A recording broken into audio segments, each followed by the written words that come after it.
Azul. Só porque o Yazoo faz uns vídeos em bosta pro YouTube. Ele vai querer esse vídeo. Aí tu fala, pô, por que ele faz isso? Acho que tem sentido do ser humano.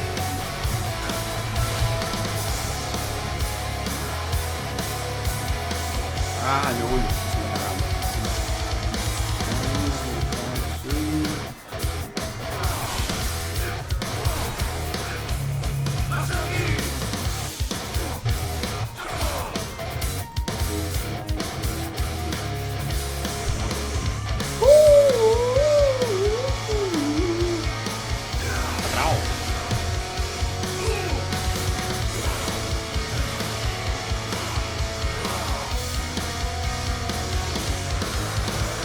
Objetivos.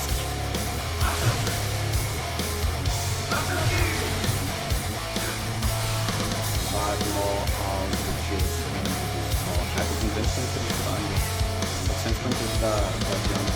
Ela tá mais forte, por quê? Porque é uma puta da Diana. Boneco chato da porra de se lidar. É como se fosse uma Raven. A Raven também. Cadê o meu time? 5/7, mas tá insuportavelmente forte. Tá com farm ruim, vai tá com farm muito superior a isso.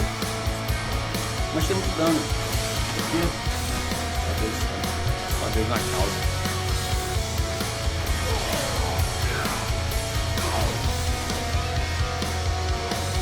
Depressa, fast.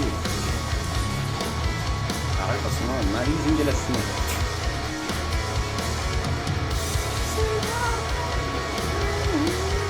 Pode começar mesmo. A gente não tem punch não, a gente tem que apertar. Vai, bate não.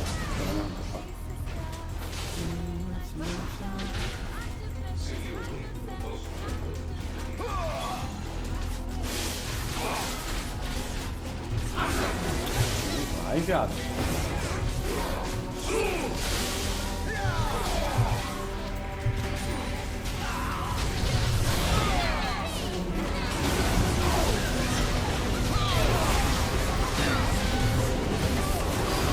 Muito foco.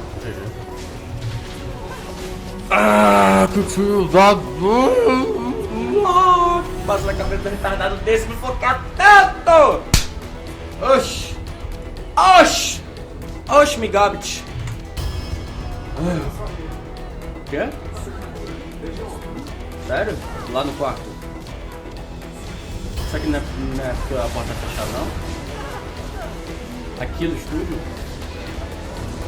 Oxi! Que viagem é essa, velho? Caralho, que isso, viado?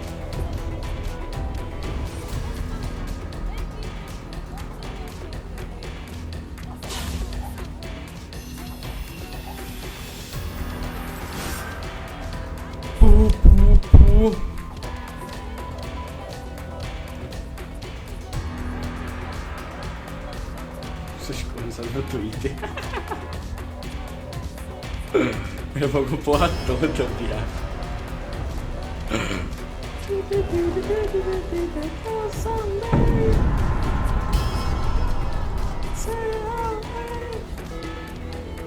Um pau.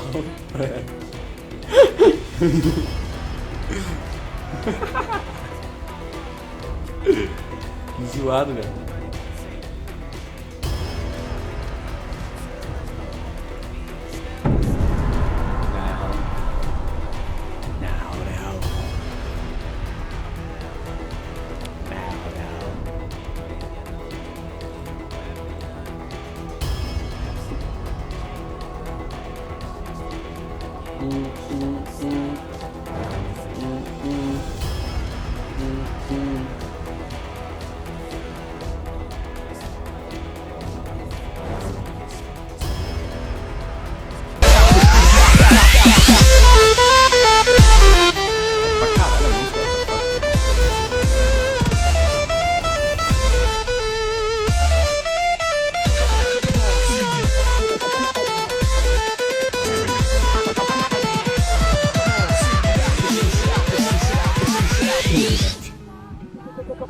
Come on, freak it.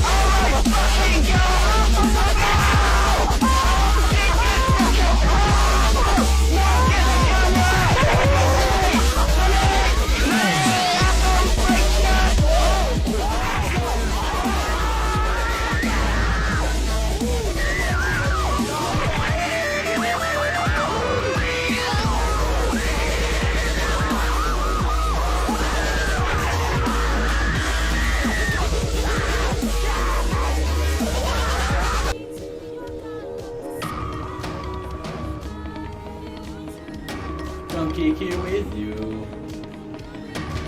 Que porra de foto é essa, viado?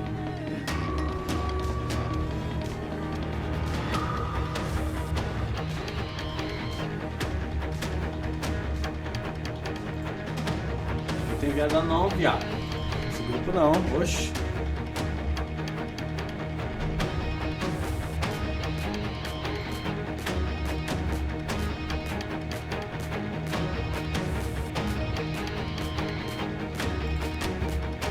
Merda, velho, uma merda.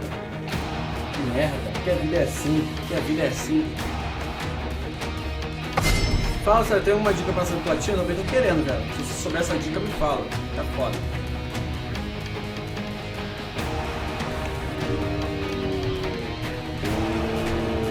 Sua vontade, minhas mãos.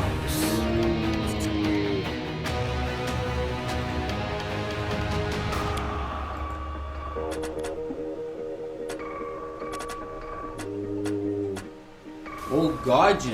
Oh God! De nada, inocente. Eu só sei jogar essa conta primeiro. O resto pra mim é lixo.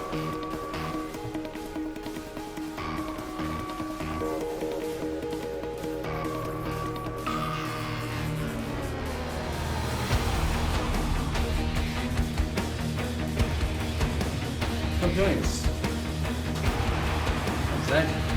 É o Zé.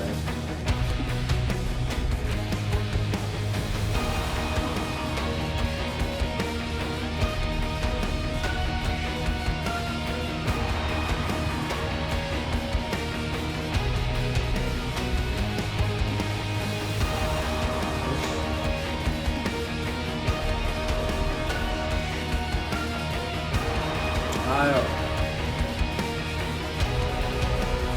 Olha. Poder.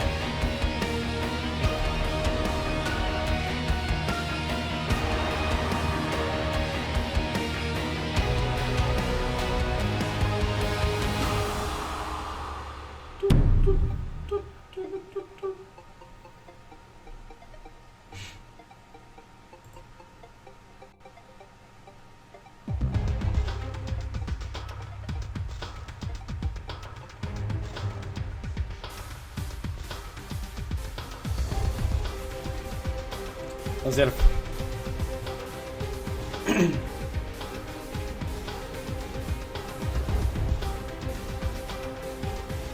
Galera, eu vou ensinar vocês a como jogar uma partida tranquila após ser campado ridiculamente pelo jungle e pelo suporte inimigo.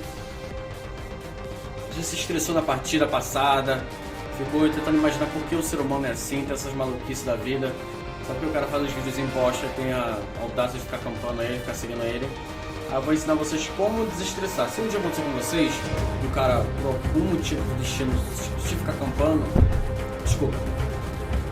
Simplesmente joga com o personagem que você mais gosta de jogar.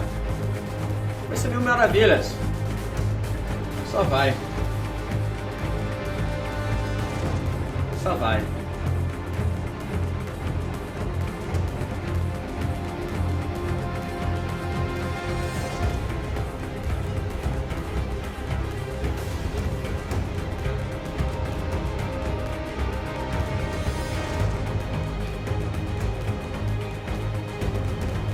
Manda bala.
Hello, everyone, and welcome to the LPL. We are in the semifinals right now, and we're already running through the lineups for our first set of the day. That's right, it's Edward Gaming versus LGD. In the top lane, it was Koro. Here's Clear Love, and we're going to be getting to Pawn in just a second, but we'll get to that in a moment. I'm Dominic Sater-Romer. Joining me is going to be Zach Rusty Pie. How are you going? We're going on to the mid laners for EDG here while we're going through them. Pawn, the most diverse mid laner in the LPL basically, 24 different champions so far. And now the bottom lane of this #1 ranked side. Yeah, Deft and Mako are going to be rounding out the roster for EDG, and we're already clipping right through, nice and prepared, but this looks to be an incredible set of games. Edward Gaming, first place, all split of the LPL, finishing off the season at 48 points, the third highest point ranking of all time in LPL history. Yeah, it's massive to consider, and they just look like they're on a rampage. Since week 8, they brought back that MSI roster, and you know, you look at them now and you feel like their points should have been higher, but there was a lot of hiccups during the middle of the split where they just could not find their footing. Well, they've found that footing now, and moving forward into the playoffs, the first time we're going to see them play in these playoffs, up against LGD, a rampaging side basically. They have gone 3-1 against Snake, 3-1 against Vici, and they're on a roll themselves. Yeah. We've got a big match ahead. Yeah, this is a momentous occasion, a rematch of the LPL 2015 Spring playoffs, the grand finals themselves, where it went all the way to Game 5 between EDG and LGD. And in the end, it was Edward Gaming who ended up taking that crucial win in Game number 5 in the most intense team fight I think I've ever seen. So we might just get a chance to blow our brains out with this set as well. I mean, the track record indicates exactly that. LGD, they love playing to the late game. They want to out-rotate EDG, and it's very difficult to get back into a game where LGD find an early lead. So very important that EDG play to their strengths and win their lanes. Yeah, and here is LGD on the opposite side. It's going to be Acorn filling in the top lane once again. Jungling, it's going to be helping him out. TBQ should be filling that role. Yeah, you can see him looking nice and handsome Loves with that Rek'Sai, set. apparently. Yeah, I know. I wish he only had 3 more MVP points, though. It would have been a lot closer. But Flame also not playing is a big point to make. Acorn is going to be starting, and a lot of success from having Acorn there as we move towards the middle lane.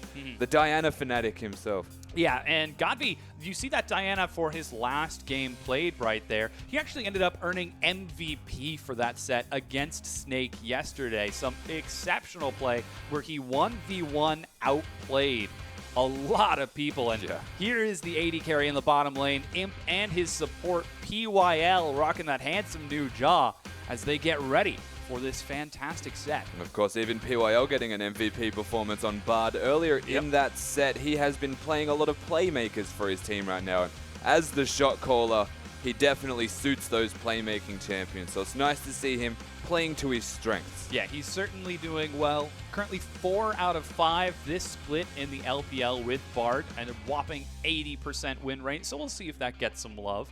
Imp, he's awfully excited. The battle of the AD carries. I think this is the only time I've ever seen him look that serious because he's going up against Deft, his old teammate. Well, Frostgurn was saying earlier that when you compare Deft and Imp, and you ask Imp who is the best AD carry in the world, he's going to say Deft. You ask Deft who is the best AD carry in the world, he hesitates, but then he says Imp. So you think about this matchup right now between the two teams, you always look to that bottom lane. The ex-Samsung partners in crime. They weren't on the same team, but they were partners. So certainly a dangerous thing to consider. Yeah, it's going to be an explosive bottom lane, and we're definitely going to have to keep track of how that bottom lane ends up playing out because both of these teams are known for their lane swaps, but not only are they known for their lane swaps, they're known for their exceptionally solid and clean lane swaps. So this right here on the screen is the history between the two teams, right? It doesn't look that great, but Frostgurn, again, a very big fan of this stat because that's the best win rate that any team has against EDG, and that's 19-5. An absolute terror of a team, EDG. And the only team to be able to take 5 wins against them is LGD, two of which actually came from last split's finals. Yeah. So this is going to be a very thrilling match. I cannot wait to get into this. You can see Acorn popping up and down. He had a stellar performance yesterday. Likely enough, he's going to end up having to go against Koro in the top lane. And, you know, Koro, he really made a big splash for himself at MSI when he entered into the world sort of stage, but it looks to be a fun top lane. It certainly does. I mean, Koro has really set himself up to be that #1 basically top laner in all of the LPL. Potentially the world, of course, MSI was the big catalyst for that reasoning coming out. And then you compare that to Acorn. He has been performing really well lately. He's really stepped up to the plate. And this is why LGD, you would assume, are playing him much more than they are playing the other top laner that they have, Flame. Yeah, Flame, unfortunately, not going to be seeing him this set quite yet. I believe he did play 3 days ago, in the play-in against Vici Gaming. Yeah, he did. And he actually was the only loss that LGD have had so far, aside from their one against Snake yesterday. Yeah, so he's probably not going to be seen until they maybe find some success. If they do find themselves 2 games up, Flame could come in and put the nail in the coffin, so to speak. Could see him come out then, but most likely just expect to see Acorn the entire time. But top laners, they're not the most important part of this map if you compare both of the teams. You actually want to look more towards the jungle. Yeah, that is a very vital part. Clearlove and TBQ. This is probably the starkest difference in just terms of lane strength between these two teams. And break it down for me. What does Clearlove have? So the difference between the two teams is more important than the actual junglers themselves, right? So LGD have a very linear play style. They want to play macro heavy. They want to rotate you around the map and just beat you. Control side waves, control deep vision, and make picks. EDG, if you were to define them as a play style, then you're partially right.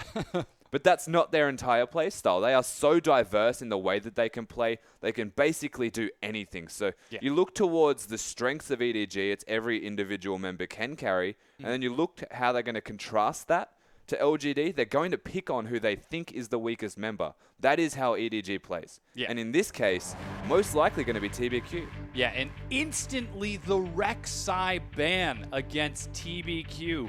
As predicted, Edward Gaming showing their focus on the weakest member of LGD with that insta-ban. And the follow-up is going to be the standard Callista taken away as well. Acorn's Maokai removed from the map. And, you know, this is actually something you and I were talking about a little beforehand. How exactly do you ban out EDG? Well, you don't, that's the thing. So you ban champions that you find are just overwhelmingly strong, because you look at every individual member again, there is no champion that they prefer. They might be playing them most recently, but they've got such diverse champion pools that it doesn't matter, whereas you look at EDG's bans now, targeted on Imp, targeted on Acorn, and that Rek'Sai ban, he has played 8 champions in playoffs here, TBQ. 7 of them are Rek'Sai. Yeah. Very, very solid ban for TBQ. He still has his Echo available, but banning Gragas away from Clearlove leaves EDG to first pick. That. Pawns Lulu gets through. Yeah, so they pick Pawns Lulu, but most importantly, they take away the Lulu from Godby. This plays into denying a lot of that Juggermore style comp, which LGD are having that preference towards. Imp shows a lot of success playing Kog'Maw lately. In fact, he's been forcing bans. Look to the Vici games that they played. Lulu and Kog'Maw were the most common bans with Ryze. Yeah. We'll see if that Ryze is going to be locked in for LGD as they get into their first 2 picks of this set. And this is actually the first time Edward Gaming have played in 7 days. They've had 7 full days to practice, prepare, and hone their strategies. LGD has had to run through the gauntlet. They have had to beat out Snake and Vici Gaming to make it this far. So we might see a bit of a difference between these two, as they aren't quite as fresh as you would hope LGD to be, but Kog'Maw is locked in. Yeah, they picked their Kog'Maw. They finished that one off with the Ryze again. Very strong first rotation from LGD. Very smart from EDG to take the Lulu away, because it denies that 2-threat protect whoever you would like style of team comp. But LGD now picking up that Ryze. They've got a hyper-scaling top lane or a hyper-scaling AD carry. All they're really looking for now is the rest of the team comp to cement that strength. They can go for some tanks for a jungle champion, but they don't really have many options. raises some questions for TBQ's champ pool. Yeah, it certainly does. You know, he has broken out his Echo lately, and he's played that exceptionally well. Not to mention the fact that he is a Legacy Elise player, and this is 514, the advent of the new Elise. Yeah, and it's the one other champion he has played besides Rek'Sai in the playoffs is that one game as a Elise. So he can always default back to that Elise in the early aggression style of play, but it also puts in a very predictable manner of style that Clearlove can potentially play towards. And this is what we were talking about, and the way that the teams want to play it out is EDG most likely want to utilize Clearlove and pick on TBQ. Yeah, we'll see if he's going to end up committing to that Lee Sin. It looks like he is. Alistar and Lee Sin are locked in now for LGD. Yeah, so we were saying they maybe want to tank in the jungle, but they've supplemented that by having the Alistar in the support role. So that hyper tank that doesn't need items to be tanky can just press that R key and will never die. He's going to be very useful. You would assume TBQ are going to go the Cinderhulk route, but again, this gives Clearlove a counter pick, which is something that is going to be big for them. Not only that, they still have the options available to round out their team comp. But what they've got so far, we didn't quite touch on. They've gone for the Annie and the Jinx. That bot lane already set in stone. And if I was LGD, and they're a side that love to lane swap, I wouldn't always advise it against the Jinx and an Annie. Yeah, we've clearly seen LGD perform, or EDG, excuse me, perform on that Jinx and Annie lane beforehand. Deft has one of the highest win percentages. Whoa, Yasuo locked in for Pawn and Evelyn for Clearlove. Straight away, so they did flex the Lulu pick. They put that one in the top lane, and they've gone for the Yasuo, who this team comp from EDG is not directly tanky, but they are indirectly tanky through their champion spells. They've got the Lulu to use the wild growth, make sure people are bigger than they were. I really want POL to lock this one in for Godby. That would be fantastic, but we'll wait and see what happens. More likely, but EDG's team comp is almost like assassination. Their engage is weak. In fact, it's going to come down entirely to Mako, this team comp. Yeah, we'll see how EDG play it out. They look relatively squishy, but currently Godby hovering the Diana, which he played yesterday and earned an MVP performance on, a Legacy Diana player, and he does lock it in. It's Diana versus Yasuo in the mid lane. Assassin-heavy style of mid lane play now from both of these guys. A lot of fighting will happen between Pawn and Godby. Couldn't ask for a better lane to have a lot of fighting between, though, that is for certain.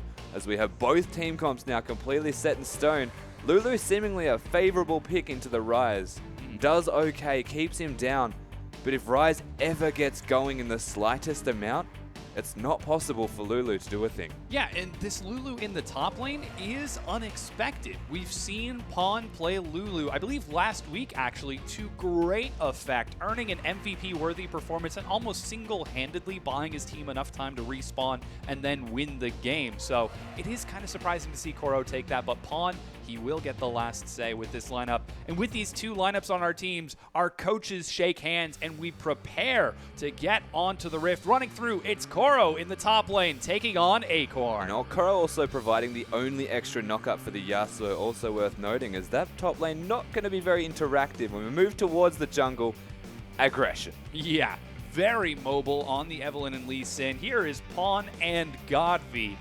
The old rivalry commences once again. The two best AD carries in the world, according to each other. Yeah. It's Deft and Imp, and to round it all out, our supports, Mako and PYL. And of course, dangerous bot lane here from EDG. They've got Jinx and Annie in fairly matched range between the two, the Kog'Maw and the Jinx. Gonna sit back at reasonably the same distances. The key difference is that Annie can be a really big pest. Yeah. Alistar has to all in to do anything. And we'll see how that works out, because how would a lane swap work in this scenario? And so they're always going to look for a lane swap here for LGD. We'll see if they do, though. Yeah, we'll certainly have to find out as we get into game.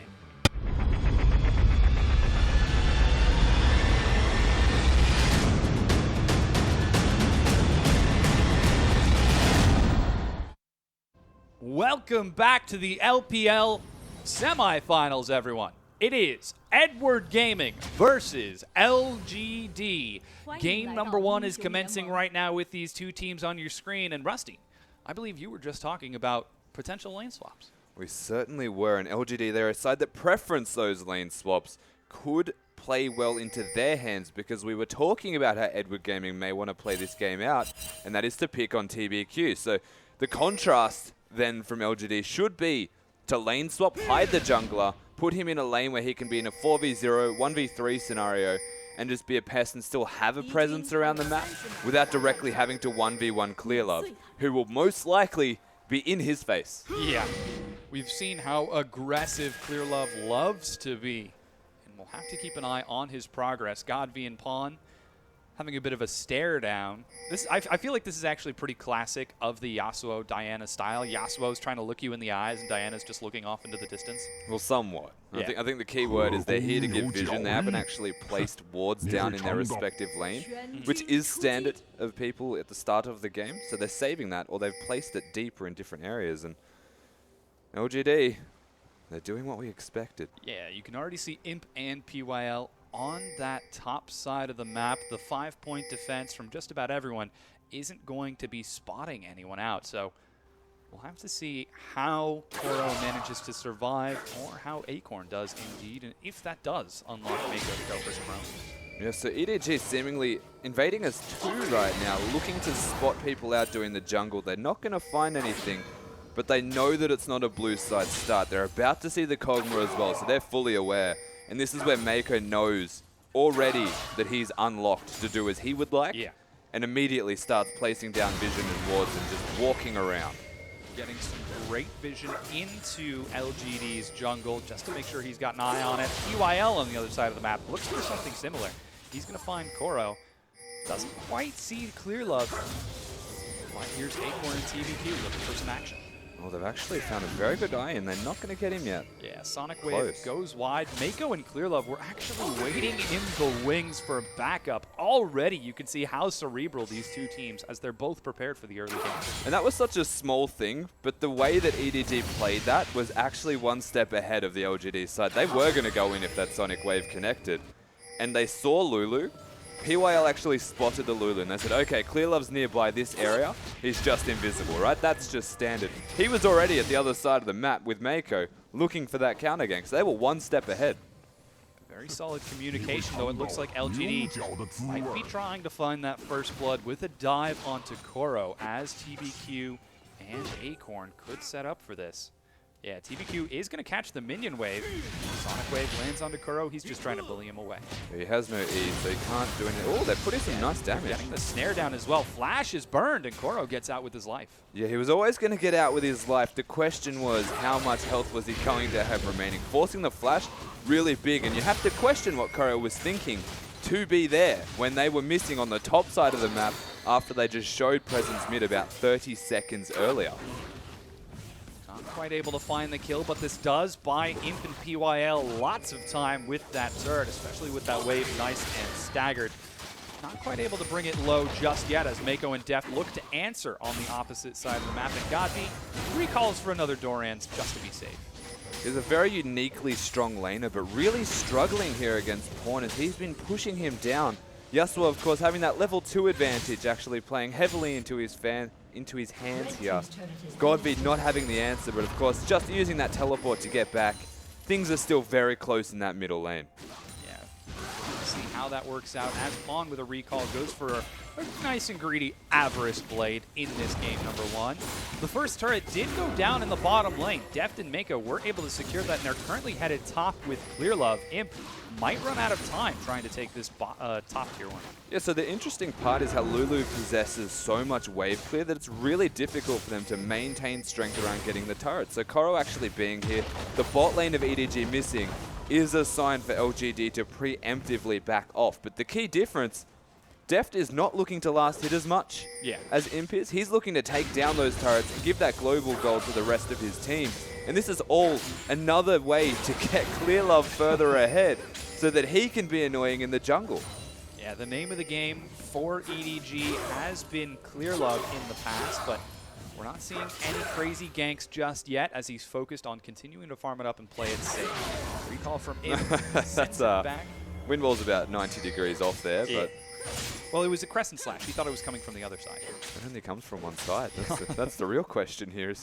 Is out mind gaming himself. Once Godby gets level 6, this lane becomes a lot better for the Diana, although Yasuo is still doing perfectly fine. Diana's still farming perfectly fine between the two of them. The kill pressure exponentially increases when you have your ultimates available here. So you'll look to the junglers who are busy dealing with lane swaps at the moment, having to rotate around the map and impact them. Once all settles down, and we are in standard lanes now, the junglers are now unlocked. Keep an eye on them for those ganks. There's about a minion of 6. Yeah, there he is. Managed to secure it. We saw TBQ looking for a gank earlier, but didn't quite commit to it. I think the big difference that we're seeing currently is that Acorn hasn't had any time to catch any CS. He's still level 3, a full level behind Koro, and Koro's had a freeze set up in that bottom lane. Makes for a scary situation. It certainly does. I mean, the fact that he had to use his flash earlier but couldn't be addressed again as an important point to gank for the side of LGD plays badly into their hands. But in saying that, Rise, we saw this yesterday from Dandy. He was very behind, did not have enough farm, but still outscaled Delulu by an unbelievably high amount. So we'll see if he can actually get some farm now that it's back to standard lanes. Of course, the tower's missing for EDG, so he can potentially freeze that on the bottom lane. Depends on how EDG play this one out. Yeah, we can already see Clearloves on that side of the map as Mako and BYL play tag with each other in the jungle. But they're not quite going to look for any more aggression outside of that. Godby actually is going to be clearing out the Raptor camp. So much priority being put on that mid laner right now. Yeah. And even Imp and PYL are clearing away the Krugs. TBQ is getting his jungle poached. Destroyed. Yeah. There's no jungle remaining here for TBQ. But in saying that, Godby has pretty much kept Pawn under his turret this entire laning phase since level 5 and the first backs came out. So a lot of pressure here from Godby, and this is why he can freely go to those Raptors, because he does not miss a single creep in order to get those. And he'll start to form a small gold lead just from farming these minions. And not only that, he's keeping Pawn down. Pawn can't roam. Very important distinction. Interestingly enough, Pawn also has exhaust, so he is a bit afraid of that all-in potential from Godby. We'll see how that works out, as that does free up Mako to take Ignite in the bottom lane, but we haven't really seen too much aggression this early on, as everyone's content to start off with a nice, patient game, farming it up. Yeah, and I mean, you mentioned that Pawn has exhaust. Godby actually has the teleport as well, so this, again, is another factor as to why it's really good in this middle lane for LGD, is that he doesn't necessarily need to go to another lane via being spotted by wards, potentially. He can teleport, or he can just farm the jungle, but they don't know where he is either way, so it's very scary and could play onto the minds of Edward Gaming, and we'll see how they continue to react, as he's very rarely in his lane right now. Yeah. And speaking of farming the jungle, actually, Clearlove, he's been getting quite a lot of time in his own side of the jungle. Luckily, he doesn't have any members of EDG poaching, and he has completed a warrior enchant nice and early. Yeah, going for the AD style of Evelyn. A lot of people preferring the Runeglaive. Remember, we are on 514, and it gives you extra ability power now. So, interesting decision that he's opted towards that. Both strong, of course. It's just a matter of preference, you would assume. Everyone is making the assumption that Runeglaive's better. I would say they're perfectly even. It's just preference. Acorn did get some time to shove in the bottom lane, despite not having vision of Clearlove. He was able to play it safe with the nice patient freeze and just about catch up in CS, though Koro manages to catch the wave and bring himself back to a nice, healthy advantage. Imp trading up with depth in this top lane. He's still looking for that tier 1, but just can't quite find it. And since the lane swap was put into effect, Imp has managed to maintain a decent CS lead that is probably going to be completely minimized right now to nothing. As no, he's still done quite alright. There was a couple missed there by Def. How about one wave? It's okay, we didn't see it. We didn't see it. But in saying that, of course, a small CS advantage. They lost the turret in that bottom lane, though. So when it comes to respective gold differences, you're still looking at EDG with that lead. Yeah. And a lot of that is off of Clearlove and that first turret that they took. Acorn now even taking away the Direwolf camp from TBQ. LGD are playing all about their laners right now, and poor TBQ, he's just being starved for gold by his own team. Well, thankfully, he's going to be going for the Cinderhulk route, so he's just going to be looking to be a tank. If he was going warrior like Clearlove, he definitely would be taking a lot more farm for himself. in saying that, he's still going to be behind in terms of a 1v1 scenario because there is so much money going to Clear Love. And this play style from EDG is different. It's adaptive, basically. EYL is going to face check into a lot of members. Wow. It's 3 versus 3 right now. Teleport makes Koro join the fight. They managed to secure first blood. TBQ is dropped, and Godvi flashes away. Yeah, TBQ going down. Numbers advantage for EDG, 100% theirs. I almost thought Yasuo was on LGD's side. That is how they played that fight, looking for the knockups, not finding the kills. As now they got the flank here on the Imp. Yeah, they're looking for Imp. He's got both of his summoner spells, but locked down. He's going to take a lot of damage, tries to trade it back, and dies for his card. And he goes down. Just a very smart rotation here, but predictable in terms of where they were going to go. Imp greedy to try and get some farm, potentially looking to wave clear so they couldn't get the turret down. You can see PYL trying to save it. It is going to live, but in saying that, they make nice two nice picks here, EDG. Yeah. Deft continuing to shove forward with a pickaxe and some attack speed. Looks to break down that top turret. It's now going to be 2 turrets to 0 in favor of Edward Gaming, and with those 2 kills, one of which being first blood, they're up 3,000 gold 12 minutes in. And the difference between these two right now is just the little things. So, for an example, that Lulu just got the solo tower gold from that second tower going down, and this is great for Lulu because the CS may be even, but now a kill and that extra gold gives him the Morellos compared to just a tier from Acorn at this stage. Lulu's now finding strength, should be able to 1v1 the Rise depending on what he gets now. And every individual member from EDG starting to ramp up. We're starting to see some spikes being hit by EDG as they were the first team to make an aggressive play in this game. We'll see if LGD can answer back with a few of their own. And actually, what do we expect from LGD with this team? You know, they've got the Assassin Diana, they've got the late game Rise, and then they've got Imps Kog'Maw. Yeah, so they're looking to get late game. You basically said it yourself just there, is their scaling is massive. The big question mark always going to be a Lee Sin, but Lee Sin late game, it's just one kick that matters, you know? So it doesn't matter how late the game goes, as long as it does go late, LGD are in a very happy position for the rest of this game. Looks like LGD are content to trade over their own first tower of the game to try to minimize that gold difference. They're going to cede that first dragon over to EDG. They're actually pinging onto Acorn right now. Could be a bit of trouble as Clear Love looks to go deep, but he's just going to try finding some wards. Stalking around, placing some wards down himself as he has that side stone, so just giving vision for his team. The Nasha's Tooth completed for Godvi as well, massive in this matchup, and that's actually Alacrity Boots Mercury Treads Yasuo from Pawn. He has one thing in mind, and that is not to die to this Diana. And he's going to catch people, that is for certain. Yeah, we'll see if Pawn can put out enough damage to murder some folks, or if it's going to be Godvi who manages to pull out the outplays once again like yesterday, as everyone still seems to be warming up nice and patiently. Acorn once again is going to get some solo CS. Looks like he is now going for a Catalyst as he's going for the slow ramping build. They're actually looking to see if they can catch Koro. Yeah, looking threatening right now. They're going to find him. Lots of damage coming across. Knockup stalls out TBQ. They flash forward and get the kill. And there was no turret there, but TBQ getting the kill. Probably could have given that one to Acorn, to say the least. EDG were mid lane, so a very easy pick for them to take as Godvi has wave clearing on lock. There was no threat of that tower going down, but it is the next plan of attack here, so a lot of focus from Edward Gaming will now be on this middle lane, but a very good pick onto Koro gives Acorn the lane that he's looking for right now. Scaling up towards that Rod of Ages, and the rest of the team, Trinity Force, Nasha's Tooth, yeah, they're pretty much ready to fight besides their top laner. Scary thing is, Dragon was already taken. What is left on the map for them to fight over?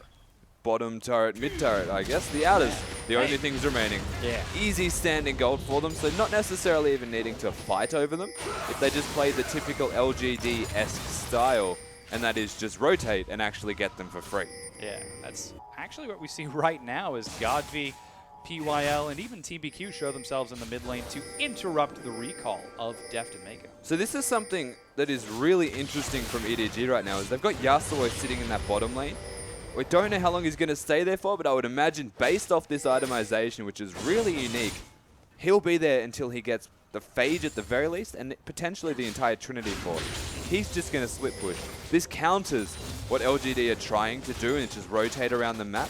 And the reason that he may be doing so, Mercury treads rushed against a double AP composition, Kog'Maw dealing a lot of magic damage also. So a pretty much triple AP comp early game. And then he's gone Alacrity. And that gives him move speed, it gives him stickiness and chase. And in a side lane, when you've got minion waves to manipulate, it's very easy for you to chase people down because they are the long way. Mon actually finds himself in the mid lane along with Deft and Mako. They're going to find some damage onto the mid tier 1, but it is answered back by Godfrey, and even Acorn showing himself as his wave is pushed a little bit too far to feel safe on the top side of the map. And now we've got LGD grouped as 5 in the real life. Yeah, they're grouping up and looking to brute force this turret. They should be able to put some nice damage onto it. They've got a lot of zone between all of their members. Nice Q.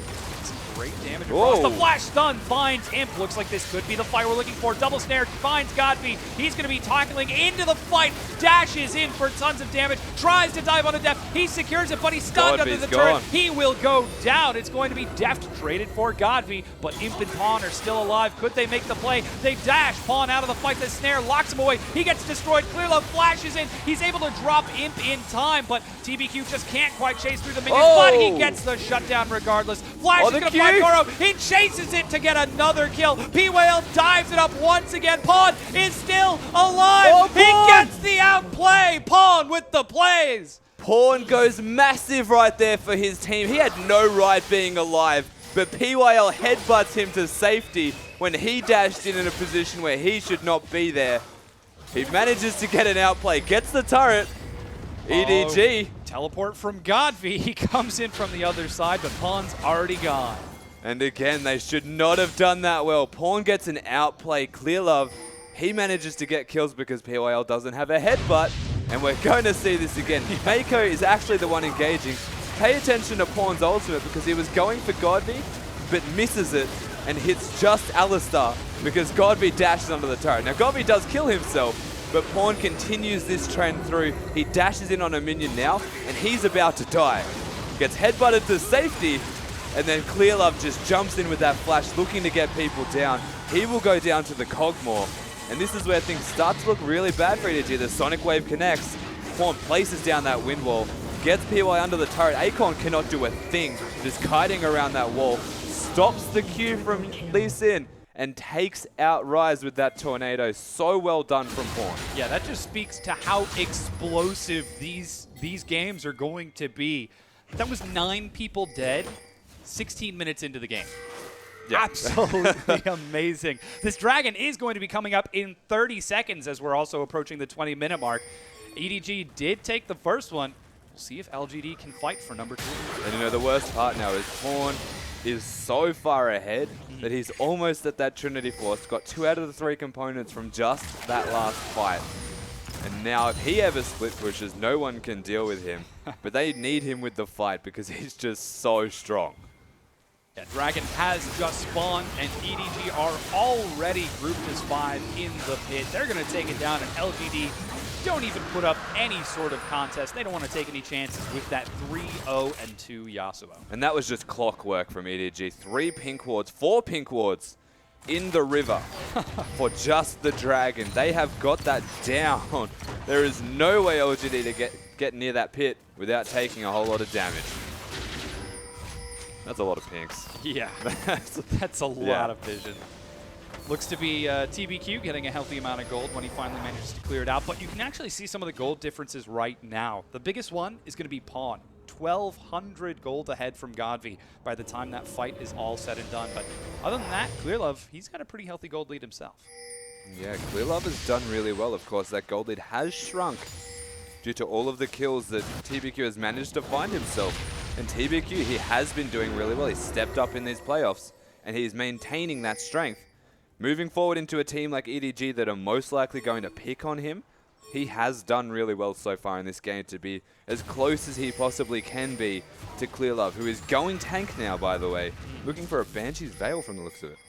Yeah, he already has completed his Cinder Hulk, but Clearlove on the other side, now finishing off his own Spectre's Cowl to start getting nice and tanky. Blue buff looks to be handed over to Koro. Oh, yeah, Koro is going to be able to secure that. And poor Clearlove, he's not going to be able to get any of his buffs because red buff keeps going over to Pawn. Yeah, that's the one shame, is usually you give over your blue buff. Yeah. But now there's both that you have to give. And anyway, Def's going to start getting that at this stage, irrespective. So the nice adaptation, of course, having that Yasuo mid, a non-resource-based champion, has that passive for the shield, has the flow, but isn't going to require a blue or red buff for that. So they can give that one over to Coral in this Lulu. Give some cooldown reduction to someone who's now building ability power first before going cooldown reduction stack. Yeah, Koro currently with the Morellos and a needlessly large rod. He's actually down in CS to Acorn now, who's had a lot of time to shore up that early game weakness. And he's even got his own freeze in the top lane. Acorn, he's sitting pretty comfortable with his Rod of Ages completed. We just saw EDG playing to the top side of the map, but they're not quite able to find anything as the game has settled down. LGD are trying to avoid any type of conflict. They can't split push properly without it just being Acorn that does it, because Pawn will go to that side lane and kill them. He has the Trinity Force completed now, so that guy's a monster. Yep.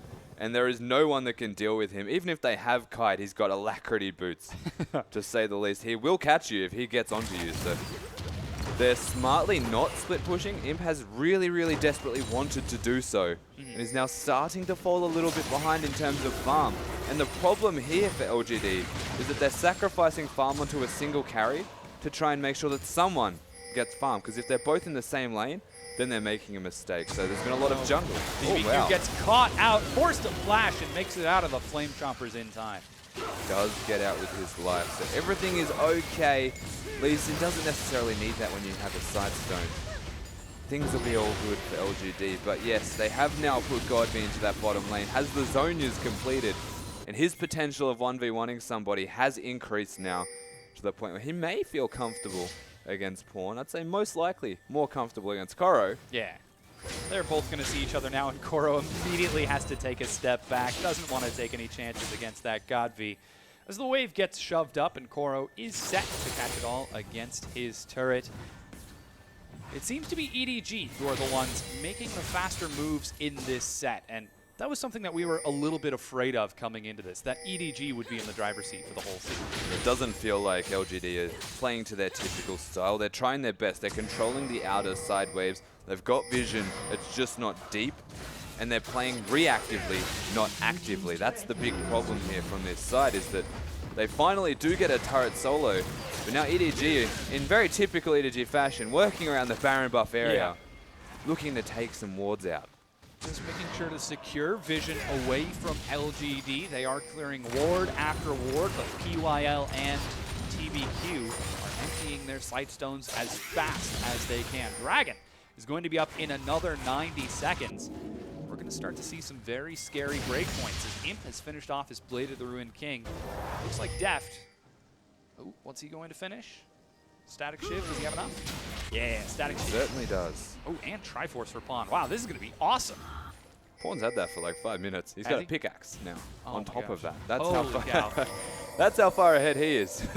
Yeah, look, EDG, they've got their items now. If they're looking to potentially brute force their way through something, which is an interesting point that we were considering when you look at these two teams, are you going to match the macro, which is all LGD plays? They're very linear with their styles. They want to work around the map, rotate, and catch you out in positions where you don't want to be. Or will EDG just say, nah, we're going to team fight and just run at them?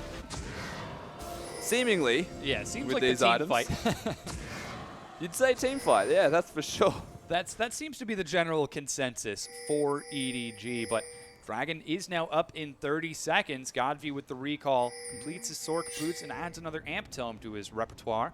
But he's got 20 seconds to make it across to the pit, and TBQ's not even on that side of the map as he might look for some action in the mid lane. It's approximately 30 seconds to get to the Dragon from base, so Godby will be there in time. There are some wards in place this time for LGD to the point where they don't have to face check. They do get a turret for their troubles whilst they're going. Yeah. Being as efficient as possible. And you can see how close this game is. 400 gold separates these two teams. Mako is going to lead the charge. He's got his flash. Who's he looking for? Most likely just going to poke a bit here from EDG. They do have the Kog'Maw who can outrange most people. Or TBQ can just start that dragon up. They don't have vision. They do now. Godby is trying to clear out his blue buff in time. Will manage to secure it, but EDG are skirmishing around Dragon. They're looking. I don't know if they want to fight it. Dragon is secured. EDG are still grouped as 5, but they might be looking for the fast track. Minions make it to the tier 2. They could look to trade a turret. They do have the inside lane. They've got the ward placements all for this movement. And now they're hitting the turret. It's gone. Yeah. Quite a trade from EDG. Dragon number 1 goes to LGD, but again, Edward Gaming are a step ahead. And this is exactly what we're talking about. Oh, Clear Love. He's got the flank.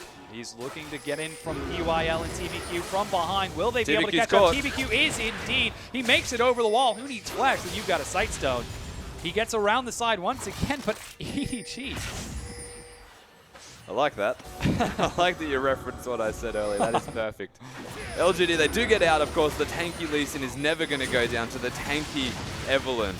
So everyone gets out. It all resets a little bit. Uh-oh. But again, positioning advantage. Yeah, that hurt. Takes quite a bit of poke.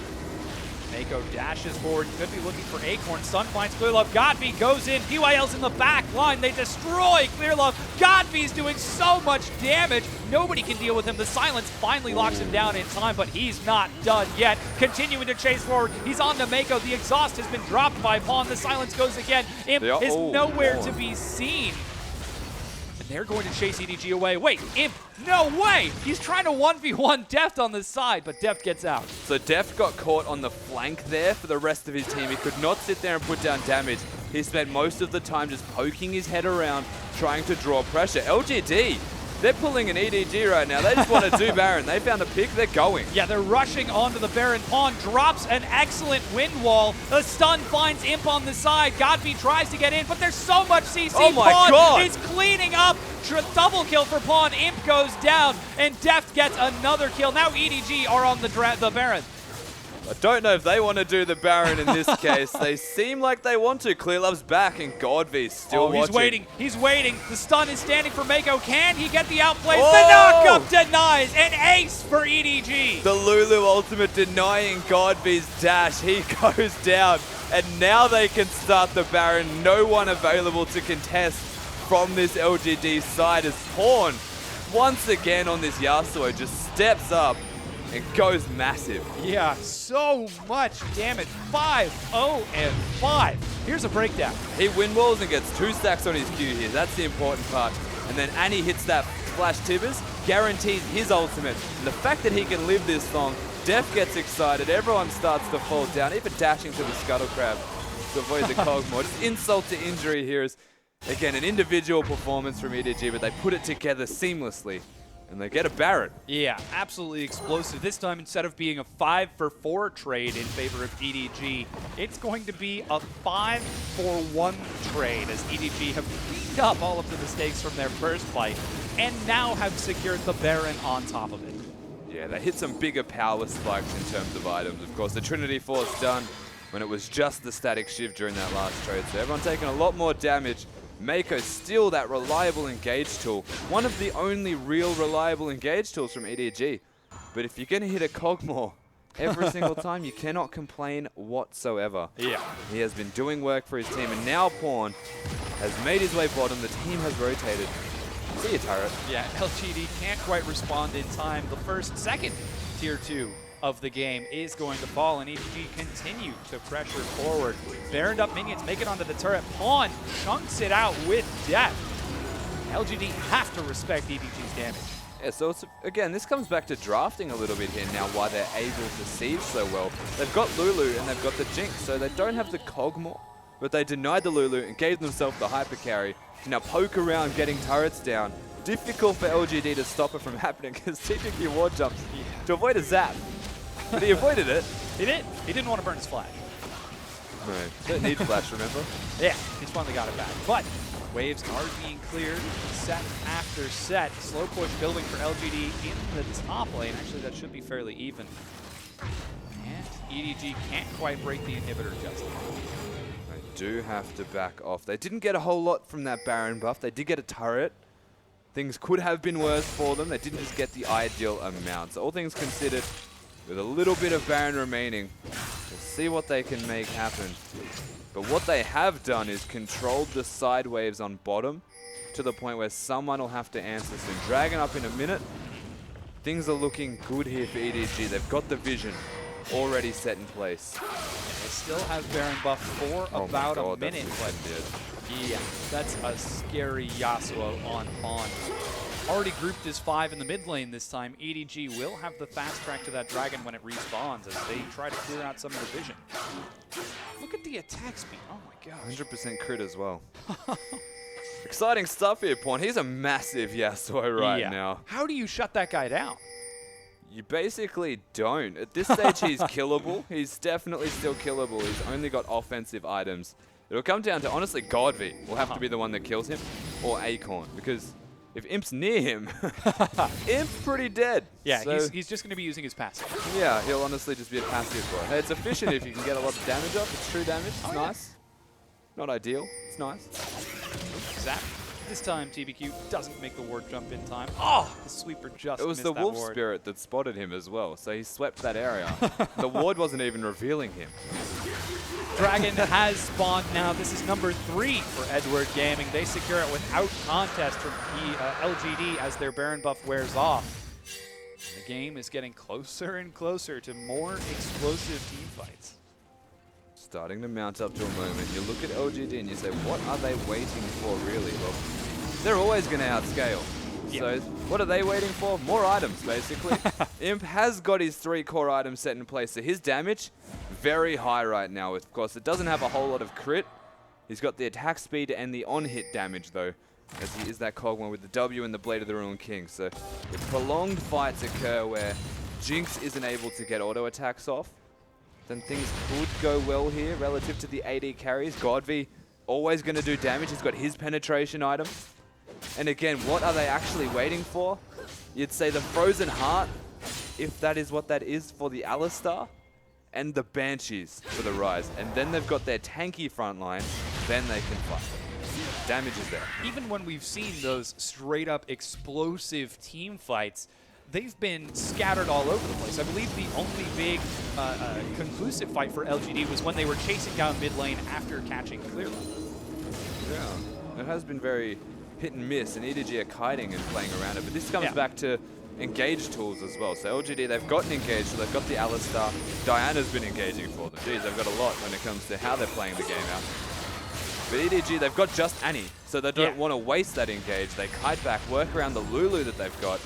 Jinx is very good at kiting back, also has those chompers to place down. The wind ball, very good zone tool. And so they let LGD come to them. And that's why this is such a slow start to the game, is because their direct engage is not ideal. Yeah. It's there, but it needs to hit. That's why we see LGD taking their time as they dance around the map, trying to keep LGD on their toes as they shove mid, then bottom, then mid again, and LGD are keeping pace with a nice defensive line. As you mentioned, they are getting closer and closer to that explosive late game build. Baron is going to be up in about a minute now. EDG, I think some timely recalls to replenish some sightstones before that thing's going to be back up. And this is just LGD to a T, though, is that EDG, though they don't have the direct engage, don't have all those tools that they need to push the base down and break it, they are capable of controlling side waves. I mean, look at them both now with Baron in 45 seconds. They're aware that Baron is up in 45 seconds to the point where they have prepped those waves. Didn't even get close. Yeah.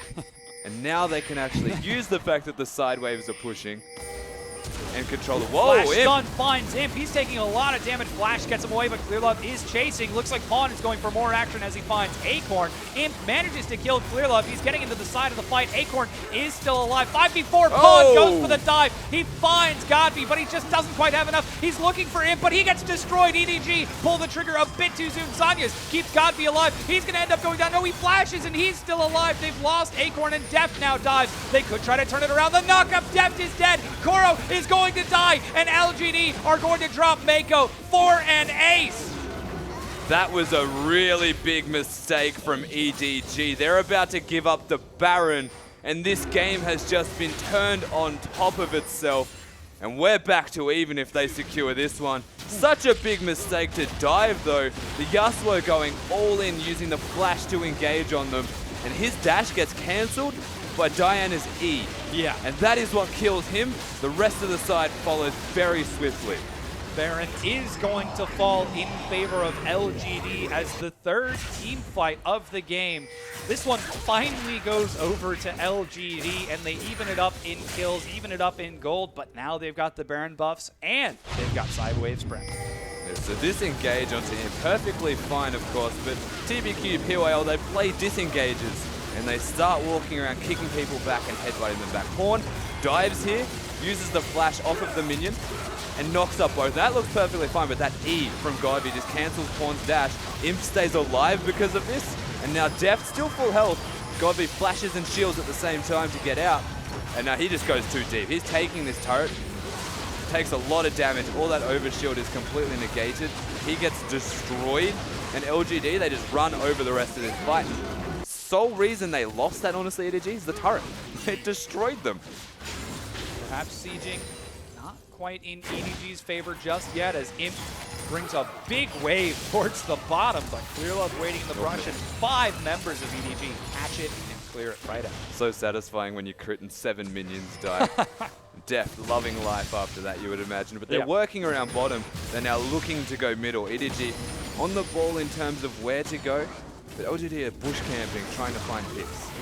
Great wind wall denies any damage that LGD can do. Here comes the next minion wave. Imp gets in front, and EDG let the tier 2 go. And this Cogmore is well and truly ramping up right now. Even has a QSS, but so's Wow. Deft.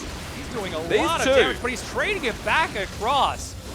Both of them want that title of best AD carry. Another wind wall buys more time for the next wave, but slowly but surely the turret is being chunked down. That was a legitimate 1 versus 1 fight when there were 4 members watching.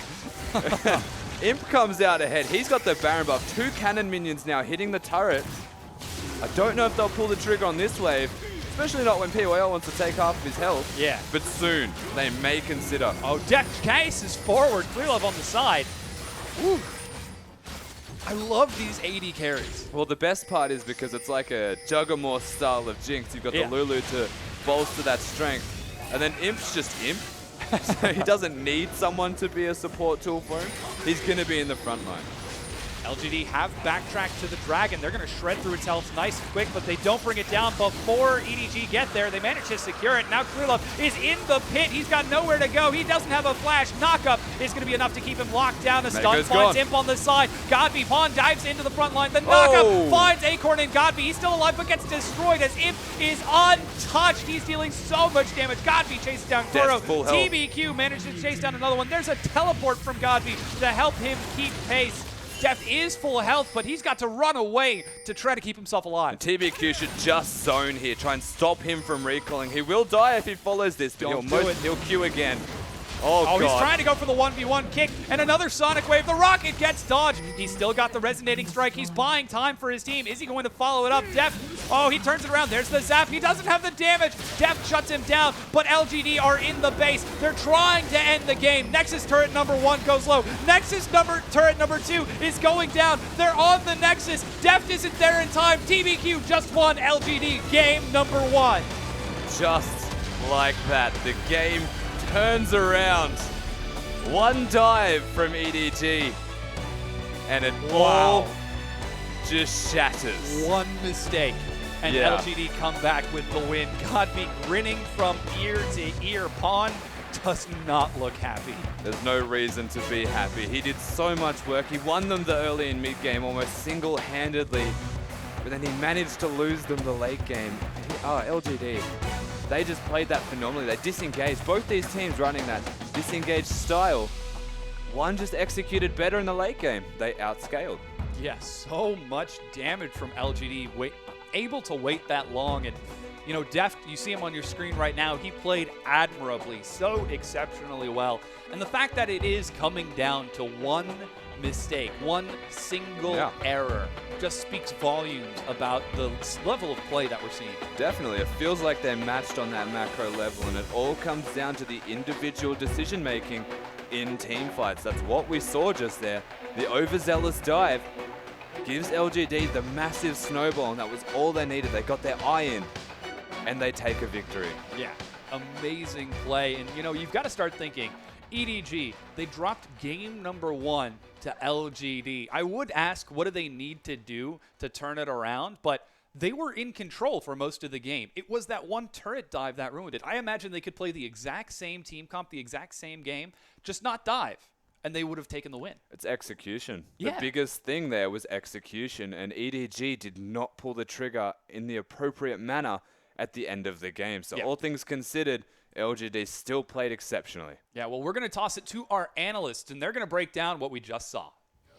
Thank you very much, Seda and Rusty. I'm here with Frost Gurren to break down a little bit more of that pretty back-and-forth game. EDG versus LGD, always expected it to be a big set, but what a way to start things off. I know, just an explosive start from a Yasuo coming out of pawn, and then looks so good for EDG, and just a crash and burn at the end for LGD to pick it back up. Yeah, you know what? Pawn looked great on the Yasuo. EDG are very together. Let's pull up our first replay now and have a look at what Pawn was doing. This is EDG and exactly how the team comp wants to go. So how this works and what's beautiful about this is, we can go ahead and start this replay, how Pawn starts this fight. He gets there first, he sits in the wind wall, and this cancels pretty much any damage that they can throw back. Mako then locks up both of the primary carries, everyone but Godvi, and gives Pawn just a perfect interest into this fight to blow Imp and Acorn up right at the start from that. And there's just nothing LGD can do to fight back. Gives him the first Baron, and again, EDG looks so in control at this point. And again, same sort of thing. Pawn had the early triple after that tower dive, got ahead, had his Trinity Force, had that big power spike, and Mako Zanny, always been good at engaging, finds Imp constantly on that pick, and it's easy cleanup, just like you said. And it's just the beautiful, I mean, you look across EDG's composition, you having Def's Jinx, having Mako's Annie, Pawn pulling out the Yasuo, you know, 11-1 on that, 23-1 for Jinx Def. You didn't think that game was going to go sideways as quick as it did, but it was after that initial tower dive going for the mid inhibitor. Yeah, and honestly, Clearlove's Evelyn, a great pick for him, but it's just not the same huge tanky threat. It's not something like maybe Rek'Sai, Gragas, or even an older pick like Sejuani for him. He was quite tanky, built Warrior, and then went off, but every time he tried to dive in, it just didn't work out for him. Yeah, completely agree, especially in some of those last team fights, but I think we got another one. Yeah, we do. We have that replay that you mentioned. And again, going well for EDG. You can see they've got the gold lead. They've actually have a very significant lead here in this game. And they push it just a little too far. This is effectively where everything starts to go sideways. So we can go ahead and roll the clip. Initially, Mako catches out Imp, but he's not able to follow up on the damage. And the big guy that I want you guys to focus on is actually PYL over the course of this fight. Just does beautifully. So this looks so good for EDG. They have the gold lead. They have the momentum. Pawn dives super deep. This is totally fine. But PYL knocks Deft out of the fight. There's no follow-up damage from Jinx here. And then as soon as Deft finally gets back into the fight, he's going to walk through tower and try to get on the back line of LGD. PYL comes around and will CC lock Jinx, and immediately she explodes. So PYL, fantastic job for this team fight. And look, EDG almost actually won that team fight. 4v5. Clearlove was already dead. He dived straight in onto Imp, but didn't get enough damage down to kill him or really zone him away.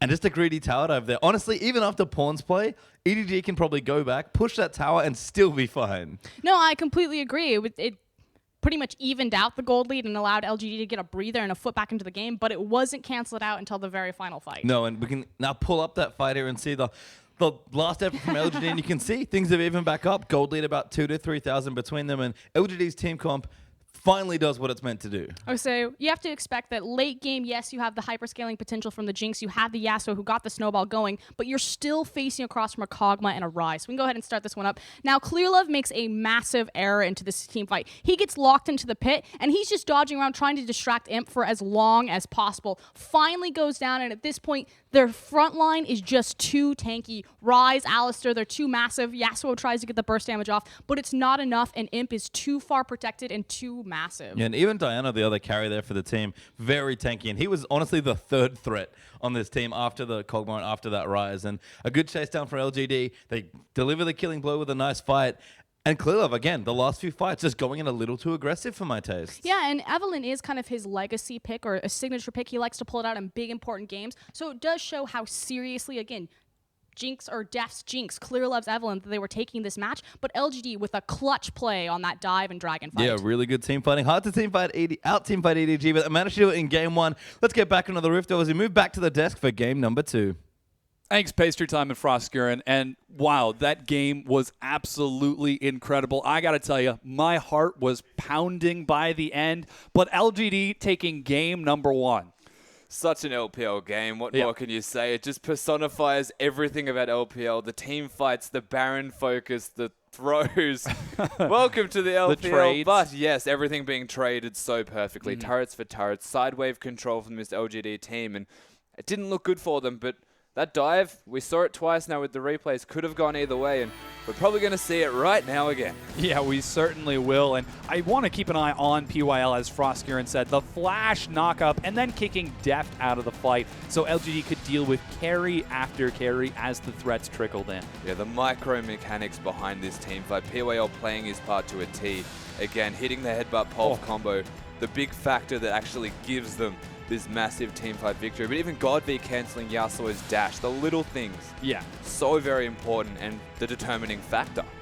I love how it's coming down to how skills interact with each other. That's how close these sets are. Pawn so very close to carrying EDG in game number 1, but just not able to. That was almost a 4-man ult as well. The Lulu Wild Growth connected on the targets, but the Yasuo ult range is not long enough to get them all. And again, that could have been the smallest difference between winning and losing that fight. It just came down to those small intensivities behind it.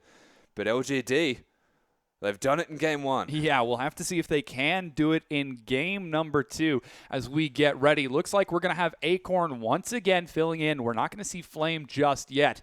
And we're going to take a look at some of those stats for that set in just a second. It was very close, 14-15, and only by the end of the game did LGD actually secure a gold. And they had 1,000 more gold by the end of the game. So that's nothing, but we look at our MVP, he did work. Yeah, Imp the Juggermaw himself, the definition of a Juggermaw Cogmaw, so much damage. Well, definition is pretty light. He was aggressive on his Cogmaw. He didn't have the team to work around him, but he doesn't need that team to work around him. He is his own man when it comes to being that juggernaut of a Cogmaw. He'll sit in the front line, he'll put down damage, and this right here, just managing to live, the biggest factor, dodging that Lulu Glitter Lance as well. That was real close. The rest of the team, they worked their way in to try and take him down, and Imp just turns around with the rest of them, simultaneously destroys them. Yeah, so much damage. And, you know, every time we've seen Imp on camera, I actually was really hoping we'd get to see him on camera at the end of it. He has looked so serious. Yeah. All throughout the LPL split, he's smiling, laughing, giggling. He's just a happy sort of fella. But in this set, he's 100% go time. And Frostgurin even mentioned it earlier. Clearlove picking Evelyn is a sign that they're serious. So both of these teams coming into this game, this series in particular, they know it means business. This is do or die for them. Yeah. And they want to win. Yeah, we are at the elimination stages of the playoff bracket. The losing team will drop to the 3rd, 4th place match. EDG want to be in first place because if EDG win first place, if they win this split of the LPL, they auto-qualify for Worlds. You couldn't ask for anything more. Of course, EDG, not a side that like losing irrespective. They want to finish as high as possible. You can see that from their season stats. 48 points by the end of the season, about 13 ahead of the closest person. Maybe even more. It was pretty ridiculous. I think, it was Xiaogu at 35 at the end, so 13 points. And then even to expand upon that a little bit more, EDG, every single tournament that they've been invited to, they've at least made it to the finals. If they lose this set, it will be the first time in Edward Gaming's history that they don't make at least 2nd place. Yeah, it's true. And they've won pretty much everything except for, I think, one event also. So when it comes down to their performance in finals, playoffs, they always rise to the occasion. First game is only a hiccup because, again, that game could have gone any direction. Didn't know who was going to win until the very end. And they had control for the first 20-odd minutes very handily. They just made a mistake in LGD, though. And it was a patient game. Yeah. They took their time with it. Nobody was taking any wacky chances. There weren't ridiculous strategies or cheese comps coming out. There was a lot of respect between the two teams for this set. I think now we're going to start seeing some serious, all right, this is our win mode. Well, I guess the funny part is when the game actually tipped, the balance tipped into LGD's favor. It was the one time there wasn't a slow play. There was no respect given. They just dove. Exactly. And that was the moment where they actually threw the game away. We'll have to see if they manage to pull it off. Again, Imp, completely serious. Nary a smile to be seen on this guy as he wants this win over Deft.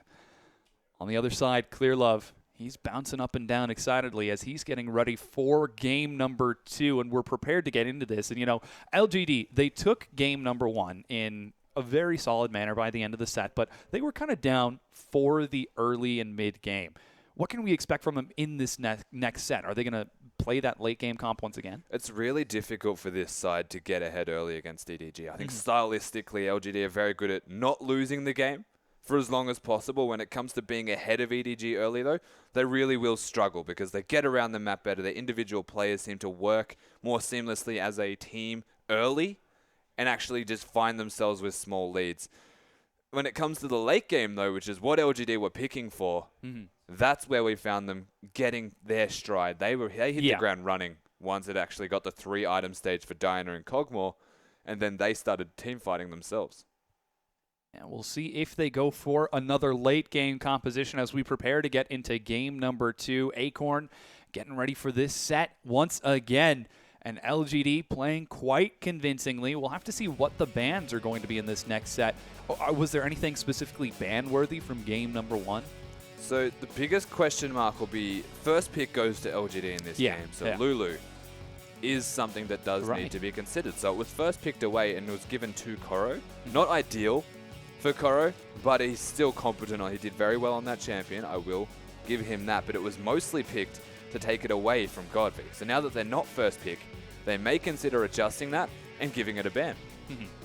We'll have to see if they decide to change it up. And I am pretty excited. You saw him speaking with the coach, their new coach, Chris, just a moment ago. And, they were looking pretty intense, pretty heated exchange. I mean, that Kog'Maw was instrumental in game number 1, even earning the MVP. But we'll find out if he gets it again as we already entering the bans for game number 2 between LGD and EDG. Yeah, and there it is, as expected. Yeah. They do get rid of that Lulu, of course. 4 bans have come out hard and fast across the board here. Pawn being focused quite heavily. And this is always that big question. It's now the first time on their other respective side of the map. LGD being that first pick on blue side. EDG being that second rotation, getting the double pick and the last pick on red side. So what is the focus going to be for LGD when it comes to their pick order? They've got the Azir the Twisted Fate ban. They've now gotten rid of Olaf, getting rid of that one from Koro. They're looking to maybe focus mid. Yeah, we'll see what they decide to go for. Again, we've talked about how TBQ is sort of the weak link for LGD. He played remarkably well on Lee Sin in that last set. And again, his Rek'Sai, target banned by EDG for that last pick. In the past, we've seen LGD first pick a jungler. We'll see what they decide to go for. I'd be astonished if that Gnar were locked in. The question then is, what do they want to go for? The Gnar's great for Acorn. It's his most played since the playoffs also with 3 games. But they're also giving up the potential Gragas. They've got the Echo that they can go towards. Yeah. But you really just want TBQ to be on the most comfortable champion. Take it away from Clear Love also. Exactly, and that's why we do see that Gragas locked in for the first pick of LGD, and he has played it in the past to great success. He's taken it back against EDG. This time Rise still open. Koro might take a page out of Acorn's book. Yeah, would not be surprised if it's picked. A very strong champion in its own right still. All considering the nerfs, of course, doesn't really matter too much. He's still viable. Yeah. I like this option, though, if they go for this. Don't go for the Annie. Give them that other type of tanky engage tool. And they can also back that up with a Clear Love style engage. Evelyn, also a possibility when Braum's available. You don't need to go for hard engage. Yeah. You do have that Braum button.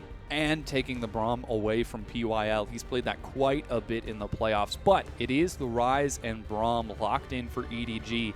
That's a lot of crowd control for Edward Gaming. Looks to be a scary setup, but again, the Kog'Maw is being hovered right away by Imp and the Alistar to keep it safe. Yeah, so Imp most likely going to pick this one. He just seems to preference the Kog'Maw over everything else ever. And EDG did not put any emphasis on that Kog'Maw being a big pest. It can be flex picked with mid lane. Not ideal, but can be. And Imp's just found so much success from this champion. So they didn't address that issue. Yeah. But it's locked. It is locked in indeed. We'll have to see if PYL can keep Imp's Kog'Maw alive once again. It's up to Pawn now. He's on your screen listening to comms intently. And it's full serious mode. Oh, Corky, that'd be interesting for EDG.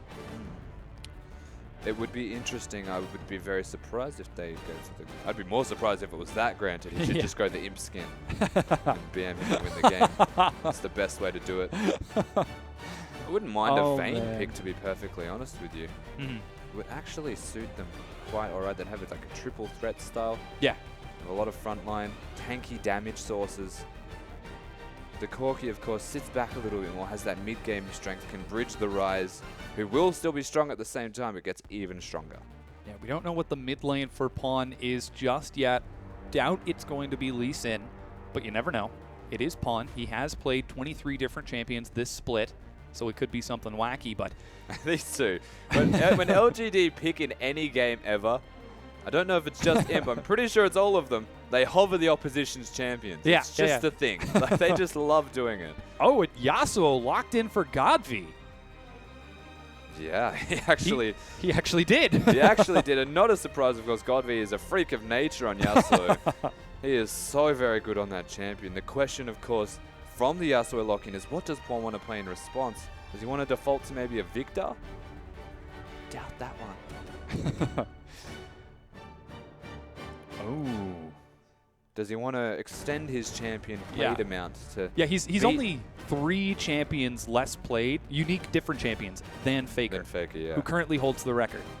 Oh, wow. Wow, actually locking in the LeBlanc. It's go time for Edward Gaming. That is interesting. LeBlanc also currently in this patch does travel very slow with the distortions. Yep. Does the same amount of damage though, but everyone has just come to the conclusion that because you travel slow, you're not as impactful. Though if you can hit the spells, the damage is well and truly still there. Up against the Yasuo though, not that bad of a matchup for Godvi, in all honesty. It comes down to the wind wall, of course, if you can block those spells. The Sigil of Malice. Yeah. We'll see if he has the faster reflexes than Pawn. I mean, nobody remembers where he tossed the wind wall 90 degrees to the side and took a crescent slash to the face. No, never remember. Nobody saw that. I don't know what you're talking about. So we'll see if Godvi also needs to warm up. As you can see, he's on your screen right now on the right side, nice and prepared. Coaches getting ready to shake hands as they get into this next set for game number 2. And, you know, with those lineups, what can we expect out of these teams? A lot of damage, basically, this time. EDG have gone like a 7-person threat comp. We'll start with the top lane. It's Gnar into Rise, and that's one of the many threats. Yeah, here's the junglers. It's TBQ and Clearlove breaking out the Lee Sin, one of the highest, if not the highest win rate Lee Sin player in professional League of Legends history. Here are the mid laners, Godvi and Pawn, and now the AD carries. Yes, Imp and Deft, Kog'Maw and Corky. Deft giving it to him, saying, well, we're going to win lane. Good luck lane swapping. Yeah, we'll have to see if they can keep up across the map, as unlocking that Braum is absolutely huge for EDG. You can see everyone is getting nice and excited for this set. Sunglasses. Yeah, I know. You're inside, man. What are you doing? He just wants to keep himself safe from the brilliance of the play that he's about to witness, but we're about to get onto the game right now.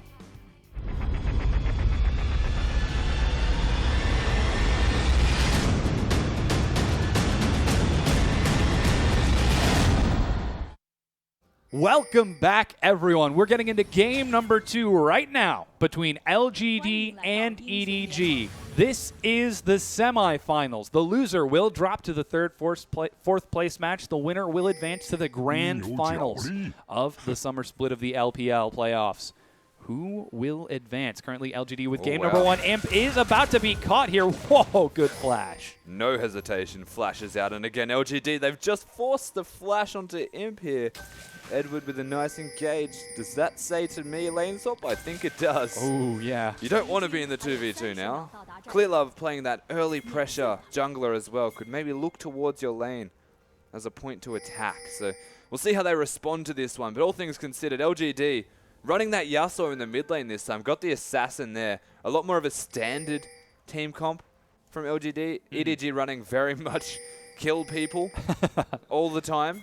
Their team fighting raises some questions, though. They've got that Rise. Very good for AoE. They've got Clear Love for single target, Pawn for single target, and Def for like AoE styles as well. So it's mixed. The damage is mixed, but their physical damage raises some questions. Yeah, this is looking a lot like the playstyle that made EDG so terrifying over the course of the regular split. The fact that Pawn can roam all over the map along with Clear Love and assassinate people in the top lane, assassinate people in the bottom. We'll see if he is going to succeed, as he takes quite a bit of damage from Godby with the initial trade, and the junglers are going to swap red buffs. Yeah, I can think of a few reasons why this matchup isn't favorable for LeBlanc, and all of them are the missing health points that she just had. Doran's shield start from the Yasuo as well, so looking for that early aggression, level 1, level 2. Try and push Pawn out of lane or force some health pots so that he's in a much more comfortable position. In saying that, EDG right now are pretty much all mid. I think if Yasuo gets level 2 and does his very standard all-in style, then there is a chance that, honestly, he will get caught out of position. Yeah, Mako's already waiting there. It. There's the directional ping. Here come 3 members of EDG. Oh, Koro, Godby's in a bad position. The level 1 snare. He flashes to escape. He's about to be caught. First blood picked up by Mako. And that was such a smart adaptation here from EDG. Going mid lane, of course, the aggression at level 1 was so evident from Godby. He was looking to take out Pawn. Did not find what he was looking for. Instead, he found 4 members in his lane. That's not what you want to see ever. Yeah. At level 2 in the game. As a Yasuo. Yeah, very scary proposition for Godby now that he's got to trek it back into lane. Mako, he's actually waiting really far forward, trying to keep an eye on that Yasuo, see if he can spot him. Yeah, he does spot him out now. Could be looking for yet another gank as Pawn's setting up a freeze. Yeah, Pawn's had complete control of this lane, even denying cannon minions. Mako doesn't want to leave. In saying that, Acorn is also here. Oh no, here TBQ comes is Koro. as well. Yeah, Koro and Clear Love coming in from this side. The ward isn't going to spot Mako until it's too late. Melee range chain should find him, but Godby has got the protection of his team. It's a level 2 team fight. Clear Love goes down. Pawn jumps out, but Godby chases him away. He takes a bit too much damage. Exhaust onto Mako. He's got his flash. He makes it out alive. Knockup finds Pawn, and LGD trade a kill, and they're going to back away. Level 2 and level 3 respectively for all of the team members at 3.5 minutes in this game. And they almost tower dive EDG. That is how on point they were with that decision making. They knew they were going to focus Godby. Yeah. He had no flash available. And they come back as predicted. But TBQ body slams out of the bush, doesn't even need to flash. Connects with 2 important members and they get a pick instead. Amazing play from LGD. They even it right back up, and now we're on even footing. However, look at who the gold ended up on. It's on the kill on Godby versus the kill onto Mako. Deft trying to set up a freeze, will have it broken by TBQ and Acorn. That is a great point, though, of course. The difference in CS now 0, basically, in this middle lane with the extra kill. So all things considered, actually favoring LGD after what was a very awkward beginning of the game. Yeah, here's Clear Love, but he finds 3 members instead of the predicted 2 and decides to back away. Deft will clear out most of these minions. And everything starts to settle down. Koro teleporting to the top lane to match the freeze that Imp has got set up. And everyone can take a nice deep breath as we get into what looks like pretty standard laning. It certainly looks that way. We'll see if it maintains that. Koro's actually trying to completely break this freeze up, force him under the turret. Imp has found an abundance of last hits, but is still behind on Deft, as they have been in their own basically 1v0 matchups for quite some time.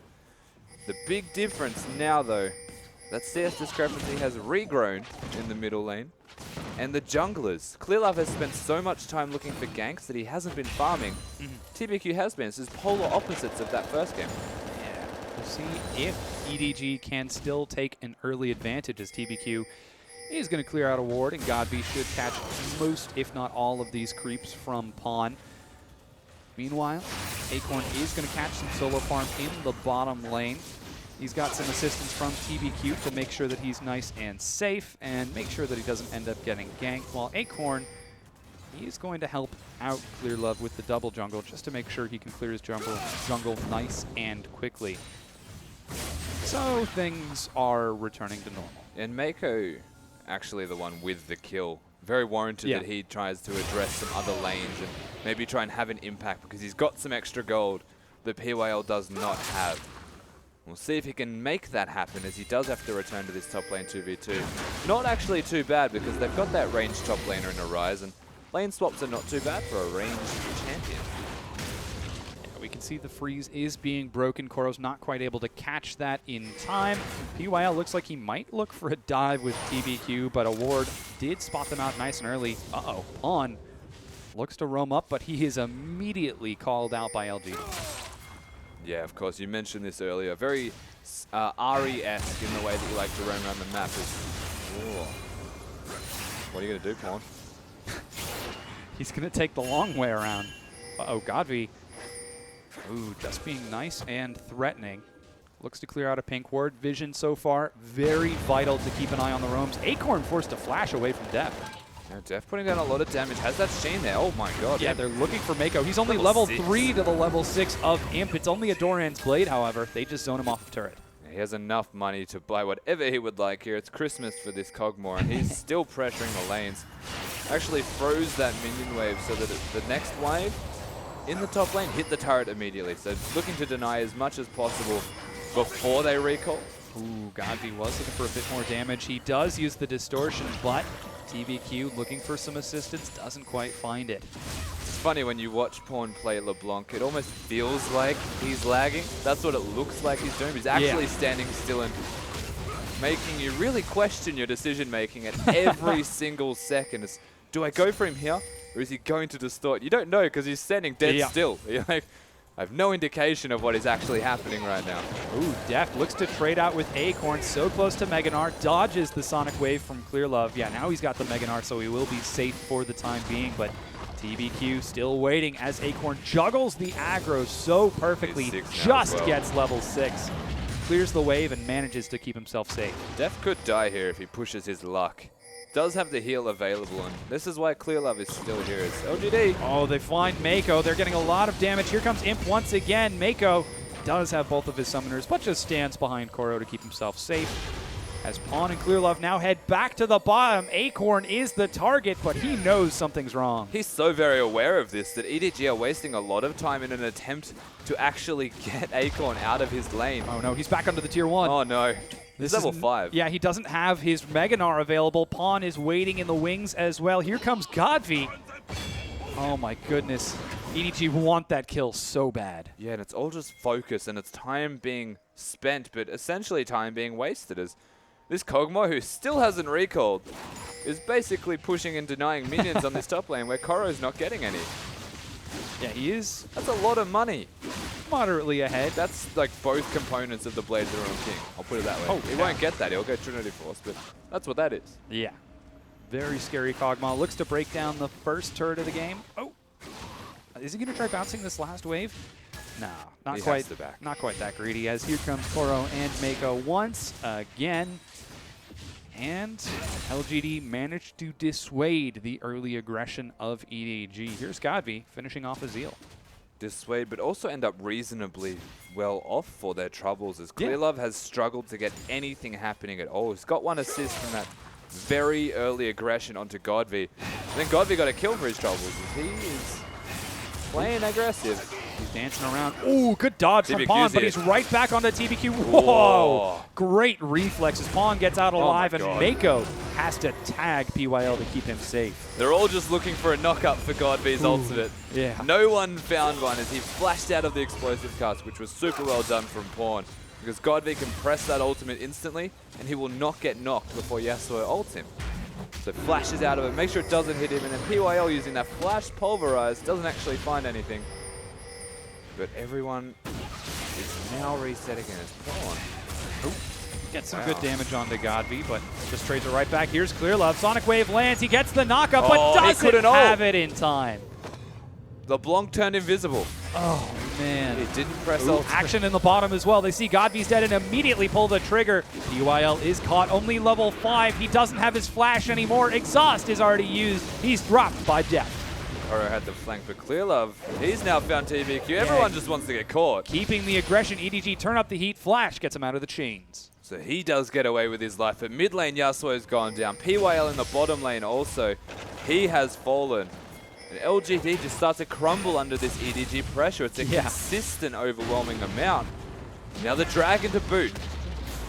Acorn is finally able to take that top tier 1, but they will trade over the bottom tier 1 and what looks to be the first Dragon as EDG all across the map. They just needed 1 kill, and the first domino has fallen, and piece after piece has fallen after. Yeah, and the big question is always where to from here for this EDG side. They've got the beginnings of that snowball. They need to continue that happening as Acorn's actually doing really well, to be perfectly honest with you. The focus that he's had in his lane, the pressure that has been put in place, he's still ahead in farm on this rise, and EDG, Clearlove in particular, just put no emphasis on Koro. Yeah. As a rise, left him by himself to his own devices to get zoned by a Cogmore and an Alistar. So they're waiting for Koro to ramp up somewhat at all, because he hasn't really. They've also got the Morellos completed for this LeBlanc, who is leaps and bounds ahead of Godby in terms of relative strength immediately. We'll have to see if Pawn continues to roam around or if he is going to be locked down by Godby. Imp with his recall has 2 components of his Trinity Force, keeping pace with Deft for now, but is barely behind when it's all said and done. Just missing a dagger, about 400 gold netted by that first tier 1. And everyone is continuing to play it safe. Pawn going for some roam, playing with the vision of LGD, trying to put some pressure, but already Acorn's playing safe by clearing out the Scuttle Crab. Yeah, but the key word is trying, and all it takes is 1 success for that to completely turn around, and he is working around the vision of LGD. Pink wards placed in the river, placed in strategic areas where he knows that he'll be safe to walk. And Mako, again, they're clearing the vision. They're playing it slow, calm, and collected. And they're just looking for their eye in on a gank. And right now, it looks like Acorn. Yeah, he does have his flash and Is is relatively close to Meganar, but he's about to proc his Rage Bar. There goes a lot of damage. Here's Clearlove. Meganar is prepared. Stun gets dodged by Clearlove. He gets the slam on the 2. Hexbreaker keeps him alive. He turns around for 1 kill. What? The stun manages to be locked down from Pawn. Here's TBQ. He has the cast, but doesn't have enough. Flash is not going to be enough as Godby has joined the battle. He dodges onto 1 clone, turns now onto Koro, and they're trading it back around. 2 for 1 for LGD. This has happened twice now in a row that the LeBlanc passive denies Godby, who flashed to get in range to use his ultimate, but could not do it as TBQ's explosive cask was set up for that purpose. Instead, Pawn gets away, but the rise does go down. So LGD, they get a pick, and diving Acorn, I mean, what were they thinking? He had Meganar as a Hex Drinker. I don't know if they were aware of the Hex Drinker. Yeah. But that is what kept him alive through all of that. And he trades in a 1 versus 3. So very instrumental. However, EDG are able to trade away the mid-tier 1 turret of Godby. So he is now missing that turret for the time being. It is a gold advantage for EDG. 1,000 gold exactly. That 1,000 gold can be taken for LGD just by dropping a single turret. Yeah, and it's coming down to the bottom lane more so than anything else, is that EDG's bottom lane is the one that rotated to get that turret in the middle lane, whilst both mids are trying to match each other. Pawn always looking to be elsewhere, and Godby saying, well, I have to match that and actually have some relevance in areas that are not middle. And that was utilized and capitalized on very well by Deft and Mako. They come mid, they get the turret, and now Godby's in a position where he is no longer available to roam as effectively as Pawn. TBQ and Acorn might be looking for some action on Koro. They've got a deep ward that immediately spots out Clearlove, and instantly after getting vision, TBQ backs away. He's actually still waiting up there, might be looking for some action regardless, as they could try to break the freeze that Koro has set up, as he's caught back up in CS now, as Rise is wont to do. Actually went in. Yeah, they are looking for a lot of damage, but Koro procs his ultimate and flash to get himself to safety. Clearlove doesn't even have to divert any of his attention to keep Rise safe. They were fully aware of where Clearlove was, though. The wards had spotted him, and they knew that he was topside, but actually working around spotting vision blindly is what LGD were just doing. Acorn sat in the bush, waited for a reaction from Koro, and there was no reaction, so he showed himself in lane, and TBQ was safe to walk up to that area. That's when they tried to make the pick, but the explosive cast did not connect due to the flash from Koro. Great reaction, not quite able to net the kill just yet, but We'll see if they will be able to pull out another one. Dragon's coming up in about 90 seconds. EDG again secured the first Dragon just like in game number 1, but LGD looking very strong as they are, hitting some strong breakpoints for number 2. Trinity Force finished. Static Shiv finished. Big items. Of course, we'll see if they can actually put them into effect. As they may want some boots to supplement some things here, as there's a lot of brown leather bags. Yep. But mobility very important for both of these teams. Very close to actually getting their item spikes. The direct items are spiking indefinitely. It's just those smaller supplementary items. Putting some harass on the Mako while 3 members of LGD shove in the bottom, trying to keep Deft occupied.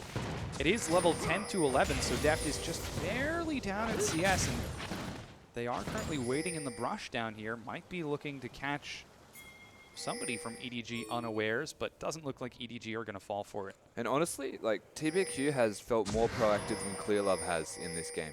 Is that they made one good early gank, and every time Clearlove's tried to do something, it's been matched, if not bested, by TBQ. And this is super impressive, because that's what a lot of people would say is the weak point of LGD, is their jungler's presence. Oh, Imp Wow. gets some great damage across without pulling turret aggro. Such great knowledge of the turret range. He's trying to break down the tier 1 right now, but just can't quite break it. Dragon is respawned, and Acorn looks for Koro. Doesn't have his ultimate, as he did already trade it over. Gets some good burst. He pops back into mini form, but doesn't catch up in time. Could be a small window that LGD clearing. Lots of damage though, and Acorn actually had that ultimate used, so just lane control is what is going to be achieved from that right here for this Nah. Keeping Rise down, or at the very least keeping him in his lane, as they do get something for their troubles here. Not quite able to deny the cannon minion, but the turret does trade over, and it is fairly even. Meanwhile, Whoa! Clearlove and Pawn net the kill onto Godby. It's 4v5 right now. Dragon's up. Teleport available from Koro, and immediately EDG rush the Dragon.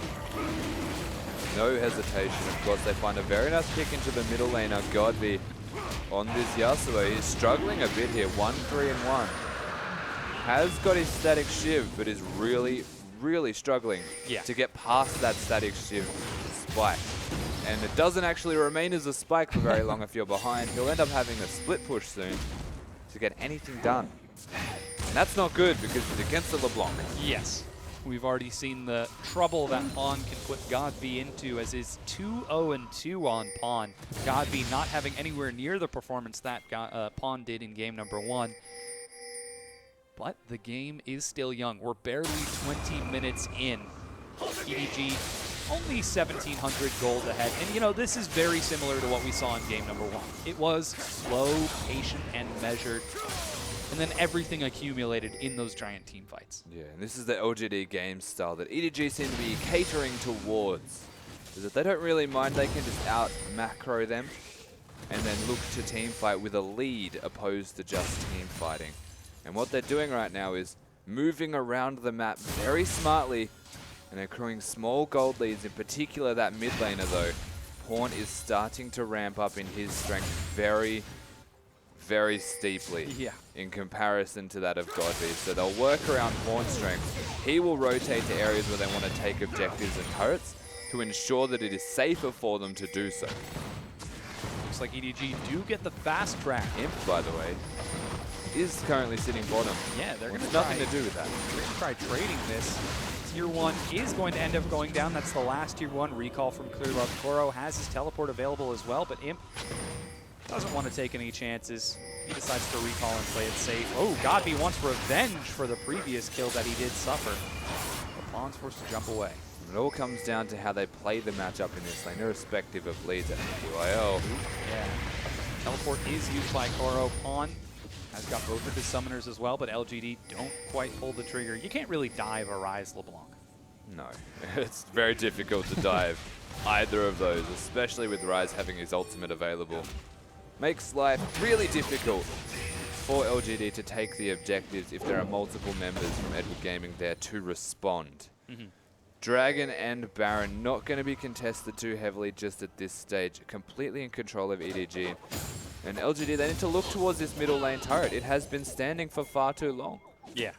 Once that is down, a lot of aggression can be unlocked. The map becomes a lot more open to them to try and make picks.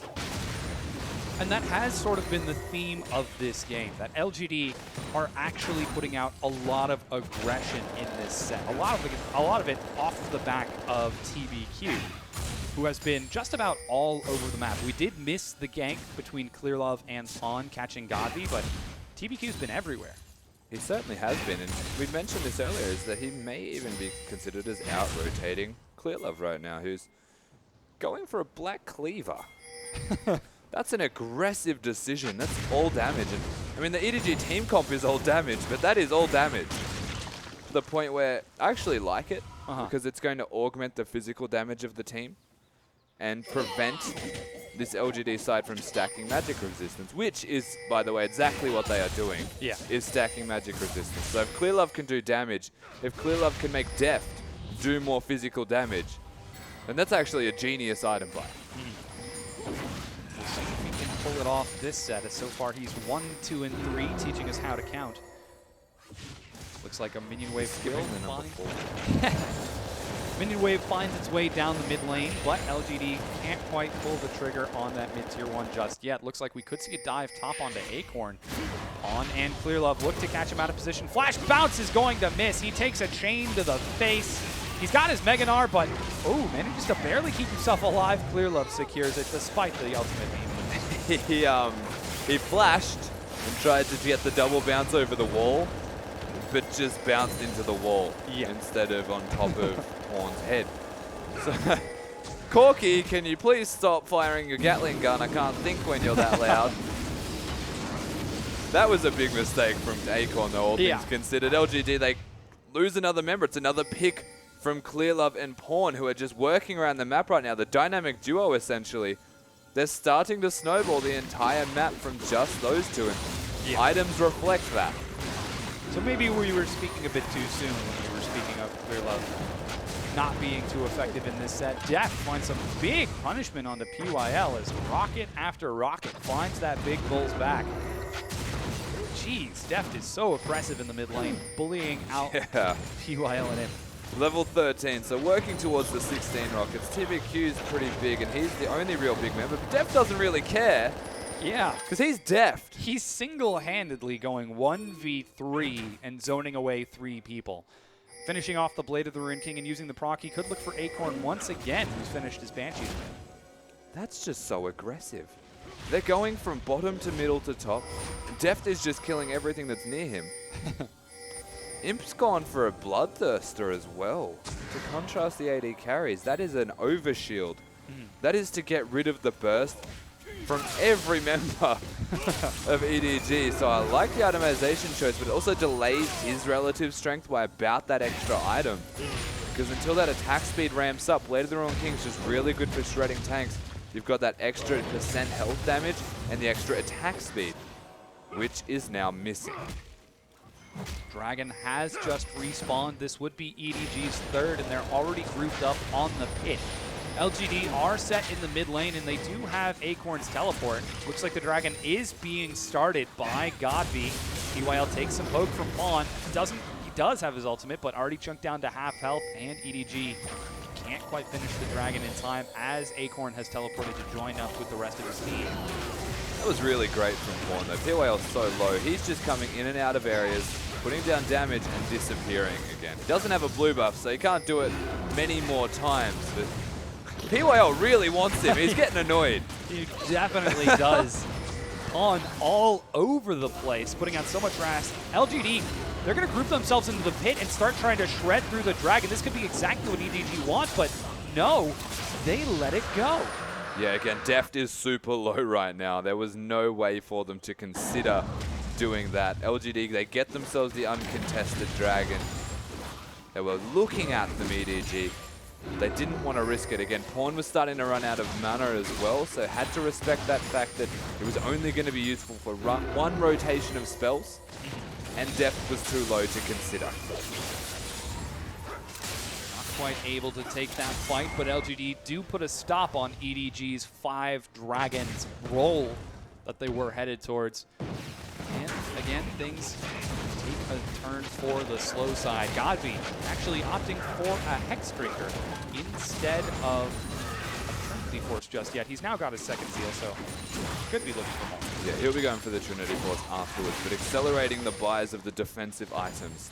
Hex Drink, a very good mid-game item, is worth getting against this side that are very burst heavy and magic damage heavy. Of course, we mentioned how the Black Cleaver can augment a bit more physical damage for the rest of the side. But if LGD play the team fights right, then Deft is actually going to be the one that dies first. Because they have magic resistance stacked, and they should be able to sustain through the burst of Pawn and Koro. Of course, it's easier said than done. Yeah, in the last game, it was the same situation. It came down to the execution. EDG made one mistake getting a bit too overzealous, and it ended up costing them the game. This time, probably not going to be making that mistake. They feel a lot more calm and collected this time. Don't want to make the same mistakes that they have in that first game. They're now one game down against LGD. Not the ideal position. So we'll see what they can make happen. TBQ finds Deft. Cask knocks him out of the Valkyrie. He gets destroyed. They turn now onto Mako. He gets out with his life. Pawn split pushing in the bottom lane. They're finally going to take this mid-tier 1. This LGD side, it's TBQ. This guy is just going massive for his team. He has been labeled all split as the weak link of the team. Now he steps up on the big occasion. They pick Deft on this Corki. Corki, to be fair, over-aggressive in his positioning, looking to take damage onto the Gragas. And he gets flash engaged on the cancel the Valkyrie. Clear Love. Sonic Wave finds PYL. They're looking for the inhibitor turret. They find it. Deft is still dead. Man. Pawn harasses Godby at half health. He's forced to back away. Will Clear Love let them go? I'm not sure if he's running or collapsing. Looks like it's running. And LGD, after one pick, take 3 turrets. Clear Love very thankfully managing to get the ward jump as the headbutt came out of PYL. Yeah. Doesn't connect onto the target, but they do get turrets. A whole lot of turrets here. A host of them have fallen down. And LGD, again, one mistake from Edward Gaming. Suddenly the game just hips back to even. And that's all it takes for this LGD side. They want late game team fights. They've got the Kog'Maw. They've got the Yasuo this time. Koro. Imp could be caught. Flash dodges the slow. Imp gets destroyed by 4 members of EDG. Pawn doesn't even get an assist in time. Acorn's shield is popped. He's close to Meganar. Knocks them away. They've already lost the AD carry. 4-man stun, but he flashes the wall. Hexdrinker keeps him safe. Dodges another. The barrel locks down Pawn. He manages to land the slow. Acorn is running for his life. And LGD escort the president to safety. I cannot believe Acorn lived that. He played that so well. Deft is caught again. Oh, man. AD carries don't like living in this game right now. They're don't. having a rough time. But EDG this time, they're the ones to make the pick, almost 2. But the chains miss twice. The ultimate from Nas scoops them away, and then he stuns them all. Yeah. With that W. A huge stun. And he just barely lives by the skin of his teeth. And EDG spends so much time chasing Acorn that they don't actually get anything from it. Yeah, that was the big question. LGD find a pick, they find 1 kill, and they take 3 turrets, opening up an inhibitor. EDG find a pick, and they get nothing. They almost find another pick. Yeah, exactly. That's what happened from that. So relative to gains just then, LGD have put themselves well and truly back to this, even in this game. They're about 1,000 behind, almost a negligible amount, as the acceleration of Godby's build has shifted towards that Infinity Edge after the Zeal. He's looking to make things happen. May even be a Bloodthirster, actually, for the Overshield. That exchange, that trade that we just witnessed, highlights these 2 teams so perfectly. EDG is a team that will kill you and then take objectives while you're dead. LGD is a team that will take objectives if they kill you. It's the sort of trade-off in mentality. I love that you could have basically just said the exact same thing in a different order. But I know exactly what you're saying. Is EDG want to kill you to make the objective. Yes. Right? They place the vision, they get the pick, they get the objective. Very standard style. LGD get the objectives, force you to fight, and then make the pick and continue to get the objective. Yeah, it's a question of priorities. Whoa, Pawn has to run away from a Kog'Maw as he has the backup of LGD to help him out. PYL healing himself back up after taking some harass. It's a fast Kog'Maw, though. Yes, he is. Doesn't even have a Lulu, and he's not too fast. He's got Alacrity boots as well. That's just a thing at the moment So many for these enchantments. guys. Yeah. absolutely stellar. 31 and a half minutes into the game. Dragon number 4 is spawning in just a moment. EDG's third or LGD's second. Nobody seems to be quite prepared for it. There's one pink ward at the pit. You can see EDG have just started to ping it. They want assistance at that area, apparently. They know that it's a point of contention because they can aim for the 5th dragon. They're 1 up already, and the 3rd for move speed is actually pretty big. They have a rise. They've got the Braum and the Corki in particular as well. They all benefit from it. And it's worth them just straight getting. They've got the numbers. Besides Clearlove. Godby did just complete a recall. Instead of going for the Infinity Edge like Pawn, he picked up a Bloodthirster for some sustain. Pawn, you can see, getting his blue buff now is going to be so terrifying jumping around this fight. That was timed very well here for EDG, getting in that blue buff, because he can now harass and not be concerned about running out of mana. And the aggression that Pawn will actually put in place, akin it to a Rumble who just got a Zonya's Hourglass, right? Yeah. Is that like, suddenly he's in the front line, he's being tanky. Well, Pawn's going to do that as the Blanc because he has the mana pool now to sustain it. EDG shove a wave forward. LGD shove a wave forward, and EDG respond to catch it. They're starting the Dragon. Here comes Pawn over the wall. They're grouped as 5 in the pit. I don't know if they can escape from this. Acorn's close to Meganar. He's dancing around with the group of LGD. Pawn looks for the flank with Clearlove. Nice poke from Def. Meganar's here. Yeah, some harass finds him. Acorn takes some of Pawn from the backside. Imp kills Pawn as he goes too far forward. PYL knocks Koro out of the fight. Mako gets knocked up as well. He's trying to keep himself alive. TBQ takes a kick, but Godby and Imp are being escorted by the tanks of LGD. With Pawn dead, they're rushing towards the Baron pit. They are going straight at it. It is a there they go. bloodthirst. Now they back away. They decide the open turret, perhaps. They're just making their mind up in a very slow, casual manner. Working around EDG, trying to force them into areas. Mako's super low. Is not recalling because he has to stay. And they were waiting for the teleport from Acorn. There it was. Ooh, flash Wow. knockup finds Clearlove over the wall. Godby looks to follow. Imp flashes for the chase. got He it. gets the kill. That's Clearlove's smite gone. This is going to be going Baron to LGD. And Imp actually playing the zoning tool right now for the team as Deft is looking. Acorn tries to keep him occupied on the far side. Deft has a rocket available. He could look for the steal. Is he going to secure it? No. Godby gets it despite TBQ's smite. And Koro gets out with his life, but that's 2 picks, and now the Baron for LGD. And again, LGD, they get things when they find a pick. They actually get the Baron. They got the middle turrets earlier, and now they're starting to snowball out of control yet again. They've got the Kog'Maw with 3 items. The Yasuo did go for that Bloodthirster for the overshield, sustained through the Assassin Burst. He's going to be in the front line. TBQ's huge. Nah, doesn't want to die anytime soon based off that itemization. They're all starting to become overwhelmingly large. And the EDG team comp is the biggest question mark about all of this. Is they're running assassins. They didn't get ahead enough early, but they can't actually assassinate people. Imp killed Pawn in the last fight, as an example. Yeah. That should never happen. Well, it wasn't to 4 people. So Well. we didn't see it on screen. I assume there was some sort of knock-up or CC that denied him from doing damage. But he had his blue buff. I guess Pawn got a little bit too overzealous once again, just like in game number 1. This time it cost him the Baron. We'll have to see if it ends up costing them the game. Again, LGD are in the same position as game number 1. Now they've got the Baron minions and they can possibly work on that middle lane inhibitor. It is bare. All they need to do, which is not actually working in their favor just yet, is get the side waves pushing. And the top lane is in EDG's favor. They're working on bottom lane, so they'll have 2 out of 3. It's not bad. It's just not ideal. And in saying that, they really are struggling to come up with an idea of what to do right now. EDG are controlling the map so well. They actually just don't have an answer. LGD finally managed to get a wave pushing forward. Godby and him escort the minions forward. They're going to be looking for this tier 2, but can't quite keep it standing as Imp shreds through the turret's health bar. It goes down. Cask gets dropped, but Pawn dodges it. Mako drops his ultimate as well. The disengage is successful. Knockup finds Mako. They're just looking to poke. Of course, they've got the Baron minions, and EDG are the side that do have to engage sooner rather than later.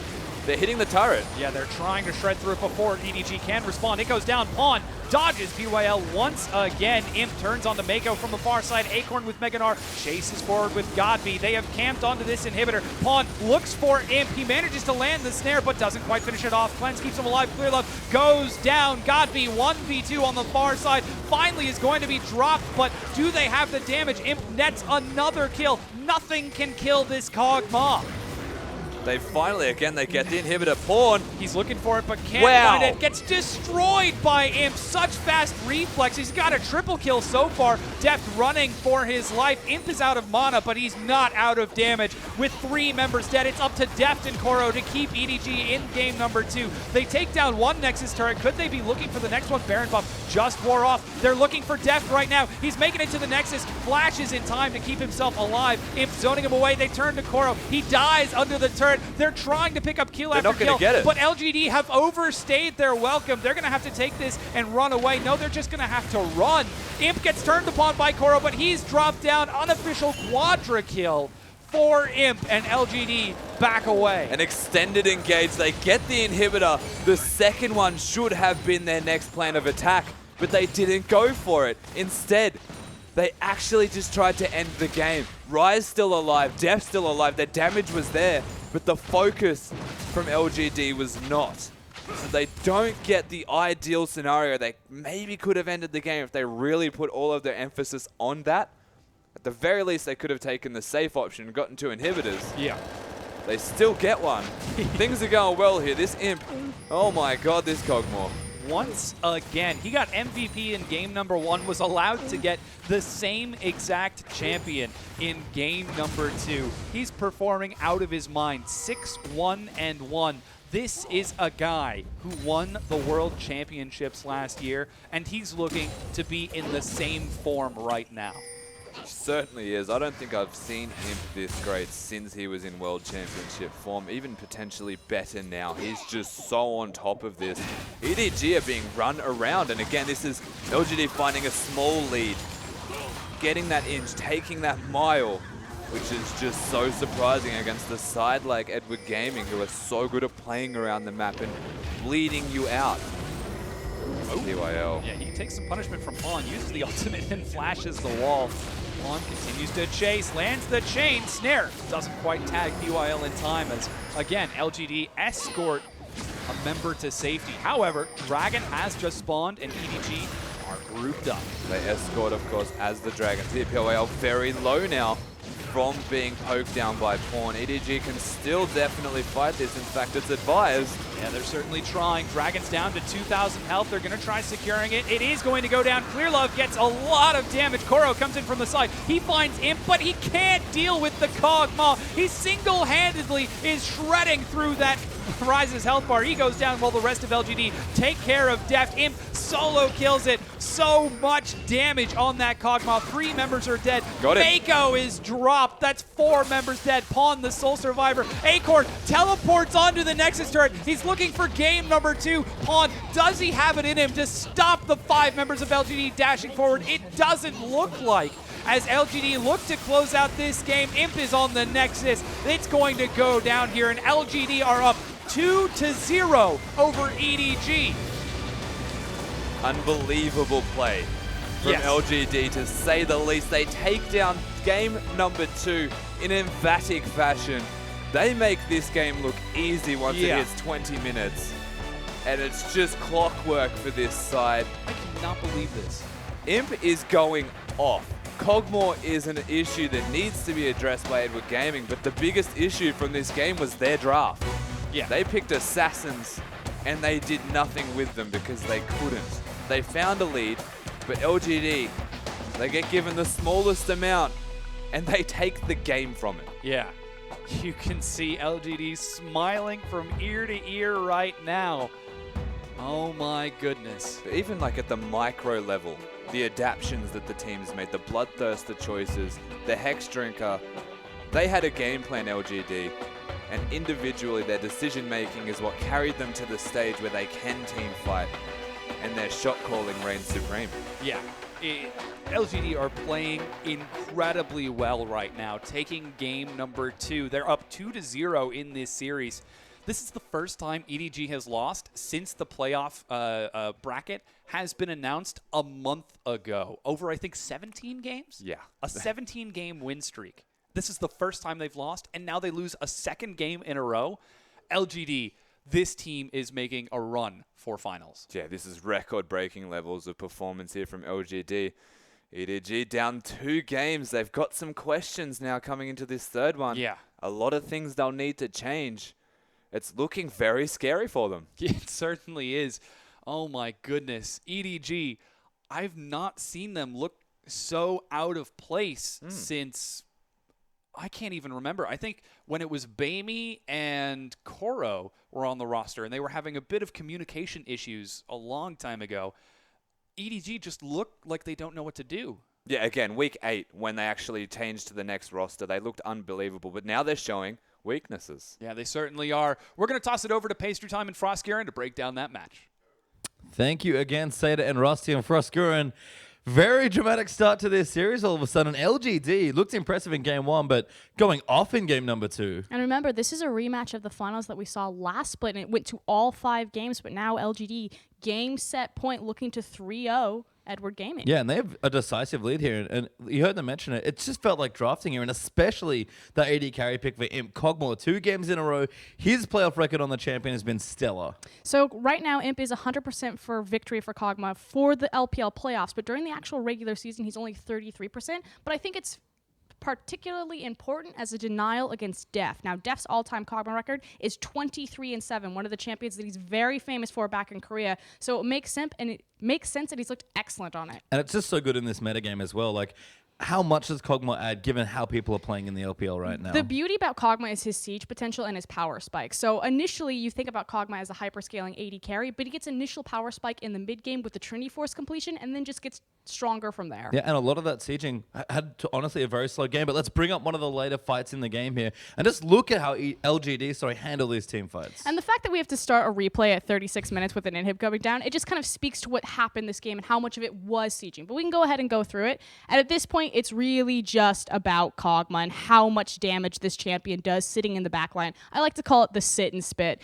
So Clear Love goes in way too deep, just gets blown up. At this point, Godv is so big that he's able to distract majority of the backline. He does eventually go down, but Kog'Maw's already picked up 2 kills. Just the range, the threat, the damage output of this champion. I feel like anytime Kog'Maw's in a game, there's a time limit on how much you can do before he just outscales you. And it was certainly far too late here for EDG. And look at the support that they've got here as well, LGD here in the team. Great peel there from the Alistar, protection there from Gragas. Even the top lane, Akon has a lot of CC. And Yasuo was not a bad champion to block some key abilities with a Windwall and is another additional threat. So Imp, even without a pick like Lulu, had so much protection in this team comp. And we've seen so many teams leading up into the playoffs banning Lulu and Kog'Maw away from LGD. So, you know, maybe With they good know. reason. Yeah, maybe they know something we don't in terms of practices or anything like that, but anytime Imp gets his hand on this champion, it just gets explosive. Yeah, and wouldn't be surprised to see it taken away here. Certainly something needs to change for EDG, but even on top of that, it's also the other 2 picks that we've seen commonly, Brom and Yasuo, being constantly picked throughout playoffs as well. And it just speaks to the potential of Siege. Sivir has always been an incredibly important champion. Kog'Maw, Corki, and then also Vayne in tandem with Janna. It's all about sieging, and Braum and Yasuo deny a lot of that siege with their win wall. Yeah, we do have, I believe, the last fight now as well. Again, EDG tried to fight around this dragon. This is super late into the game.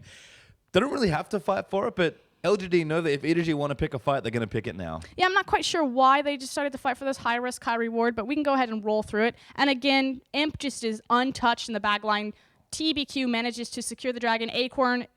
Koro is trying to get him from the side right there. Just gets immediately obliterated by Imp. Look at how strong this Kog'Maw is, able to face take the rise in late game. And from here, flashes to dodge the damage from Daft, picks up the kill, just styles on him and looks for more. Yeah, and the threat range from Kog'Maw, such a long range when his W is active. Again, plenty of support. Don't need the Janna, don't need something like a Lulu. Just raw Kog'Maw with a bunch of other good champions around him. And that siege and that strength is just there time and time again. And we can also talk about his itemization. You know, having the Trinity Force, we talk about the mid-game power spike, and then building the Bloodthirster in response to the LeBlanc. So LeBlanc often pushed out Kog'Maw, but having that extra shield on a physical damage item really protects him against the high-end burst. Yeah, super smart stuff there from LGD, and they're up 2-0 in the series. Can EDG start to mount a comeback? We're going to go back to Seda and Ross here to find out. Pastry Time. Oh, thanks, Pastry Time, Frostkern. Getting a bit too excited there, but yeah, I mean, an amazing set. We're about to get into what could be the last game of this series, the rematch of the last LPL finals, and I could not be more excited. And it's 2-0 up for LGD of all teams in this series. The underdogs, you would wager. Of course, it is a rematch, and if any team can take it to EDG, you would have to say it is this LGD side. They are looking so on form, and they are performing to a T. Their drafting has improved significantly. Their decision-making as a team just feels cohesive, whereas, weirdly enough, Edward Gaming don't feel the same. Yeah, their drafting hasn't been too stellar with this last pick. I think the big theme that you were hitting on in the last game was that they did have the assassin LeBlanc, but they didn't get her far enough ahead in the early game. She just wasn't able to find picks. And she was still ahead, though. That's the problem, is that Clearlove wasn't ahead, and he was playing a Lee Sin to supplement the assassination comp. They had a Rise in the top lane, so they were mostly magic damage with that Corki as the AD. Raised a lot of questions, and a lot of magic resistance was then stacked by LGD. They safely get through early in mid-game because they can stack one type of resistance, and then the AD carries didn't have an impact. And by AD carries, I'm referring to Lee Sin and the Corki.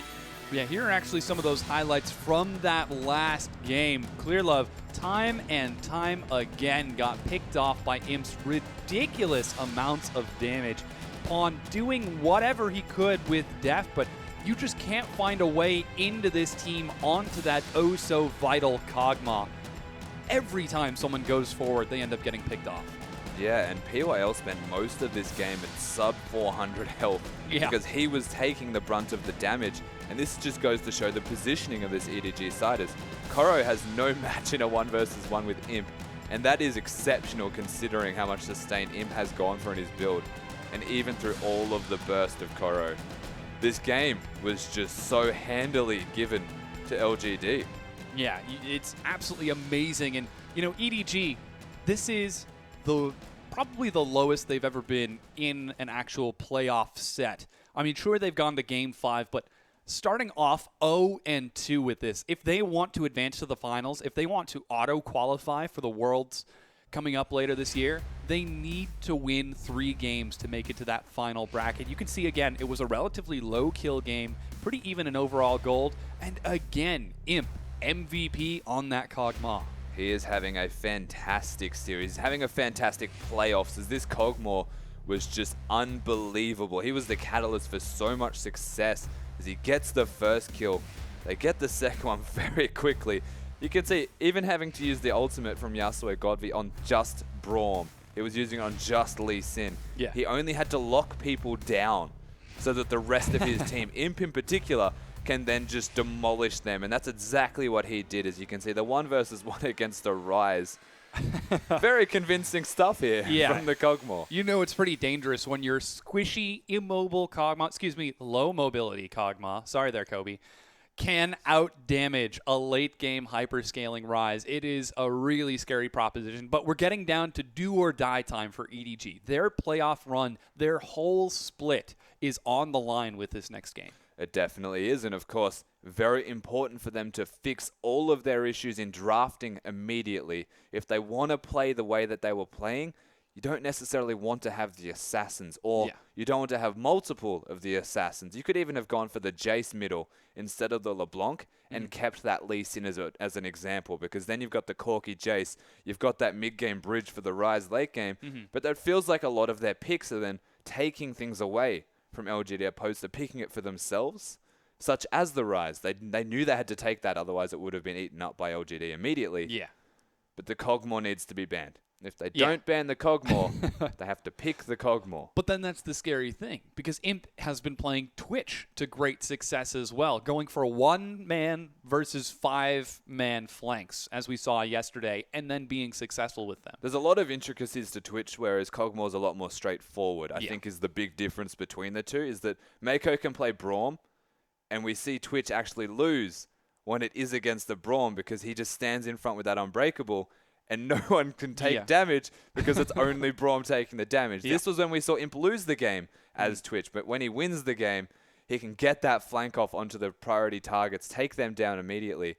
but it's still better than being a Cogmore. Yeah. I'll put it that way. His Kog'Maw has won MVP in the playoffs, I think 5 times now, out of a stupidly low number of games. I think 7 total, but Yeah. he's been playing so exceptionally well. Don't quote me on those stats. Again, LGD, you can see them on your screen. PYL, the shot caller, the leader, the heart and soul of this team. The entire team was built around him.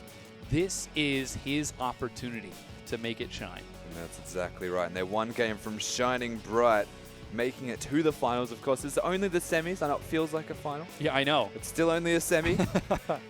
I can't believe this is only the semifinals. Yeah. This is so intense. Oh my goodness, such a close set. Koro not looking too happy. There's Godby right now. And EDG have done well to match LGD thus far in terms of their macro control chaos style of play.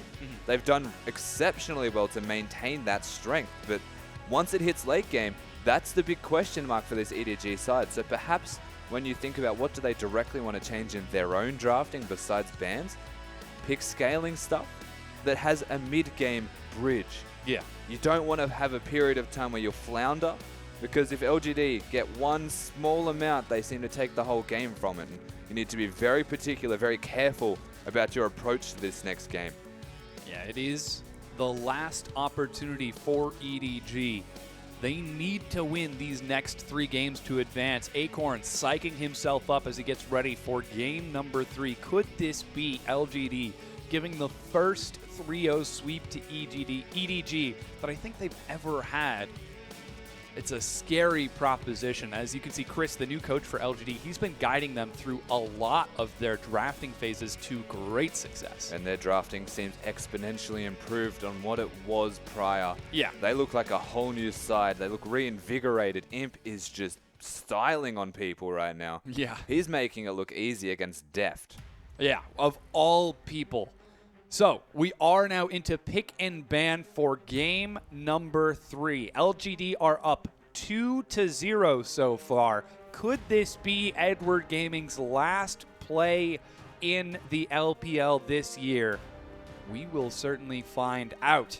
So far, Twitch respect band away from Imp. That EDG blue signifies side. a Cogmore first pick. First Yes. and foremost, they don't need to ban the Twitch. They are on blue side. If they don't pick the Cogmore and they ban the Twitch, then they're making a big mistake. The question is, what will LGD then do in response? Ooh, even the Yasuo getting a respect ban. It didn't do that great in lane for Godby, but still getting a lot of respect from the team fight of EDG. It's just the wind wall, honestly. Yeah. And, I mean, LGD can definitely just pick the Braum and still have a wall, but it's not as impactful as having a wind wall you can just place down and then disregard that area because the wall stays, whereas Braum needs to be actively moving Yeah. to block things. Looks like the last ban again is going to be Koro's Olaf. Kog'Maw still open, so too is that Gragas. Koro maybe Sure. feeling the top hat, yeah. I mean, that's one way to get rid of... Cogmore, you just eat him. Exactly, but looks like the Kog'Maw is first picked right away. Imp will have that taken away from him. Gragas still open. Callista! Oh no. That's a big question mark. The bans were targeted from both of these teams. And of course, it does leave open Imp's Callista, and that is a scary proposition. Not only that, it leaves open the Lulu that has been banned or picked away from Godby in all of these playoff games. Yeah, Ryze and Gragas are still available too. So many strong picks available for LGD. How do they pull from that enormous pool of champions? I think the best option for them is this. They don't need to pick Callista because Cogmore has been locked in unless they want to flex that with Pawn. In which case they would do in this rotation and then they would lose their counter pick essentially. Yeah. But in saying that, Rek'Sai also available right now. Clearlove not looking to prioritize it just yet. May want to change his mind at the last second, go for that Rek'Sai. Yeah. Just to deny it from TBQ, who has found a lot of success on that champion. Again, played 7 times, banned twice out of the 8 games. Yeah, it looks like it is going to be tanky disengage for EDG. Imp giving a shout out to Insec. with a quick poppy hover, swaps it back over to Kalista for that last second. I would be astonished if he were to take anything else. Imp, if he can play that well on Kog'Maw, imagine adding mobility and a rend to that damage. Well, he can always default to the Vayne as well, but he prefers the Corki matchup if he's counterpicking the Vayne. But he does want this matchup in particular. Very good lane swapping still. LGD, they always preference that. TBQ picking right now. You would imagine Rek'Sai, in which case Acorn's the only remaining member, and Gnar is still available for him. Take that away from Koro. No, he's got Maokai. Pick Gnar anyway. Or Vi, you know, because why not? This is awesome. We saw LGD hovering it, I think, in game number 1 for their first pick, but they decided not to go with it. And we're getting a full disengaged comp out of EDG as they look at their supports. They've got Gragas. Janna is still available. They're going to need to do everything they possibly can to keep Imp away from their team as they look for these next 2 picks. That is such an aggressive decision, though, from TBQ. Yeah. He does love aggressive champions, and Vi is just that instant, reliable engage. We'll call it reliable. Take that with a grain of salt, as you don't know what's going to be in front of you after you are in the backlines on a Kog'Maw. In saying that, LGD are going to be running dive. They've got the Lulu to supplement that, to augment their strength and survivability behind the dive. And because there is no way to avoid the Vi ultimate, there's no way to avoid the knock-up. Diana can then hit spells. That's always worth considering. But Victor also being locked in by Pawn. That's his second time this split. Yeah, not very big on the Victor. Again, he's still an excellent Victor player, so we'll see how he performs. Looks like it's going to be Acorn taking Lulu in the top lane as Godvi, might be going back to the Diana for that last pick. I swear the counter counted down to 0. Didn't it count down to 0? No, it counted to 10. Oh, that's interesting. Well, there's a 0 in it. Yeah, well, there is a 0 in that, but it is going to be the Diana locked in for LGD, and LGD going full-on aggression with this. And this is one of the cool picks about LGD, in that they can flex the Lulu as well. So they do pick the Diana, they flex the Lulu to that top lane, and it's based off what their draft requires. They don't have Flame, because Acorn can actually flex the Lulu as well. One of the big strengths of this player in the top lane. They give Godvi the dive that they're looking for to complement the Vi that they already had in their team. They've got Kalista and Braum. Kalista can throw Braum in whether he likes it or not, basically, and says, well, you're diving now, so go. Braum very good at disengaging. Lulu very good at disengaging. So it's a mixture. It's a mixed bag of what their team composition is looking to do. Yeah. But if they can't get onto the Kog'Maw, which very smartly picked away from them for Def, then it's a very risky proposition. Yeah, it certainly is. Coaches shake hands, having a bit of a laugh as we get into game number 3 between EDG and LGD. This could be the last set for EDG in their run for the playoffs. Of course, even if they do lose, they will get a chance to play in that 3rd, 4th place match for those World Circuit points. But we're running through the rosters right now. You already saw the top and jungle. Here are the mid laners, Pawn and Godvi. Diana into the Victor again. Pawn's second time playing that champion, but Godvi, no slouch. He used to be a Diana main when he first joined the LPL. As we move towards our bot lane, Imp smiling in the photo, serious in real life right now. We haven't seen a smile on him yet today, but if he ends up taking this next game, that might change. Yeah, and he's got the Kalista. He had a very successful Kalista game earlier in his last games. I believe it was against Vici Gaming. When he dismantled them almost single-handedly. They surrendered at 22 minutes. I'll put it that way. Yeah, we'll see if it's going to be a quick game this time around as we're getting onto the Rift.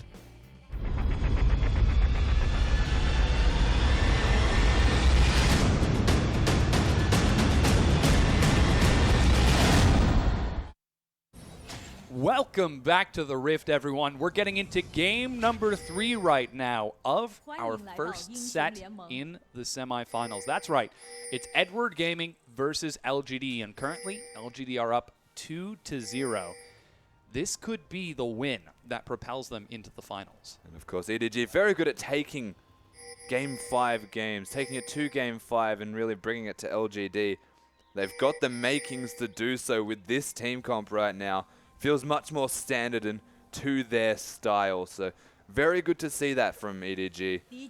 We'll see how they adjust, though, because this LGD side, they don't look like slowing down anytime soon. They had the practice coming into this day, to be fair. They played 2 best-of-5s.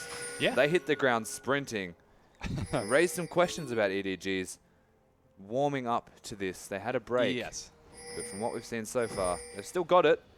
You're exactly right. LGD have hit the ground running, and they have not stopped to breathe since. EDG, on the other hand, a bit slow to start in this set. Defensive lineups coming out from just about everyone. Wards all across the river. Doesn't look like LGD are going to spot the lane swap from EDG as Kog'Maw and Janna head to the top side of the map, whereas Imp and PYL stick on the bottom, looking like they might start off with a Gromp camp. Yeah, the Kog'Maw looking to do the lane swap, of course. You don't want to be into a Kalista lane ever, really, in your entire life.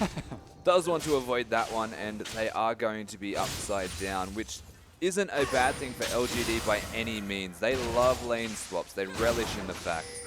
And Godby is one of the most unique laners on Diana that I've ever watched, and it's actually really fantastic because he pushes the minions under the turret and forces, in this case, Pawn, to spend so much time actually trying to last hit that he can't harass, and it unlocks Godby. This is his favorite time of day, when he can be unlocked to do Raptors, or he can just gank. Yeah, the first level 2 is picked up by Pawn in the mid lane as Godby looks to answer back with one of his own. Gets a nice quick crescent slash across to continue shoving forward as Koro in the bottom lane looks to catch some CS, but Acorn commits to the double jungle. Yeah, Lulu actually not that bad at double jungling. Has a lot of damage early, has that picks and the shield there also, and you can kite buffs around with your glitter lance. So all things considered, not actually that bad of a double jungler. But of course, Maokai, as we are currently seeing, getting that solo experience, sitting in his lane. Risky, but effective right now is they don't really have that great of a dive. He's just timing his backs without knowing where they are. And it is around 3 minutes 10 when you double jungle that things start to happen. That is why we see him pulling back right now.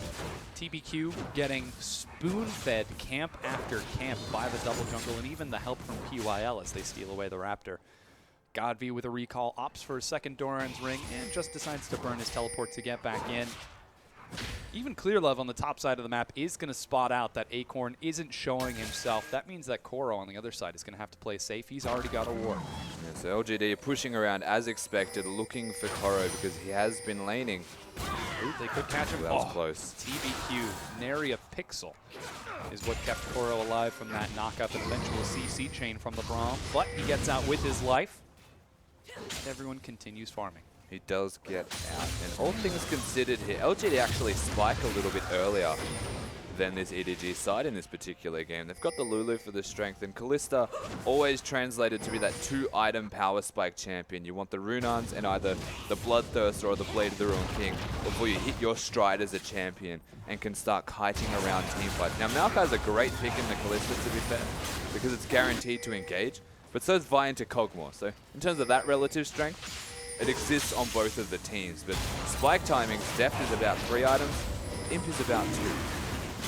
Keep an eye on those spikes as LGD take advantage of EDG's passive early game and secure the first dragon 4 minutes and 48 seconds in. No response from EDG. They look like they might try to answer by taking the top tier 1, but Acorn's already on his way to keep it alive. Yeah, Acorn had enough for that second Doran's ring. They get the first dragon really early, which is great for them. And now they look to actually get the standard lanes. No vision on where the Lulu has been for quite a while. You would imagine TBQ on this Vi will then go top as well and try and hold his hand through some of the pressure that is about to be placed down by Deft and Mako, whether Acorn likes it or not. Yeah, and that's something that's been working really well for LGD over the course of this set. TBQ and Acorn have had exceptional synergy, ganking top lane, roaming mid lane.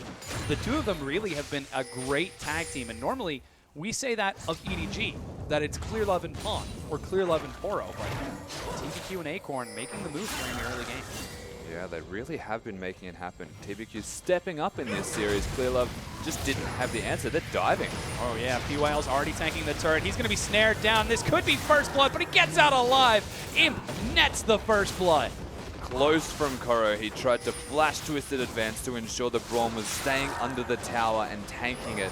But he uses his own flash, the Unbreakable, to reduce some damage. And the heal used by Imp to ensure that his support stays alive. Now the first blood goes to Imp on this Kalista. Yeah, even the teleport from Acorn just to make sure he was safe. That's going to get TBQ some alone time with the minions, but Mako and Deft are there to ruin the party. Koro, once again, finds Imp with the Twisted Advance, but Kalista, nice and safe, keeps himself clear, while TBQ keeps the wave prepared for 8. Yeah, he's very due for a recall here, Imp. Or Mako will actually, Koro, sorry, will actually start to find some strength in the 1v1. Has a lot of money available to him, but I don't think he'll look to lane swap until an objective falls, or maybe they want to avoid the 2v2 of Deft and Mako because they're recalling right now. We'll see what they want to do. Yeah, looks like they do finish up the phage component for Deft as he heads down to the bottom lane. We haven't quite seen Koro just yet. He, in fact, does not have teleport, so... He's going to recall now. He's going to go top lane. And Acorn is actually just recalling to go back top lane, I would imagine. Yeah, just to make sure that he's Health Crystal Ward pot. keeping up. So, now that we've got that gank out of the way and we're starting to see some standard lanes, what can we expect for the next few minutes? You know, Imp, he's got now his Bilgewater and a dagger to the phage of Death. So mid lane that we're looking at now is going to be very standard, just farm heavy, so no real action will come from it unless Godby catches Pawn, looking in another direction perhaps, and just side swipes him. This bottom lane though, as you mentioned, there is the dagger with the Cutlass for Imp. He is in a fantastic position in terms of strength. Isn't it a completed item? Whereas Kog'Maw, having just the Phage, gets some added mobility, has the range advantage. It comes down to execution though, because if PYL can hit a Q or an auto attack and actually start to proc that passive, then Imp can be aggressive. If he can't actually do that, can't be aggressive, then Def will never really take damage because he's got Mako on this Janna to boot. But the aggression well and truly in favor of LGD, of this Kalista and Braum. We'll see how they can put it into effect, or if Deft can actually 1v2 the lane essentially. Yeah, TBQ's actually on this bottom side of the map as well. He is level 6. Imp tries to bait it out. Here comes TBQ. They could look for it. Mako dodges the damage, but they're focusing on the Deft. He's taking so much. It's not enough to keep him alive. TBQ nets the kill, but Clearlove locks him down long enough to trade 1-for-1, and the minion wave is clear. They do trade 1-for-1, but they still have Deft dead. This is why the Vi has been picked since the very beginning of draft phase, and that is what TBQ is going to continue to do throughout the rest of this game. Kill the Kog'Maw. Do not let the Kog'Maw snowball. So the fact that Mako got a kill, perfectly fine. The fact that TBQ got a kill, still really, really good for LGD and bad for EDG. Because Kog'Maw, it's very difficult to kill a tanky Vi who has the kills.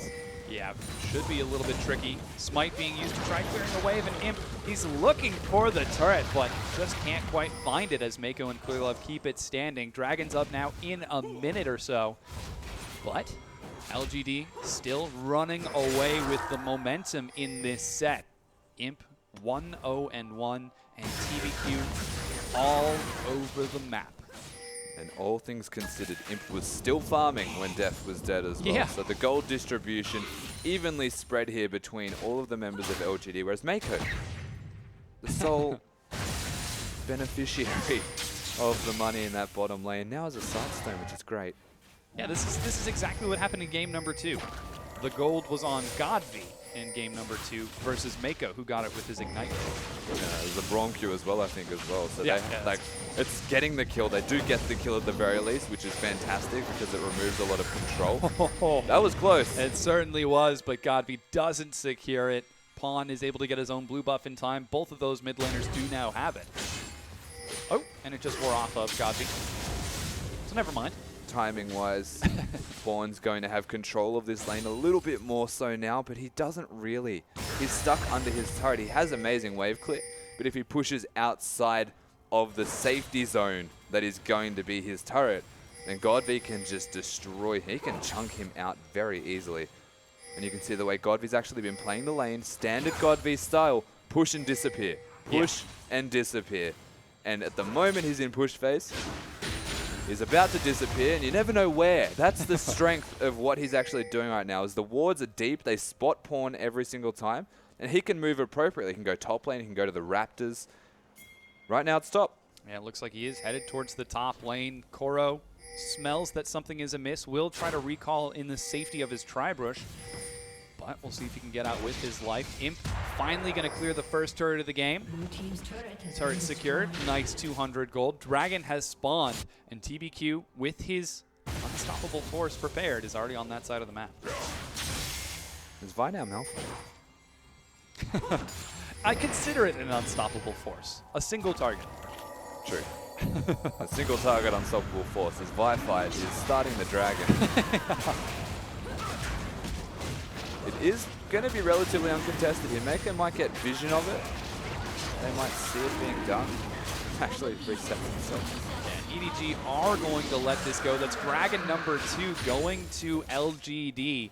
And they're starting to run away with this set. EDG are playing it so patiently, so passively.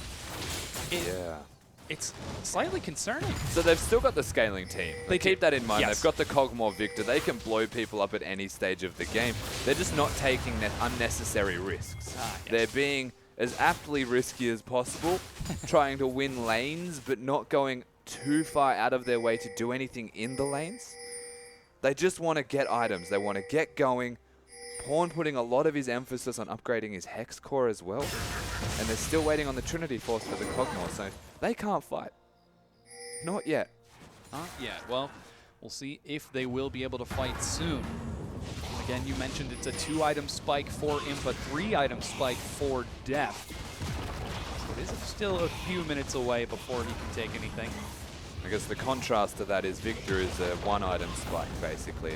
Yeah. At level 1, he's really strong. At level 18, he's really strong. It doesn't really matter what his items are, because Victor is just exceptionally strong. It's a very well-rounded decision and choice of champion here for Pawn. In response, though, Godv had to go for that assassin option to cement the team comp as actually being a composition, because with just the Vi, their dive is lacking.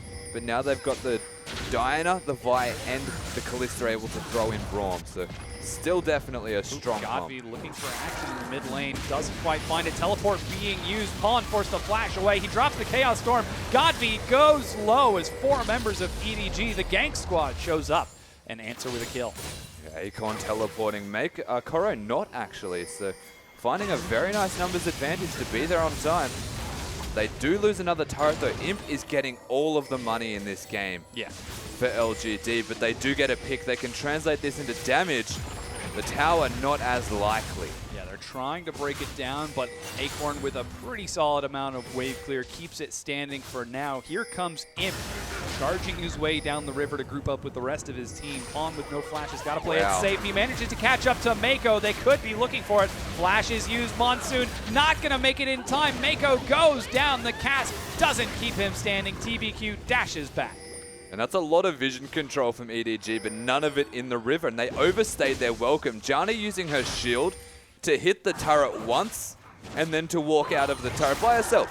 No reason to be there, but he goes down for that. Vi having to use the ultimate, uses the flash over the tornado as well, and they secure the pick. A lot used for that pick, so in terms of... Godv actually, the red buff just revealed Clear Love being there, because it went over to him. It did. So you can see Godv knows, throws the crescents. Yeah. That was really smart from Godv. He started the red buff and was like, well, I'm not going to continue this. Let's see where it goes. Yeah. And it went over to Clear Love. If someone's in that bush. I wonder who. But again, LGD up 1 kill and 1 turret to the 2 Dragons of 0 of EDG. They did finally take a proactive play and shut Godv down in the mid lane, but he has now completed his Nashor's Tooth. And as you mentioned, Imp is getting all the time and creeps in the world to farm that Kalista up. He's already up 15 CS over Deft. starting to look like a pretty scary Kalista. So he's up 15 CS, he's up a kill, and he's also been given the solo gold for 2 of the turrets in top and bottom respectively. Yeah. He has been given all of the money for LGD right now. Wow. That's And- a 1,200 Yeah, gold lead. exactly. You can see the difference between them is reflected even much more in the fact that he got solo kills on the turrets. Yeah. That is the biggest difference between them. The kill helps a massive amount, and this Kalista is going to spike at that 2-item spike well before Deft is going to be very relevant. He does have a Trinity Force. He hurts right now. He hurts a ridiculous amount right now. Not really comparable once Imp actually gets the next item, but immediately at this stage in the game, EDG can fight. Yeah. Well, Dragon's going to be up in 2 minutes. We'll see if they can test it. As Godby now completes a Mercury treads off of his recall, and Pawn looks for some boots of his own. Ooh, Deft getting tagged by Mako. Love waiting in the wings, trying to see if he can catch PYL just a bit overextended. You know, we saw the gold a little bit earlier. The only member on EDG that has a gold lead over their lane opponent is Koro. Yeah, and Koro is really big, to be fair, right now. He's actually the most important member of this EDG side. Deft and Pawn need to play their part, but that for the most part is going to be kiting back. Yeah. They're running a Gragas, Janna, Victor, Kog'Maw comp, so they're trying to protect Deft and then assassinate people who get on top of Deft. Koro needs to be in the front line. He's the only really, really important member that needs to make sure that Imp cannot go off in fights. And the fact that he is ahead is the most important aspect for EDG. So very thankful of that fact. And we'll see if he can translate that into anything further, as Lulu's still doing well in farm. The only real difference is that kill, but a Rod of Age is done as well. Yeah, that's going to be a tanky Acorn. A tough nut to crack. But yeah, I actually do want to talk a little bit about the dichotomy between the two. That you will have EDG kiting back, trying to keep Deft alive. But there's a Vi and a Diana getting into that back line. It creates a very real situation where Koro ends up splitting too far from his team, trying to keep Imp occupied. Very much so, and of course, as you mentioned, Acorn is playing that Lulu, so he's very good at peeling himself. Braum capable of peeling, but will most likely be thrown in by Imp or pull back from Imp to say, well, you need to protect me now, I'm dying. Yeah. Depending on the situation. So in terms of these two team fights to compare and contrast, it will be heavily on execution and how they actually implement the fight. If they can get Deft caught and they don't get knocked away by Janna and Gragas as an example, and they can actually kill Deft, then nothing else really matters for LGD, because that's the important member down.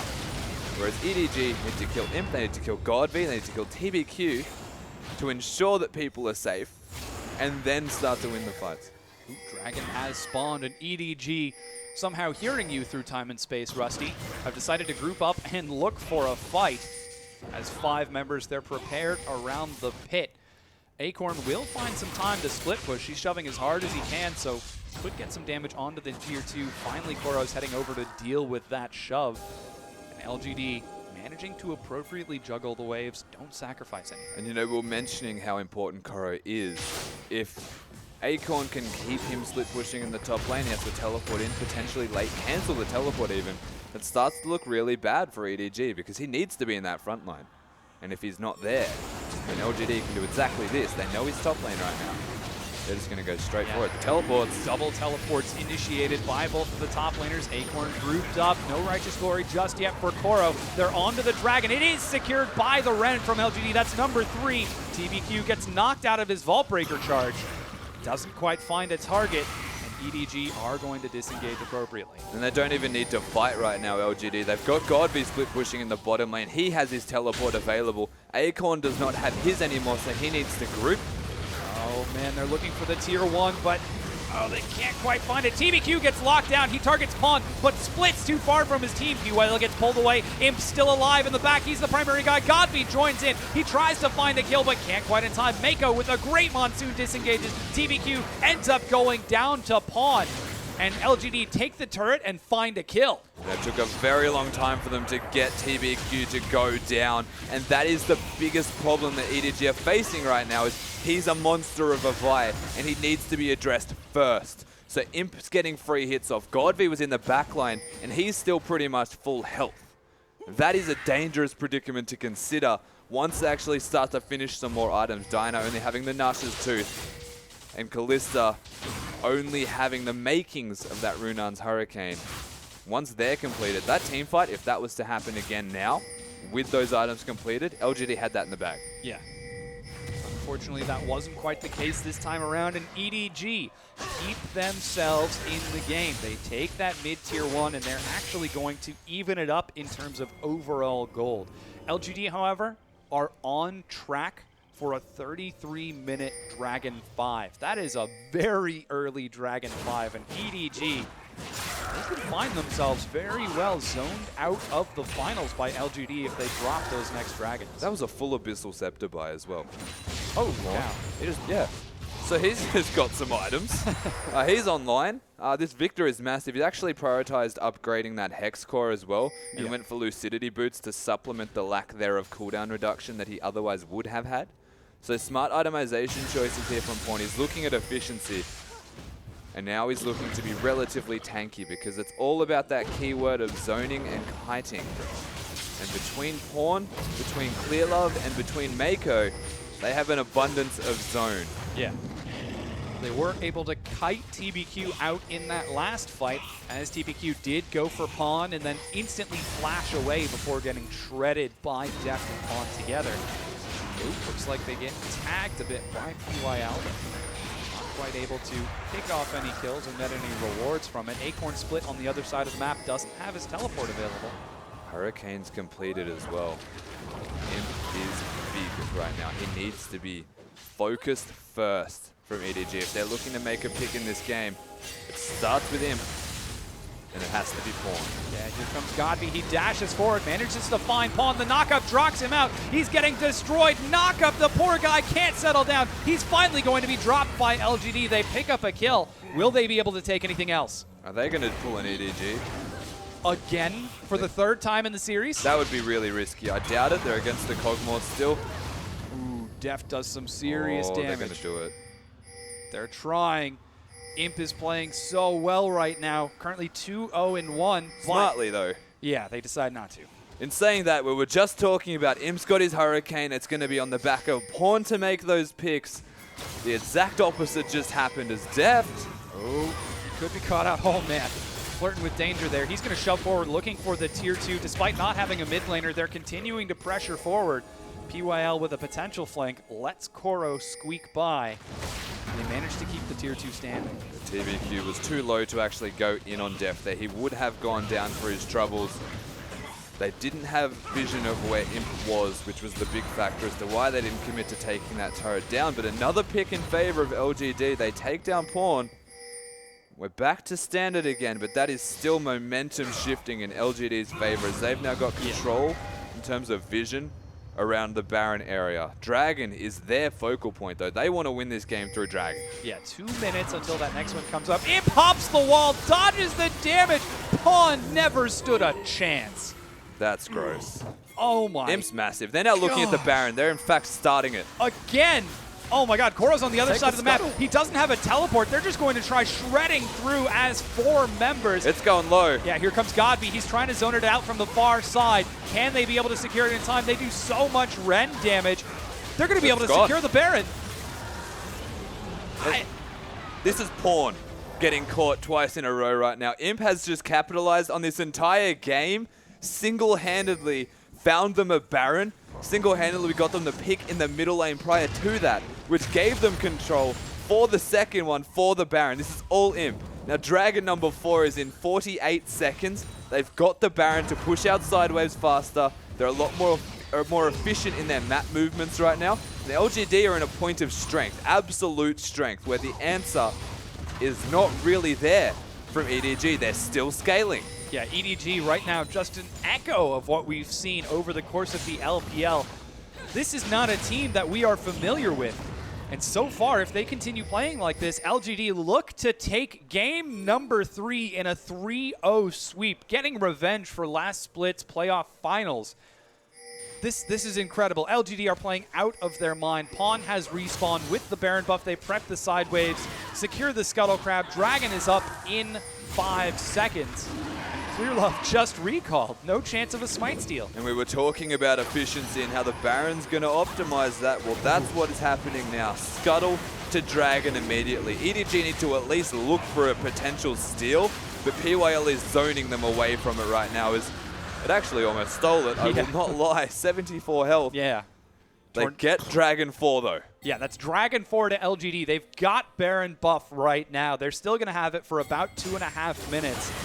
And they're going to put a lot of pressure onto EDG with this set. They've already dropped most of the outer turrets, one remaining. Imp actually with a recall goes for his Quicksilver second and is going to catch up with Godvi in the top lane. Yeah, so we're waiting on that last whisper from Imp from the looks of it. The only real remaining item that he could ever want to take down everybody. This Vi is not looking like dying anytime soon. Has the Lulu to augment that strength. And Godby has the Zhonya's Hourglass completed. So their diving is pretty much at maximum level. And that is really bad for depth. Has his Trinity Force. Has a Janna and a Gragas. Has a Maokai. Like, he's really good in terms of zone control from EDG. Yeah. If they can get on you, you're dead. The next tier 2 turret is going to fall. Mid tier 1 is still standing for now, but LGD look to make quick work of that as they swing back towards the mid lane. With another wave building on the bottom side of the map, LGD are in complete control of this game, being allowed to play the macro style that they know and love.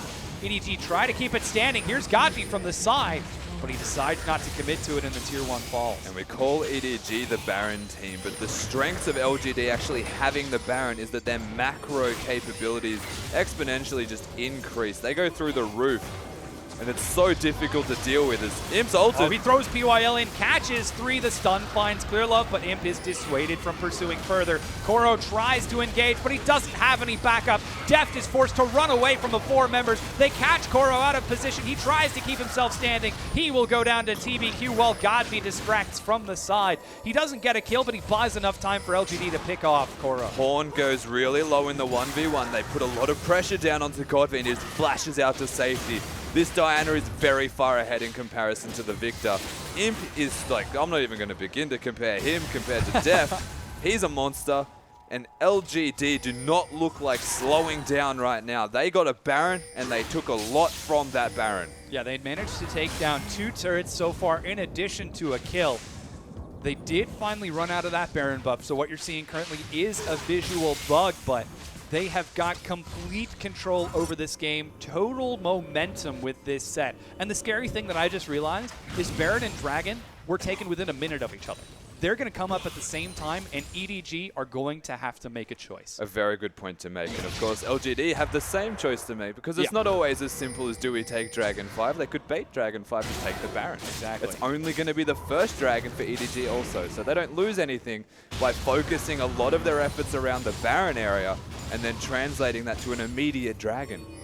There's a lot of possibilities here for LGD. We look at their win conditions. They have so many. Yes. Team fighting, picks, vision control, siege. Koro gets caught out once again, but this time Imp decides to let him go. He says, go back to your friends. Tell them what you have seen. Don't know if he said that. It was a sly smile. Yeah, we'll get that. It's the fact that he's using his ultimate, though, so willingly, sees someone, and just presses R. Yeah. It's like, I'm going to kill that person. PYL, go. Get him. They may not die this time, but that has found success now. It's 3-0-2, this Imp. This Kalista has got Berserker Greaves with Alacrity Boots. He's in a comfortable position. We'll be kiting everywhere. Yeah, such a scary position. Baron's now going to be up in 2 minutes. No sign of the Dragon just yet, but I'm sure it is going to be soon. Things are looking awful scary for EDG. They're down about 8,000 gold in game number 3. They're down 0-2 in this set. They're down in game number 3. There's the Dragon, 30 seconds apart. And this is super dangerous because EDG have spent most of their past 2 to 3 minutes in their base or near their turrets. They haven't had a chance to reach out their wings and actually feel for ward placement, get some control. They've got it near the Dragon area. They've got one in the pit. They've got a pink ward. But look at Baron. There's no wards there. They don't need wards there, LGD. They know EDG don't have any. And their wards are just deep. They place them deep. They know they're safe near the pit. and it's going to spawn before Dragon. Yeah, this is a scary, scary position for EDG.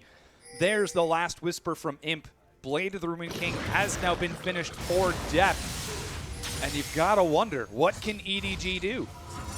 They need to fight. They don't have a choice. If this 5th Dragon gets taken, then LGD can just continue to play the game they just were and make picks, but to a greater degree of success. So LGD, they've got the control now. It's in their hands. It's their game to lose. But EDG can definitely still fight. It just comes down to execution. Yeah. And that's the problem, because you look at their team comp, their engage isn't that ideal because it's more disengaged. It's more zone control. And unless it's a Maokai, which is again why Koro is so important in this game, then it's not necessarily reliable. Baron just now spawns, and Deft in the area ventures forward with some assistance from Clearlove. They're going to get some wards over there, and LGD are forced to respond. You can see the gold on your screen. A 4,000 gold lead for Imp alone. That's good for EDG. They got the Scuttle Crab, so even if they don't have vision, they know if it's being done. LGD have got a flank, and now the Dragon is up immediately. They are going to go there straight away. LGD making a fast track to head towards it. It's all up to Clearlove. Level 14 to 14. LGD try to bait it out. Looking for a pick, but EDG are grouped as 5. This could be the fight that defines this series. And they have started it up. Imp takes a bit of poke, however. Acorn in the front line with PYL, down to about half health. Koro dives in. Clearlove's in the pit, but Imp is untouched in the back. Dragon has been pulled away. PYL gets tossed in. Imp taking so much damage. He's burst low, but he's still alive. PYL on the back. Imp cleanses, flashes out. TBQ diving. PYL goes down, but Imp is still cleaning up the team. It's another kill from Godby. He's just shredding through EDG. They could not pick their target. Oh, no. Pawn gets the outplay, but it's 2 versus 3 right now, and LGD look to take the 5th Dragon. And Pawn and Clearlove with flashing red health bars, they have to leave the Dragon area. The teleport to flank Pawn. No.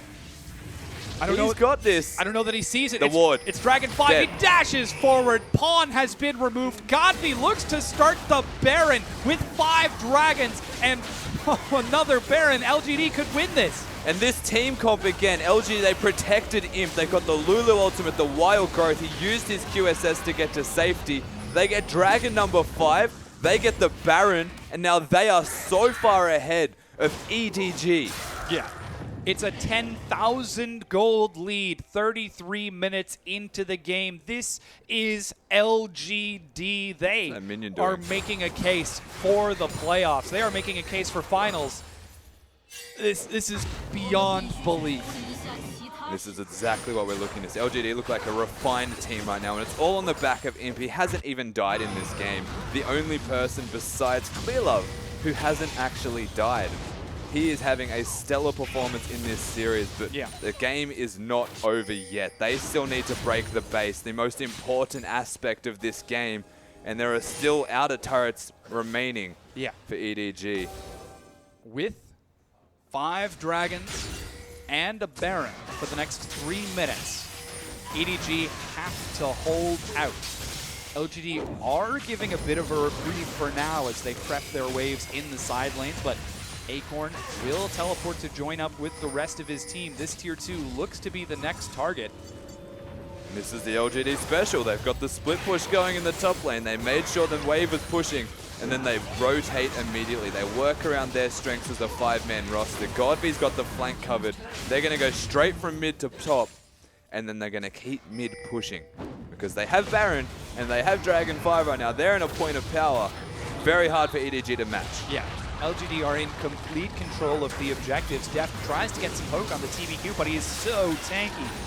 Poke comes across. All it takes is Godby and TBQ to get onto Deft and he will die. They have so much power. He was looking for it right there with the Vault Breaker, but didn't quite find it. Imp splitting on the top lane will prep another wave. Deft getting a bit too far forward. Oh man, that Cosmos got me scared. That's the problem, is he has to be too far ahead because that's his team composition protecting him.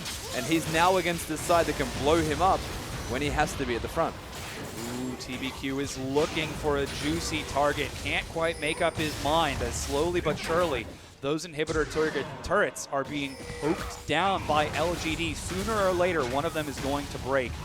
As Deft gets some good poke out. foot. He's got Mako and Clear Love to back him up.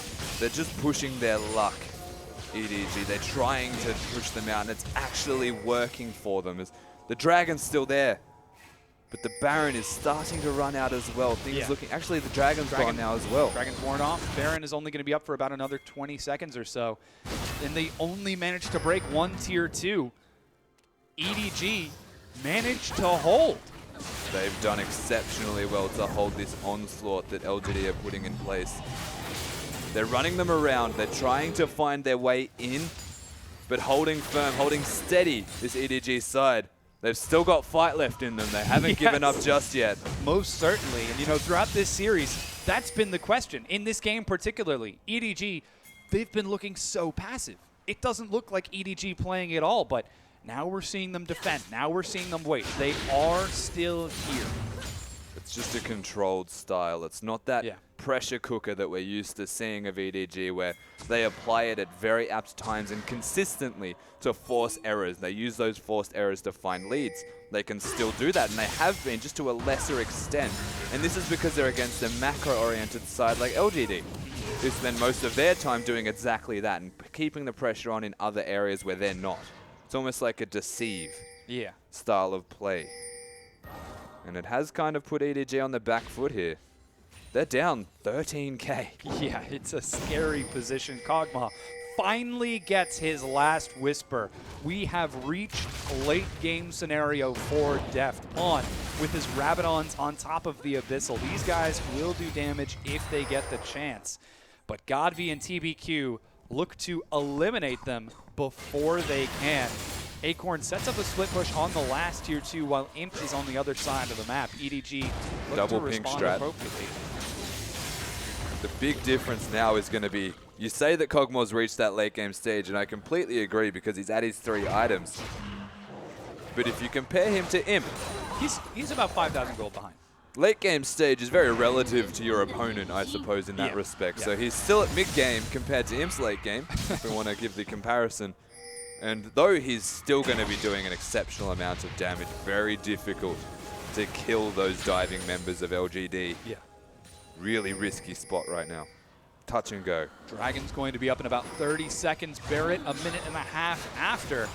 Imp keeping the wave pressured up for now. As you can see, LGD are set to fight around those objectives. They've got vision control over the Dragon. Godby steals away yet another blue buff. They could look for Dragon 5 once again. EDG need at least one Dragon. That would do so much for their damage. It certainly would. Yeah, they look to fight for this one. Godby, he's actually waiting in base right now with Home Guard Teleport. This is a case of needing to fight as well, not just looking to fight. It is Dragon 5 all over again. Don't be fooled, it's not Dragon 6. The scoreboard lies. If they can get this LGD, if there's a team fight around this and they get it.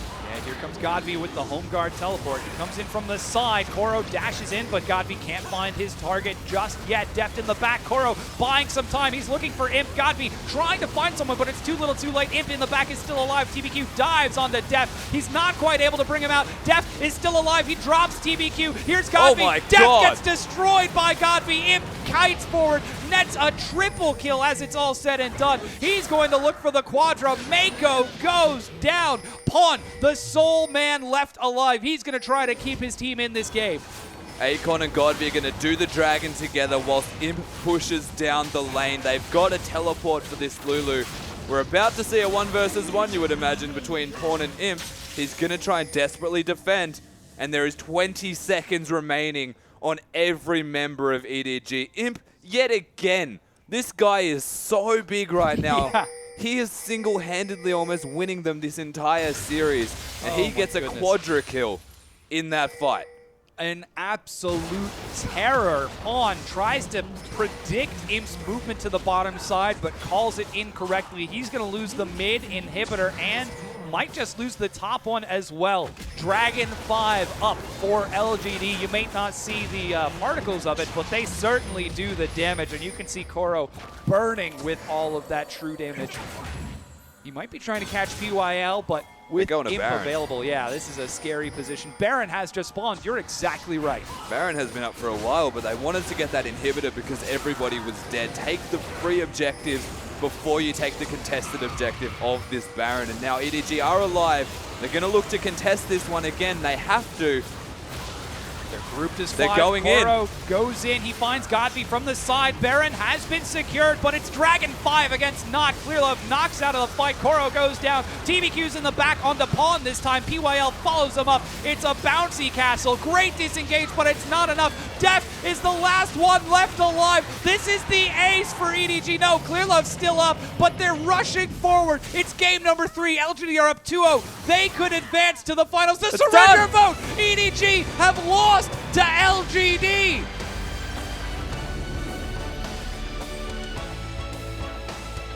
Words cannot express how incredible LGD is playing right now. Just look at their faces, Oh my Seda. gosh. That says it all. There's They the just, smile. a team that was finished rank 1 through the regular season, barely lost a game.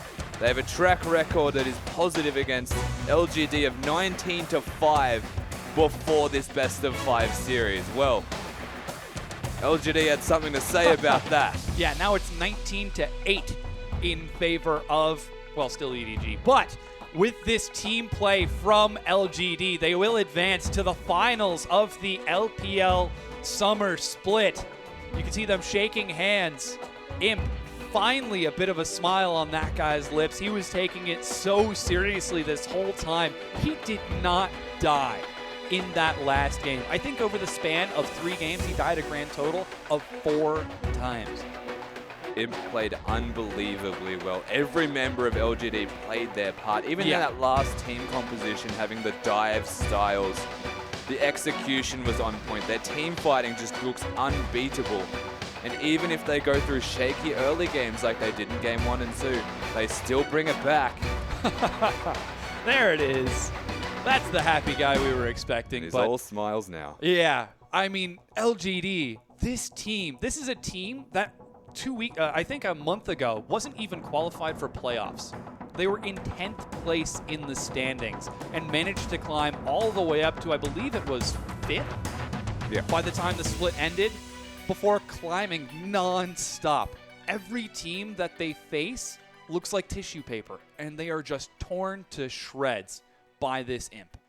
LGD as a whole side, Imp in particular, 2 MVP performances in a row. Yeah. Be surprised if that wasn't the 3rd. Exactly. They just took out EDG in the semi-finals, 3-0. Oh my gosh. That's ridiculous. That is amazing. LGD are playing out of their mind. 3-0. EDG, they're not done quite yet. They will go to the 3rd, 4th place match, which will take place tomorrow. But, I mean, just playing against it, EDG, they looked like a completely different team against LGD. And you might say it comes down to the practice that LGD have had also. They've played 2 best-of-5 series. They look like a well-oiled machine. Yeah, well, we're going to break it down with our analysts right now. Pastry Time and Frost Garen, take it away. Thank you very much, Seda and Rusty, and what a way to end our first series here in playoffs. Cannot believe that LGD got the 3-0 and EDG just got outclassed all series long. LGD, my God. Now remember, this is a repeat of the finals that we had in the spring split, which went to all 5 games. LGD just 3-0'd EDG, the team that took the international victory at MSI, and in spectacular fashion. Yeah, absolutely insane stuff there. And it was a pretty interesting game. The series, honestly, LGD just looked like they had control for most of it. We're going to bring up our first replay here. And this is actually something that EDG did quite well. It was a first little tower push.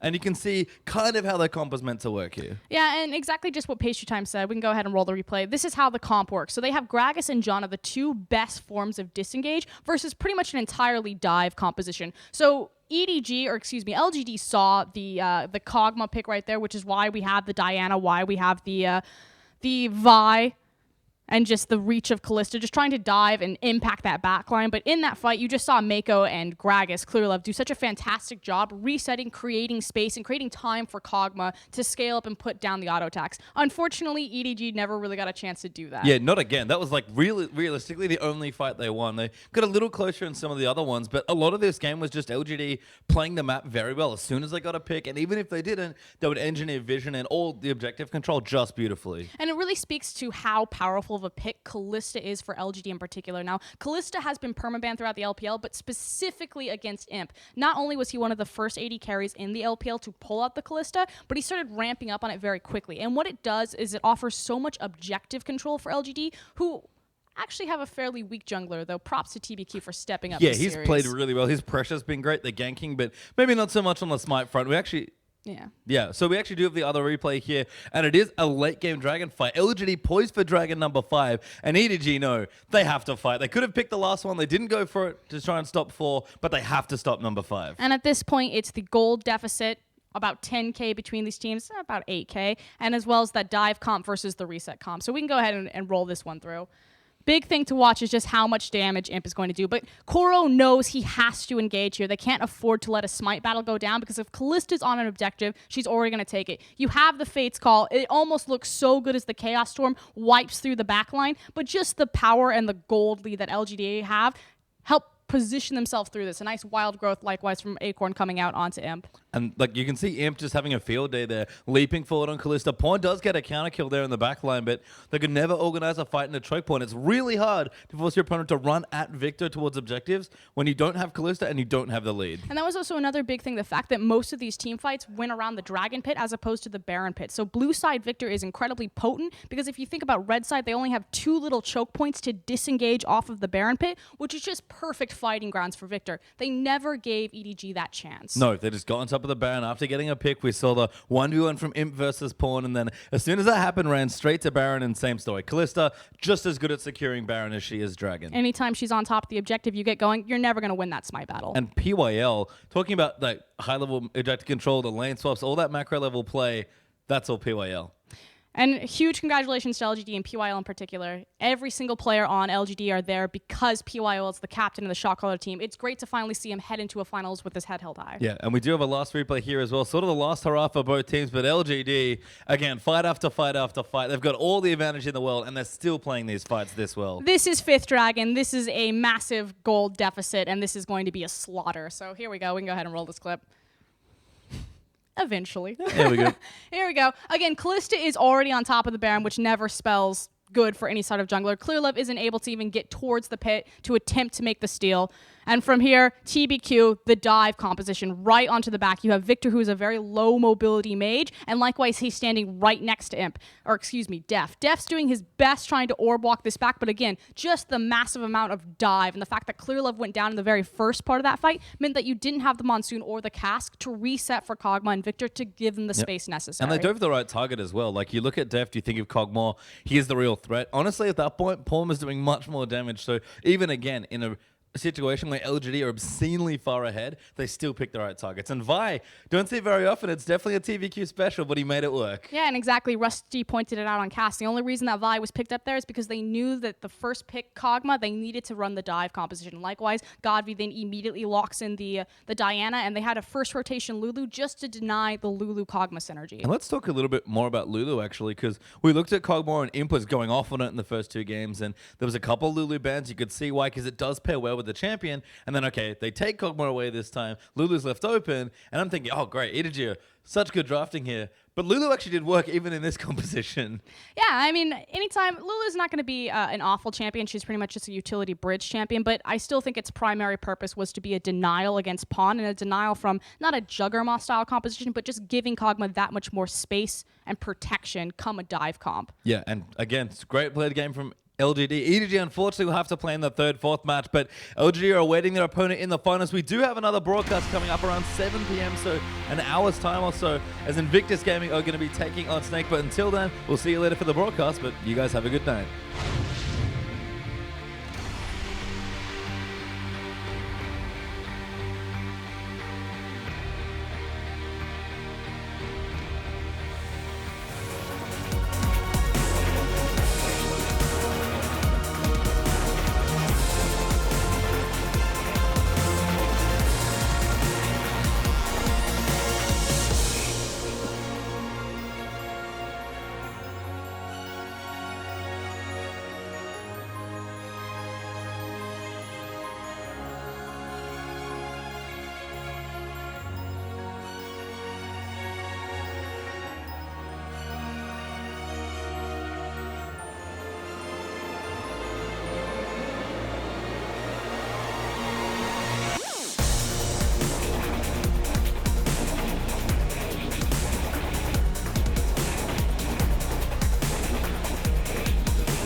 back, everyone, to the LPL Summer Playoffs.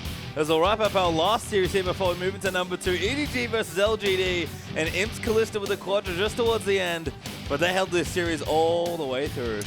What an turn of events here. LGD refacing off against EDG for the semifinals. It was the final that we had in the spring split, and in convincing fashion, LGD 3-0 EDG. Very convincing there, but you can see the Xiaogu fans are lining up. They're ready to see their two teams take to the Rift, but LGD now back through the final. They get another shot at the title, but they won't have to worry about EDG this time. They've already taken care of that.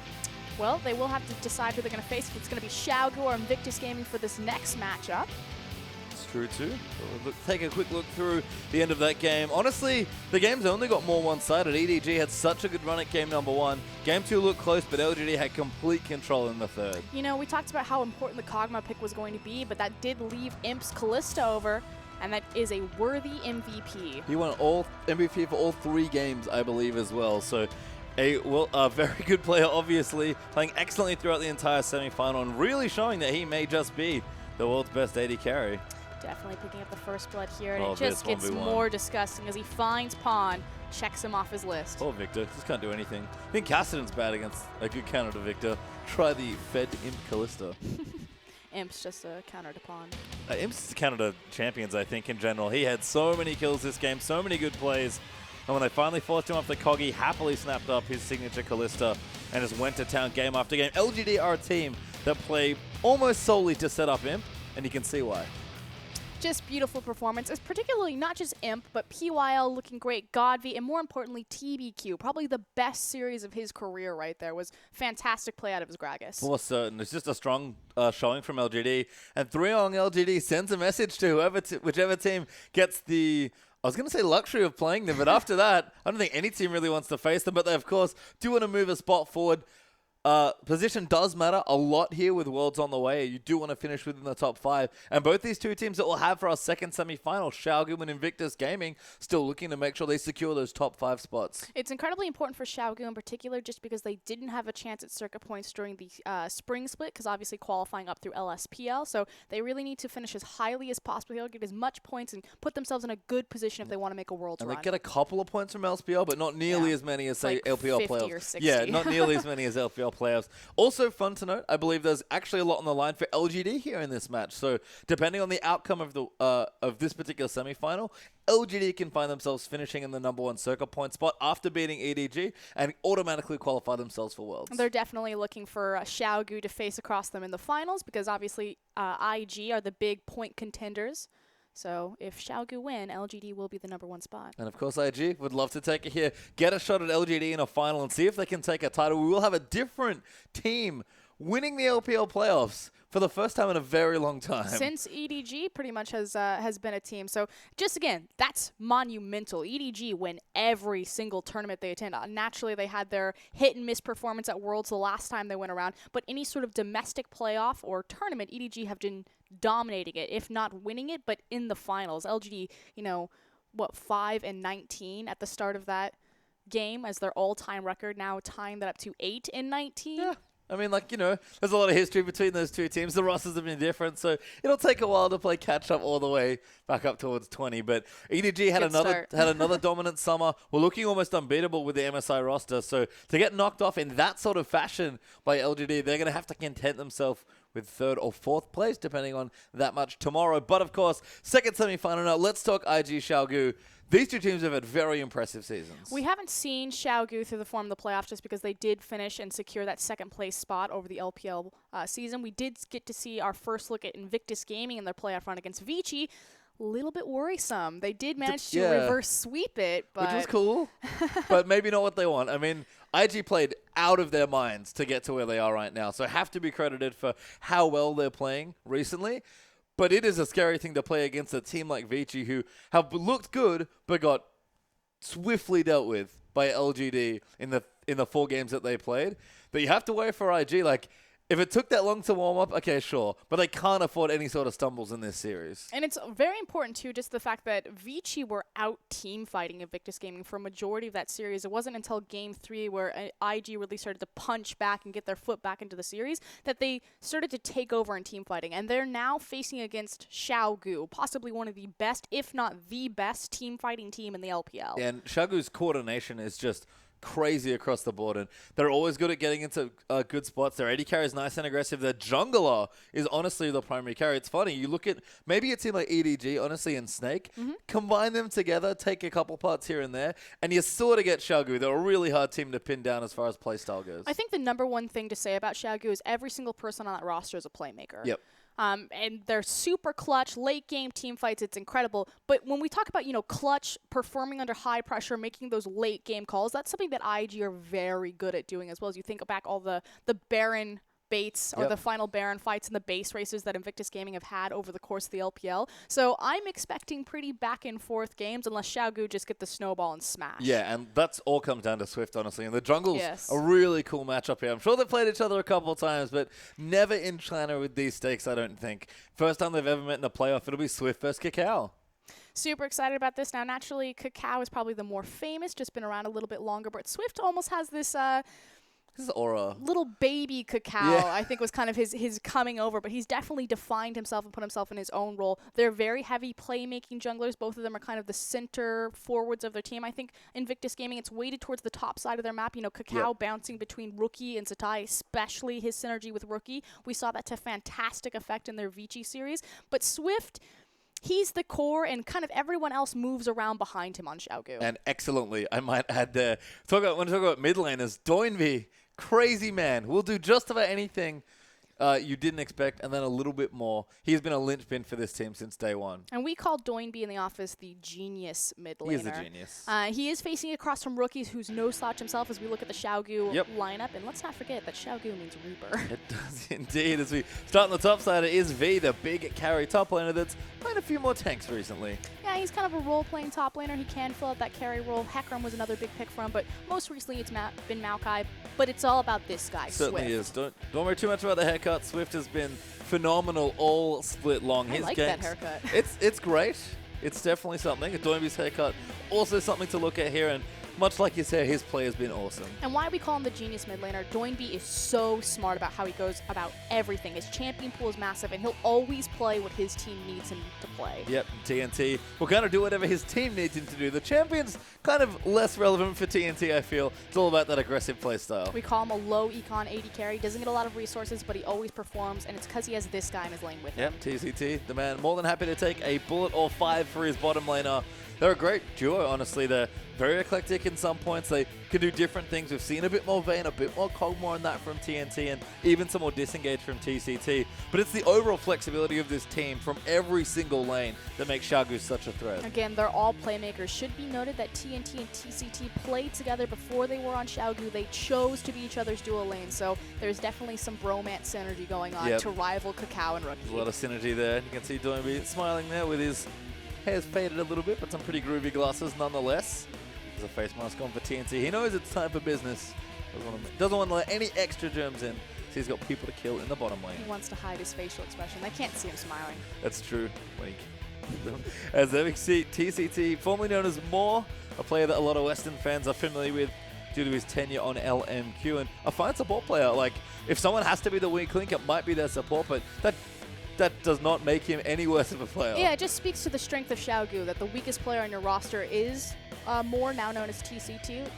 They're all playmakers. His Annie is fantastic. He's had some swing plays for himself to allow Xiaogu to make it this far. But on the other side, it's Invictus Gaming. Yeah, Invictus Gaming coming off a huge win against Vici.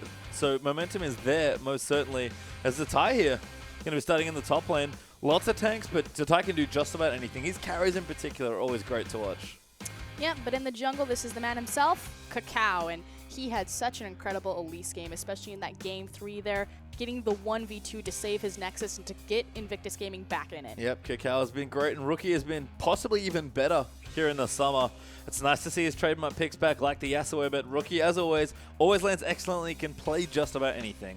In the AD carry position, it's Kid, formerly of the Legacy Invictus Gaming roster, alongside Zatai. He's mostly known for his Trinity Force AD carries, but he's starting to mix it up, and his Vayne has a really nice impact. Yeah, and of course his dual lane partner Kitties, who he has a ton of experience with at this point. They've looked good, honestly. Kitties' support cannon in particular in that best of 5 series was a really unique, something we haven't seen in a while, but used to be sort of a bigger play. And for Kitties, he had a great game on it. It's one of the first games I really saw Kitties step up for IG. Especially his Alistar game as well, in tandem with that Kinnan performance, shoving the enemy jungler out of the Baron pit World 6 to make sure that he couldn't get the steal. And there were so many back and forth Barons that series. Yeah, we talk about weak links for teams. Again, Kid and Kitties, you probably point to them as being the weaker half of the map here for IG, but no slouches at all when it comes to play. I think Kid and Kitties starting to find a bit more momentum in playoffs as well. And we've talked about kind of the bromance of TNT, TCT, Rookie, and Cacao, but like you said, Kid and Kitties, they've played with each other for a very long time, especially this guy on your screen, Zatai. Yep. This is the core of the Legacy Invictus Gaming roster, and then you mix in a little bit of KT Arrow Flares. These guys know how to handle pressure. They know how to come back in a series and make a reverse sweep. And Xiaogu, relatively new kids on the block that came up from LSPL, kind of like a pseudo Snake in their direct impact, and people are like, oh, okay, these guys are good. Yeah. But can they perform in a best of 5? In Demacia Cup, that wasn't the case. Exactly. The best of 5s that we've seen them play, and there have only been a handful of them just in third-party tournaments. Xiaogu have not done nearly as well. Regular season fit them perfectly because they can prepare good strategies and just take series. They almost always won at least one game, and they got a handful of really nice 2-0s to keep them firmly in second all season long. So they'll be tested here, much like EDG today. We haven't seen Xiaogu play in playoffs until now. That's a benefit that they get from their placing. But you got to worry, are you a little bit rusty from not getting to play best of 5s? A team like Vici went through a bunch of different repetitions and clearly got stronger as the playoffs went on. Even LGD in some of their closest series is leading up to now their finals appearance since beating EDG.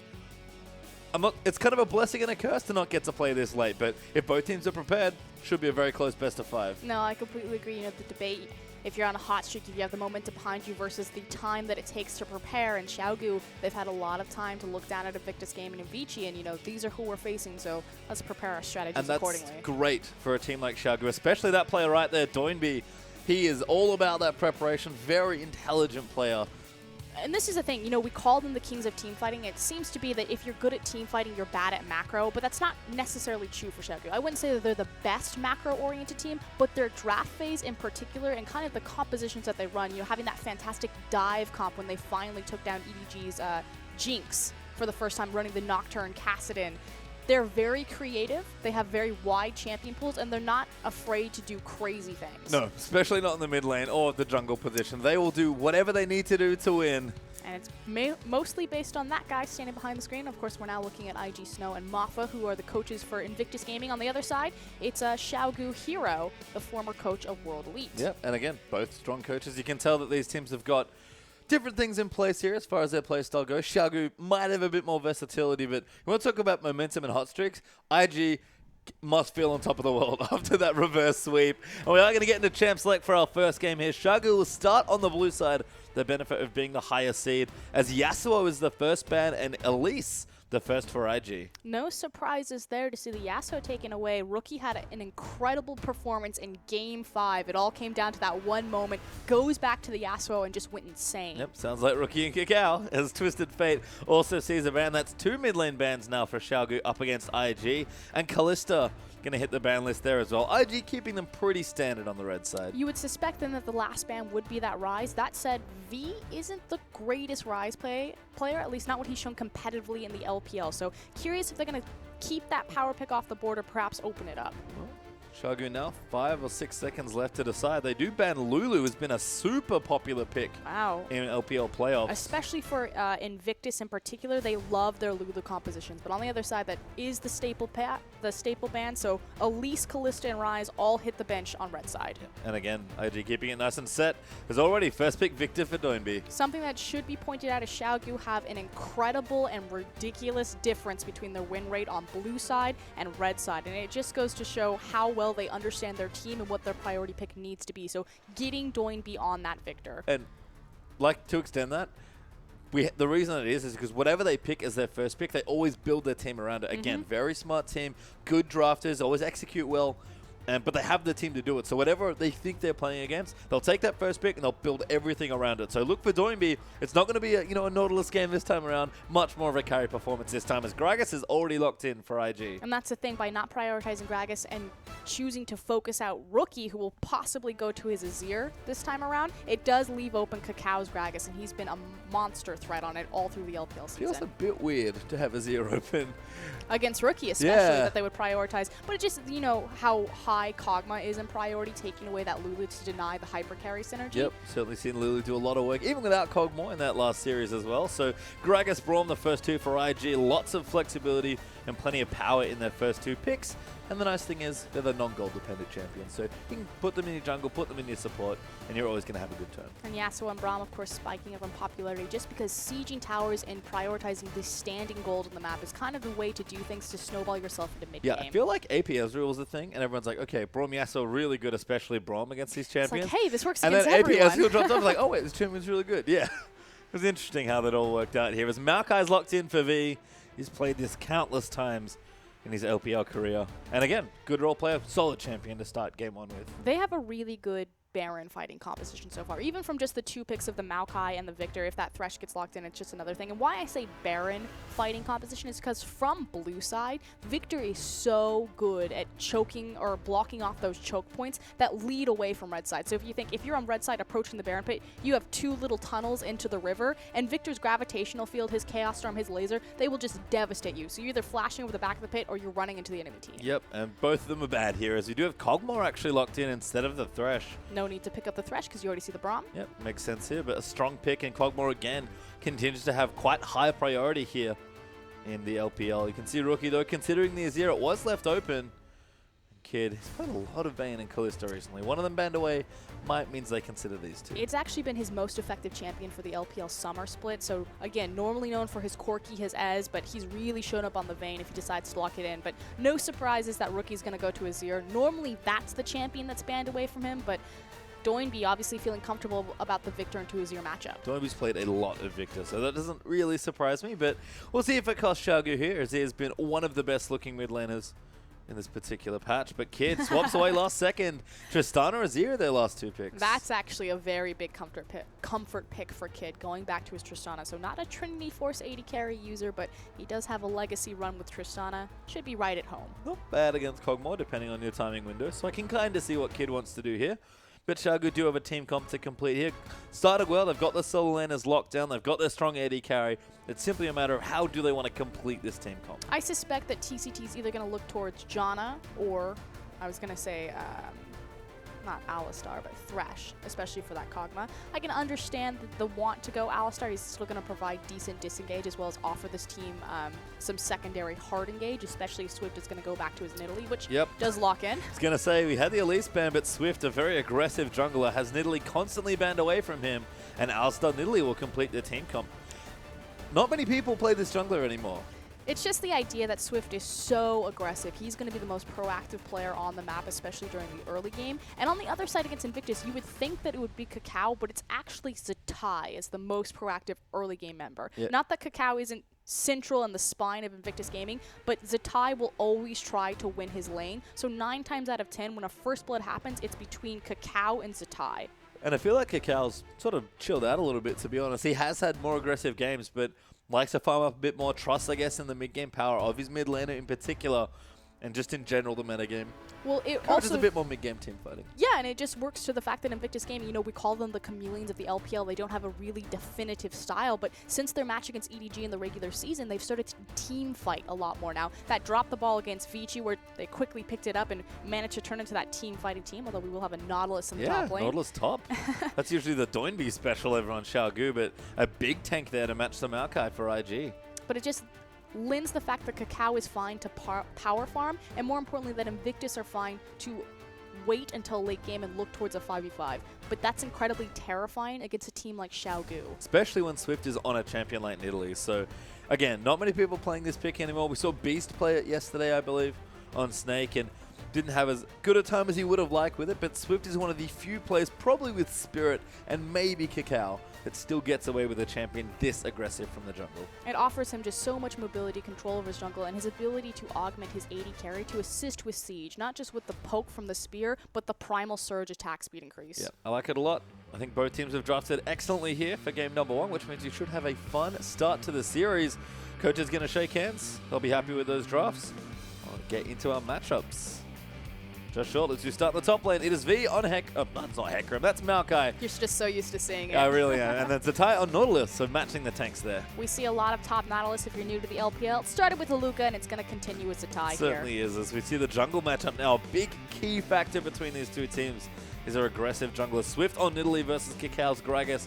Watch for Swift to get nice and in his face as Doinby, with that first pick Victor, is going to go up against Rookie's Azir. So many comfort picks in this mid lane. Again, Doinby knew that this was going to come out. A lot of bans thrown at Rookie, so you suspect that the Azir will be the play. Certainly here is TNC. Going to go to Kog'Maw, a little bit less aggressive than something like his Lucian from the very early days of summer, but Kid's going to go to Comfort as well on Tristana.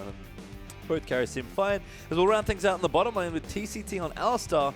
Not too bad over against Kitties' Braum. I actually really like Braum into Alistar, despite the fact that this was picked reverse, that Alistar was picked into Braum, just because if Ali goes in on your carry, Braum can either quickly reposition himself to be defensive or go and try to tag the enemy carry. Yeah, I think there's lots of counterplay here. Again, lots of engaged, big tanky supports, and we'll see how it all pans out here in game number 1. Let's get onto the Rift.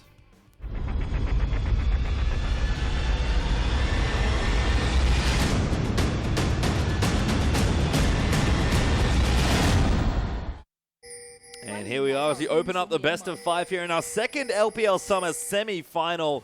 Playoffs have delivered thus far, Frosco, and that's for sure. And Xiaogu and IG are going to see who gets the date with LGD in the finals and who gets to play EDG for the 3rd, 4th place. No matter what happens, it's going to be tough.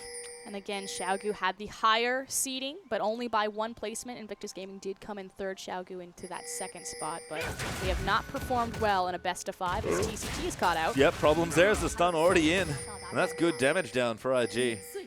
That said, it won't mean much for him. Didn't burn any summoners. He's going to go ahead and back. And now Swift is like, all right, I can do this too, Cacao. As Rookie joins in just to kick them out of the jungle. But Swift going to put some traps down, try and get a little bit of vision as he's going to recall for some health as well. Curious what other vision either teams are going to acquire. We do see Kid kind of poking his head onto the ramp, but no, it's going to be pretty much standard 5-point and looks like standard lanes from both teams. And this is interesting because I guess we've just watched LGD and we're so used to lane swaps all over the place. But these two teams in particular feel like they're much more comfortable in the standard setup. Doinby does get a nice ward down. Rookie's going to get some poke down as a result, but I'm curious, especially about your thoughts on the 2v2 matchup. Because remember, Kid picked this Trist into the Kog'Maw, and Kog'Maw's been on an absolute tear in playoffs. Well, Kog'Maw really doesn't get his strength into lane. Now, naturally, because his W has no mana cost, it helps for whittling down opponents.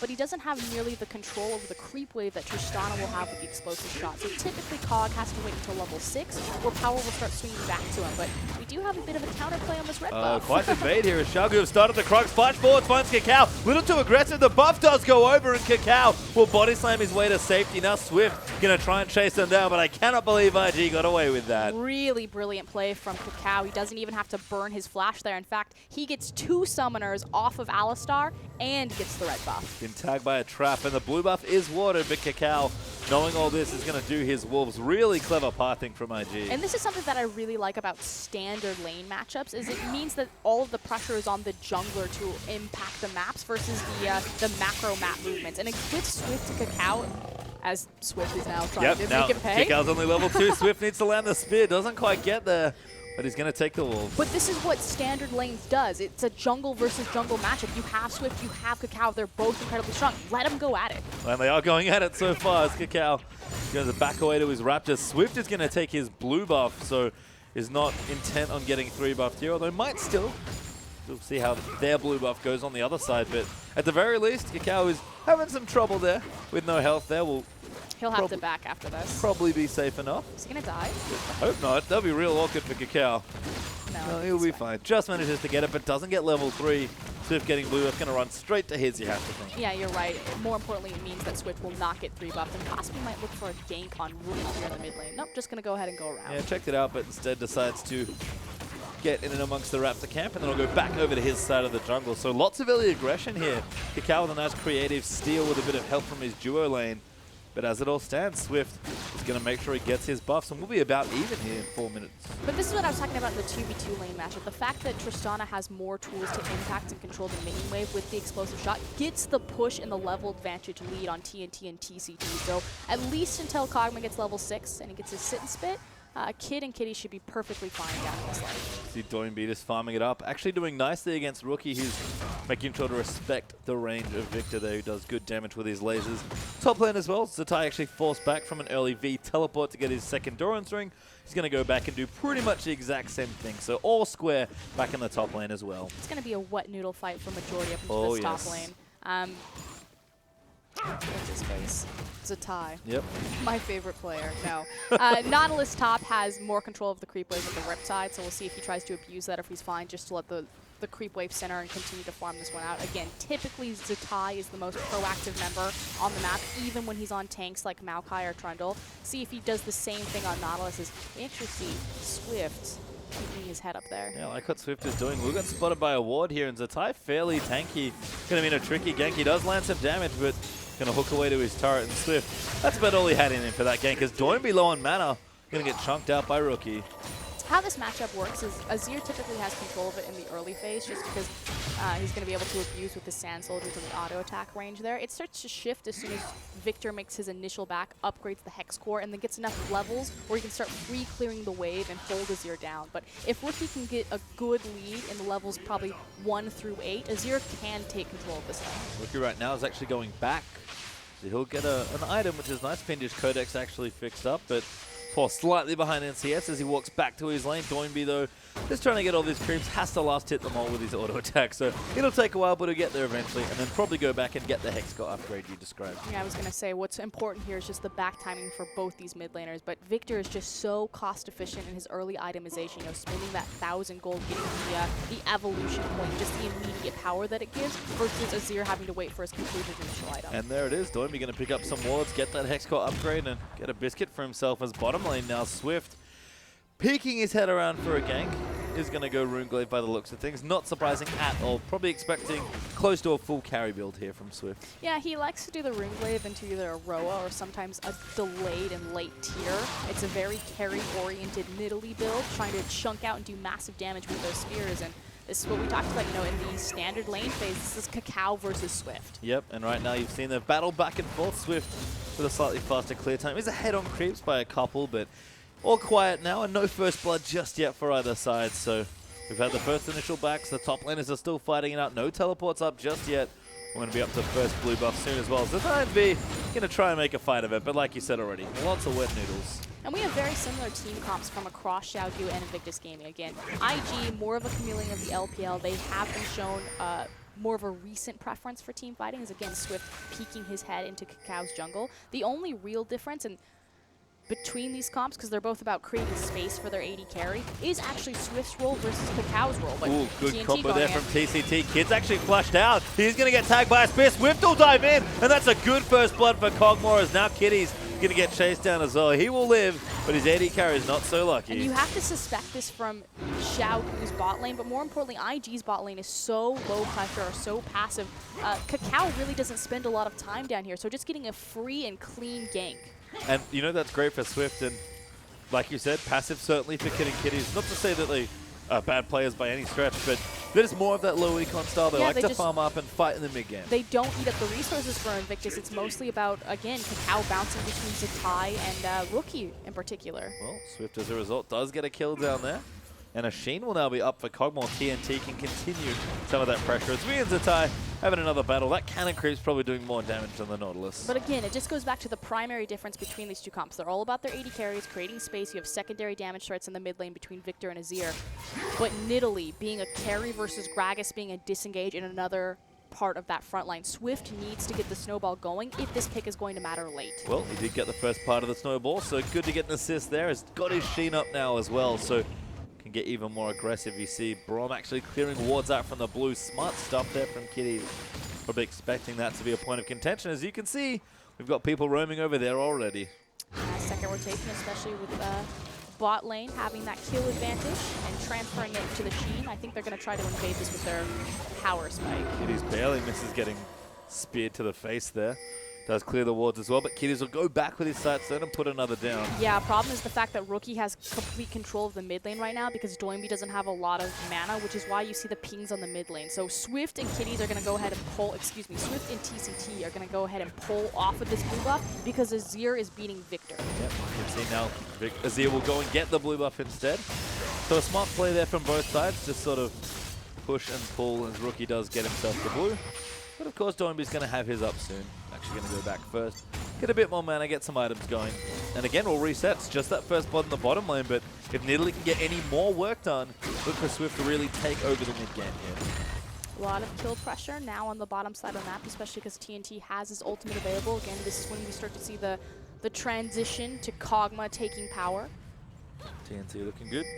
Good, though, on the top side of the map. The Again? Twisted Advance will give him a free spear, as long as there's no creeps blocking it. Not sure he has enough damage, but he can give it a go. There's B going to line things up. Creep sort of in the way there. Swift knows that he has to be careful when he leaps back in. The ulti's out there as well. Good flash and hook there from Zatai. Still has But Swift spear. is going to follow in. The spear will miss, and that's going to be all she wrote. I was going to say, if that spear connected, they possibly could have looked for a dive with the dredge lying down, but good disengage from Zatai. Swift was going in if that spear landed. Don't even worry about that. And it's just the power of Maokai and how great he is to gank for, especially when you have a skill shot-based jungler like Lisa and like Nidalee, you know, giving that Twisted Advance the free immobile target to hit. Unfortunately, Hero Creep is standing in the way. That creep doing work there, but Zatai burns his summoners, gets out, and Doinby's going to get his blue buff now as well. So Swift at least gets the pressure down he wants, not too upset by all that's happening here. We check back in with the mid lane as they'll battle with their blue buffs. We've got the second Hex Core upgrade for Doinby, so we're going to have 2 evolution points now. And Rookie doing something that we've seen a lot of recently on Azir, seems to be rushing that Nash's Tooth. Suspect then that he's also going to look for the Rylai's fairly early rotation into his build, just because it gives you that 40% slow on the Sand Soldier auto attack. You can't get away from that. No, I mean, Azir's had a number of changes moving into this patch, but that Rylai's change sort of kept him where he was as far as power goes. Still a really good pick. And it just works so well with their composition, again, creating time, creating space for their hyper carry and Tristana to just have an elongated team fight. But here we go. Doinby now level 8, level 9, able to freely clear out the back creep wave with his laser. So this is when Victor starts to get power back in the lane. Yeah, you can see Xiaogu actually hitting some decent items on the other sides as well. We've got Righteous Glory completed nice and early for V before boots, so those teleports going to be nice and high impact. And Runeglaive done for Nidalee as Swift continues to try and find pressure. But Cacao found his way into the bottom lane now. Does have Cask available, so he could attempt to force TNT or TCT off of the tower. That said, with Alistar level 6, this is still a risky gank. Looking Gonna go in for it. Oh, the flash almost tagged him. TNT's gonna get knocked up by Kitties. Great knock up there from TCT. Kitty's gonna get headbutted towards the tower as well as V. He will dive his way down. Zatai's gonna join in as well, and TNT, who will get the first kill, but a hook from Zatai's gonna be answered by the heal. They're still chasing him in. They'll get the dive down. Kog'Maw passive's actually gonna be quite big here as Zatai eats a good amount of damage. TCT, another follow-up headbutt pulverized combo, and Azir's riding in, but the flash is out. Doinby's gonna flash for the next kill. And Rookie has to run away as Xiaogu win 3 for 1. Now Swift lands the spear. He's going to look for the dive. Doinby's going to start things up. The heal's down there as well. But Swift's happy to chase. He does so much damage. The ult though from Rookie might be enough. Swift will fall on Rookie. Gets the outplay. Okay, Rookie somewhat brings that back for Invictus in the end, but Xiaogu still well and ahead after all is said and done. A fantastic flash from TNT to dodge the initial cask. See, mid lane is there. Doinby looking a little open mouth after that. Didn't expect Swift to get outplayed by Rookie, but Rookie ever the mid laner. This is why you don't let him have Azir, but here's the replay. Now what I want you to show, that flash from TNT to make sure that he's not immediately pushed back into danger. He will eventually go down, but not without putting so much damage. Kitties, like you said, had a fantastic pulverize, pushes 2 targets back to the tower over the course of this fight. And here we go, TNT falling down, but the cavalry has already arrived. Xiaoju making the better collapses. Doinby gets here first. Yep, and that's big. Doinby managing to race his way in. Flashes everywhere, and the Rookie runs towards the end, making it stylish. As Swift, you can see the damage he's started to do already. And this is about trying to appropriate the tower aggro. Unfortunately for Doinby, he's not able to connect on the laser. Fantastic Emperor's Divide and Flash. I only just noticed that V flashed straight into the wall as well. Couldn't get under it with his W, couldn't get in range, and it meant that kill they tried to lock down just led to Swift's death instead. But Xiaogu still 2,000 gold up. Kog'Maw Trinity Force, need to see Large Rod, and a decent amount of items on the top side as well. In fact, Sidestone looking at now. This is the most important aspect after it's all said and done. 5 kills on the board. Kog'Maw is 2-1-3, 100% kill participation, and having the completed Trinity Force at 14 minutes in the game. That is a massive power spike, and that means that Xiaogu are guaranteed Dragon. Yeah, more than happy to take this out. Swift neutral damage is pretty high. He's going to be comfortably taking that. It's actually TCT that gets the last hit because Swift is saving his smite. Wants to punish Cacao as much as possible. It looks like we will have a blue contest, Doinby, in a much healthier place with the upgraded hex score as well as that needlessly large rod in his back pocket. Probably most importantly, like last time, actually has a mana pool this time. Yep. Going to be able to contest in, and Swift more than happy to just force a fight here. Doinby's in range as well. Does have his Chaos Storm ready. IG have to be careful. They're getting 5-man or 4-man. Just the power of Kog'Maw right now. You know, Xiaogu recognizing that TNT is so much stronger than Kid, though Kid did manage to get his back in there and have the Blade of the Rune King. Like what Swift is doing here, throwing out spears, getting mana back from his Rune Blade. Very cute. But Xiaogu can't find a clean entry here as IG. They don't need to, though. Just continue to poke and whittle away. Throw Nidalee Spears, like you said, get mana back off the Rune Blade, put out some lasers. And now take the drone blue. Oh, Swift does get it. TCT. Pulverize is down as the Chaos Storm's down, out as well. TCT going to get the first kill onto Cacao T.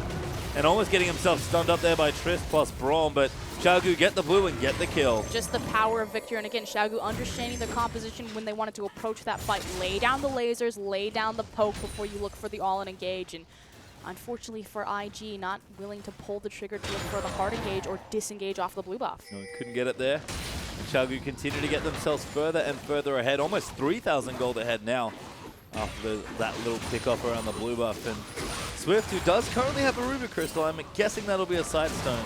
But I'm curious to see how aggressive he goes with his builders. Actually might be looking for another dive instead.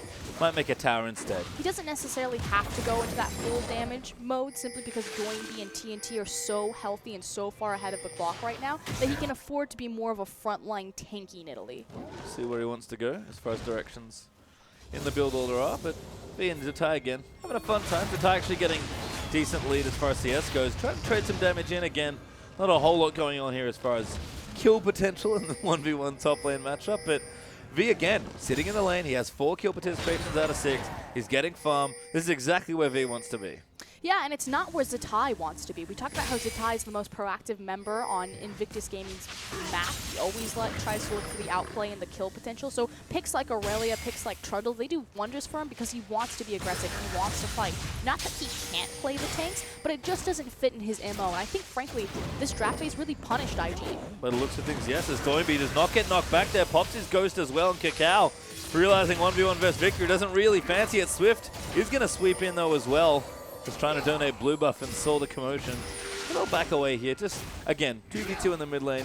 Just a couple of blows traded here and there. A little bit scary, though. Doinby really didn't have the mana pool necessary should everyone pull the trigger on that. But they're going to go ahead and give the 101 Victor some respect and just back away. Yeah, and I think so. I think it's a smart choice. We saw what happened around the blue buff. As speaking of, TCT roams back in to keep this jungle warded. The amount of wards that have been in this bottom side jungle in particular, really playing, again, around this Nidalee pick from Xiaogu.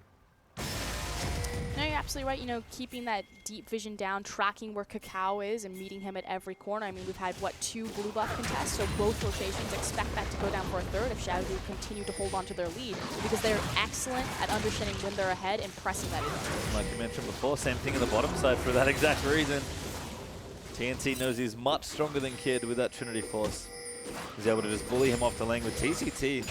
Just playing bodyguard right now, right up in front, knowing that if they make a misstep, they can get a kill.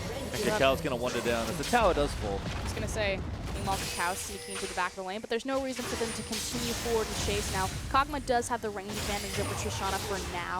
Naturally, she gets more levels. That will start to even itself out.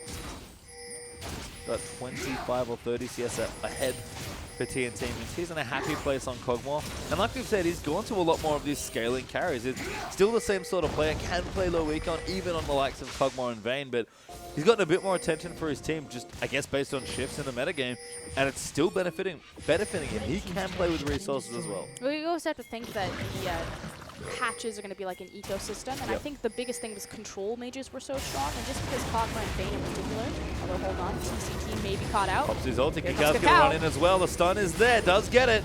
And the ulti's going to wear off soon. TCT trying to buy some time. He kites his way in, but Tatai gets a great hook after porting down. The flash is out, but it's not enough as Doimi going straight in. Gets Kid instantly with his ultimate as Rookie's going to ride in now as well. Kakao going to alley-oop there into Doimi as TNT is dishing out the herd. But he's now kind of good out in the front line. Swift, though, going to try and ravage Kakao as he jumps over the Azir wall. And the flash is in there again. TNT will flash out from the hook. So aggressive there with the summoner spell. So Kakao's going to chase in. They're trying to get him dead, but they can't get it. And Xiaogu get the ace. An ace for 2, and that's the difference between these two compositions. They're both team fight. They both excel in small, tight quarters with the train. The AoE from Azir, the AoE from Victor. But Nidalee, Swift's Nidalee versus Kakao's Gragas. Just the difference in damage. Swift getting into the back of the fight. So this, honestly, this looks great initially for IG. They get the jump on the team fight. They're able to make a pick. That said, TCT eats up so much with the Unbreakable Will there, the Alistar ult. As soon as I see Doinby come down, I'm like, oh no, this is a choke point. This is Victor. Xiaogu love to fight around this because it stacks Victor's AoE so well. But here comes Swift to change everything. Gets into the backline, annihilates Victor, and just the difference between Nidalee and Gragas, because he got the early kills, because he got the snowball, he has the power to do this. Tags TNT with the heal to save his life, and cleans up the back half of that fight. And that's Swift. Great map, great situational awareness. Always looking to try and carry in a great fight there for Xiaogu overall.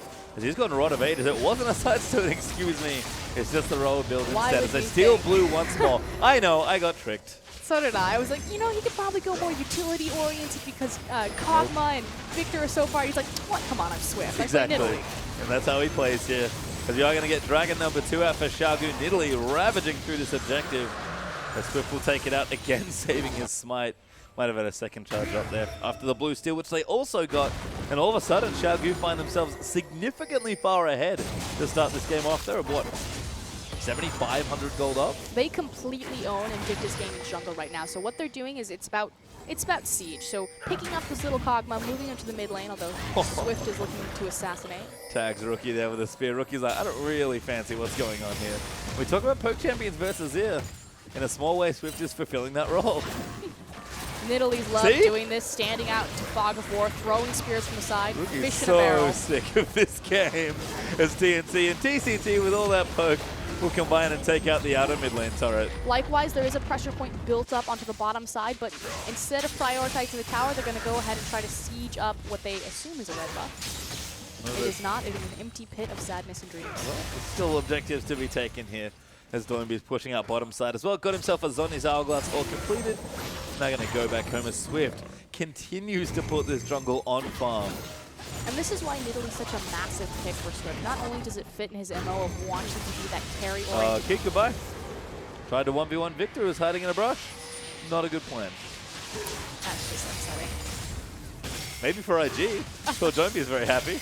No, Swift, carry-oriented jungler, but more importantly, the mobility and the speed that Nidalee offers him to get around the map and to impact every single lane almost simultaneously. Yeah, and we've seen that time and time again. His team is supporting him in their pushes as Xiaogu straight to the Baron. Never mind Doinby, who's just drawing attention. But this makes perfect sense. You just had the completed Blade of the Ruin King on TNT. Likewise, the Primal Surge and the Shred that Nidalee's going to offer and then augment onto this little Kog'Maw. IG posturing to fight for it, though. Yeah, they get a good ward down. Nice intuition there from Invictus Gaming. And they'll get Xiaogu off the Baron. It was a good attempt, like you mentioned, but will not be taken this time. IG may not have a defined style of League of Legends, but they will always fight you on the Baron pit. Yeah, certainly true. It's the one consistent thing about them. Well, Rookie getting stronger as well. He's got his Nashes. He's got just about anything, honestly, from those two items. But a needlessly large rod and the Ant Tome ready to build out whichever next item he fancies, whether that's Rylai's or Zhonya's or Death Cap. If I missed one, I'm sorry. But got lots of options there. Just start listing off all of the AD items. Oh, not anymore. Since the ingredients were changed. No. It's so many. Okay. At this point in the game, with Dragon not there again, Xiaogu are in siege mode. The most important objective will be that mid-tier tower, just because it'll grant them the most passive vision and map control. That said, the bottom tier tower is actually fairly low because Doinby was whittling it down earlier. And I believe Dragon's probably, I feel like it's going to be like 2 minutes, 30 seconds that we're about to see that timer pop up. So Kitty's placing and refreshing his deep vision Invictus Game's blue side. Ooh, and Swift and Kakao going to battle once again. TCT is also here for the assist, but Rookie will threaten. They'll move their way out. Yep. Kakao, he's having trouble. So set down your deep vision and blue side and create pressure points in mid and bottom. You see Doinby down at the bottom starting to prep that wave. Want to make sure that TNT and Doinby are kept separate so that Victor and Kog'Maw aren't splitting their farm. They're both continuing to get all their gold resources. Kakao, hello. Looks for the initiation. TCT gets knocked back in with the ulti, pops his as well, just to soak up some of the damage, but there's no real teammates left here. We'll get slowed down again as the tie actually forced out a flash. A great hook on the TNT. Wow, that flash. V's going to dive in there as well, but he's still alive. TCT in there as well. Swift's going to jump straight into the backside and assassinate Rookie. TCT with a huge knock-up. Zombie there on the choke point. Gets massive damage out there as well to shred down a few more. And Xiaogu still haven't lost a man as IG lose 3. That was a 4v5 for about 20 minutes until Doinby had to walk from bot all the way up to get involved in the back half of the fight. Didn't even get a chance to move his Chaos Storm over the majority of Invictus Gaming members, but with that, they turn on the Baron. Straight back to the Baron as well as TCT has been roaring up in a brush from about 100 health. Kakao's going to get caught out. He'll headbutt him away. He actually misses him over the ridge, but he gets more than enough CC to get him away from Baron. Beautiful posturing from TCT right there. And on this Alistar pick, 1, 8 out of 15 kills. TCT has been incredible. Certainly has. And Xiaogu playing well together. We said everyone on the team can be a playmaker, and I think in this game, each one of them have made plays so far in the first 25 minutes of game number 1. They just won a 4v5. Yeah, Doinby got there at the very end, but he pretty much showed up, dropped his laser, and was like, see ya. Yeah, and that's all he needed to do, to be perfectly honest. The rest of the team set it up nicely. Even TCT, looking like he was caught out there, turned that around with a nice collapse from the rest of Xiaogu. I guess excluding Doinby. His rookie, he has the Ludens. That was the item he chose. That was one of the ones we missed. But Doinby's going to chase him off the blue buff once again. I actually really like the early adaptation. Might even fight him, but Kakao wants to go back over. Does get pulverized by TCT. Pushes him away to prevent that. Chaos Storm curves around the side there to continue to chase Rookie. No, I actually really like the adaptation of Rookie to look towards Ludens here, just because he knows he's facing down across from the Baron buff. So it's going to offer him a lot more wave clear and possibly buy Invictus Gaming some much-needed breathing room and time against this siege. Well, we get a bit more room to IG as TNT betrays his mid laner with red buff, stealing away that blue, but once again, Rookie does not get it.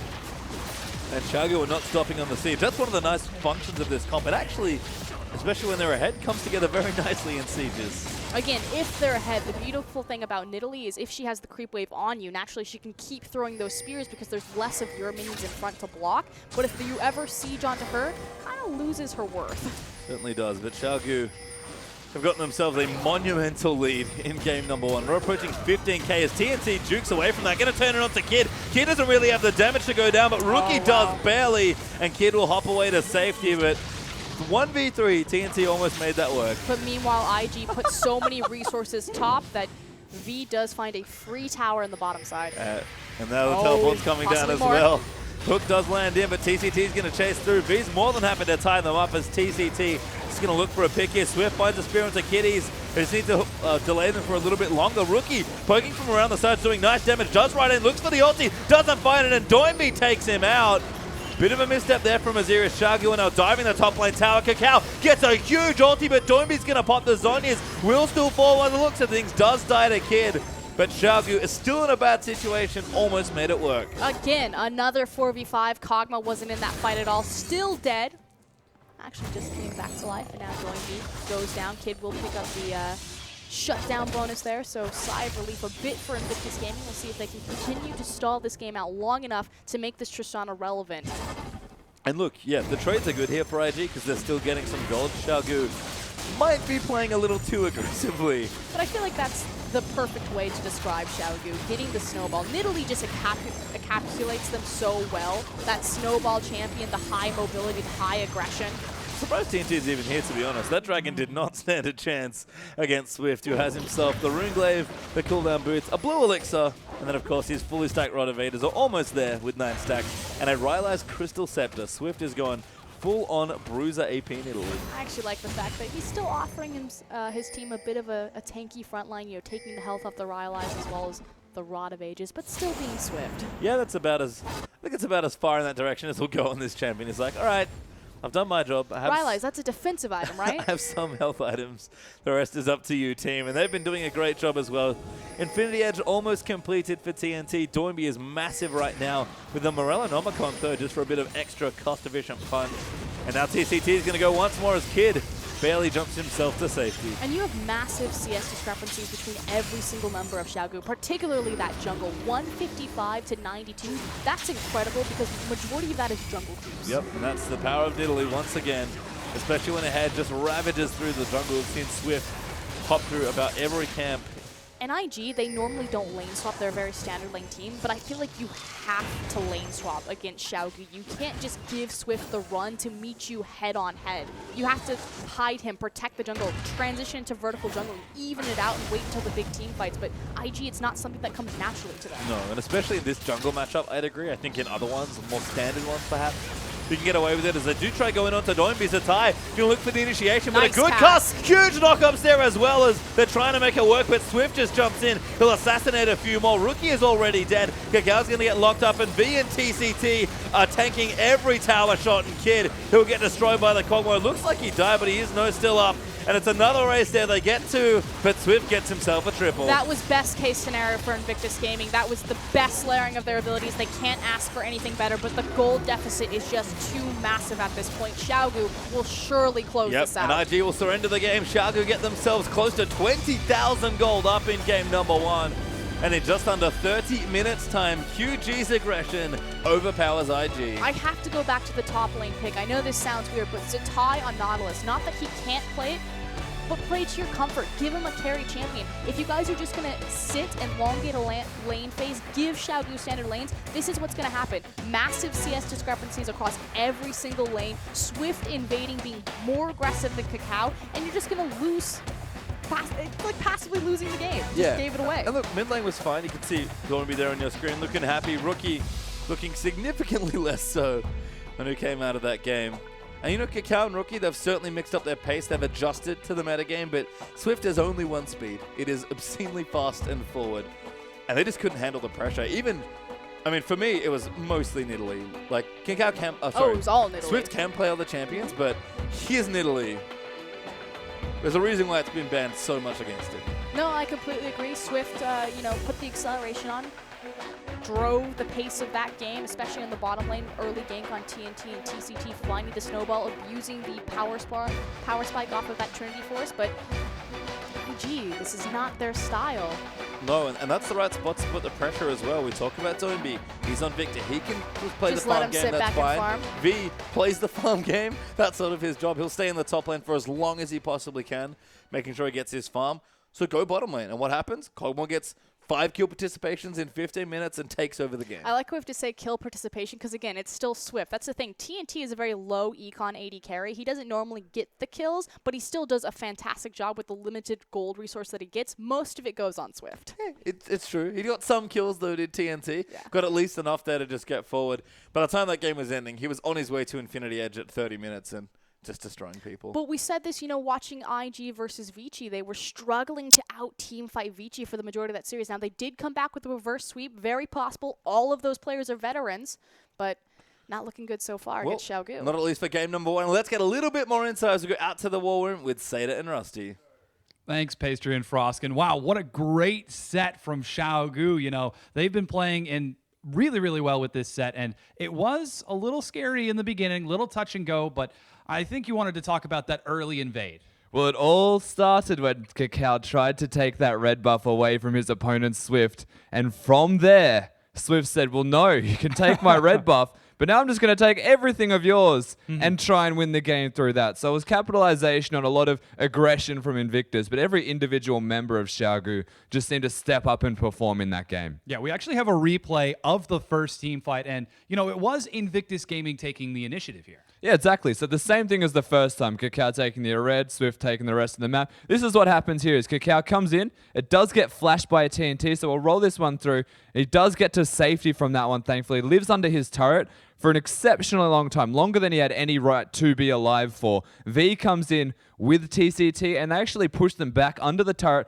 time and again. And all this time, keep in mind, TCT is saving his flash as well. He has not used that out of necessity yet. He is saving that. And this is where he actually uses it to avoid dying, or potentially dying, to the Azir, as Victor comes in doing B in typical Victor fashion, blows them the heck up, and they do not exist. Okay, Swift might get a little bit of aggression here that doesn't go to plan. He gets a little overzealous when it's all said and done, but just take a look at the score line when that set's all finished. 5-2 off of a gank that Invictus Gaming initiated, but all 10 members were occupied on that side of the map. And, you know, again, that aggression is what characterized Invictus Gaming. They kept on trying to make things happen, but Xiaogu were responding. And that was the entire story of the game as well. You give a carry to Swift, and that's exactly what he's going to do. Kakao trying to make things happen, but Swift making them happen to the next degree. Yeah, we actually have another replay ready for you, and this is a little bit later in the game. This time, IG once again try to take this fight. Yeah, so we'll roll this one through immediately, and it's a lot of aggression again from this Invictus side. They are trying to put into effect.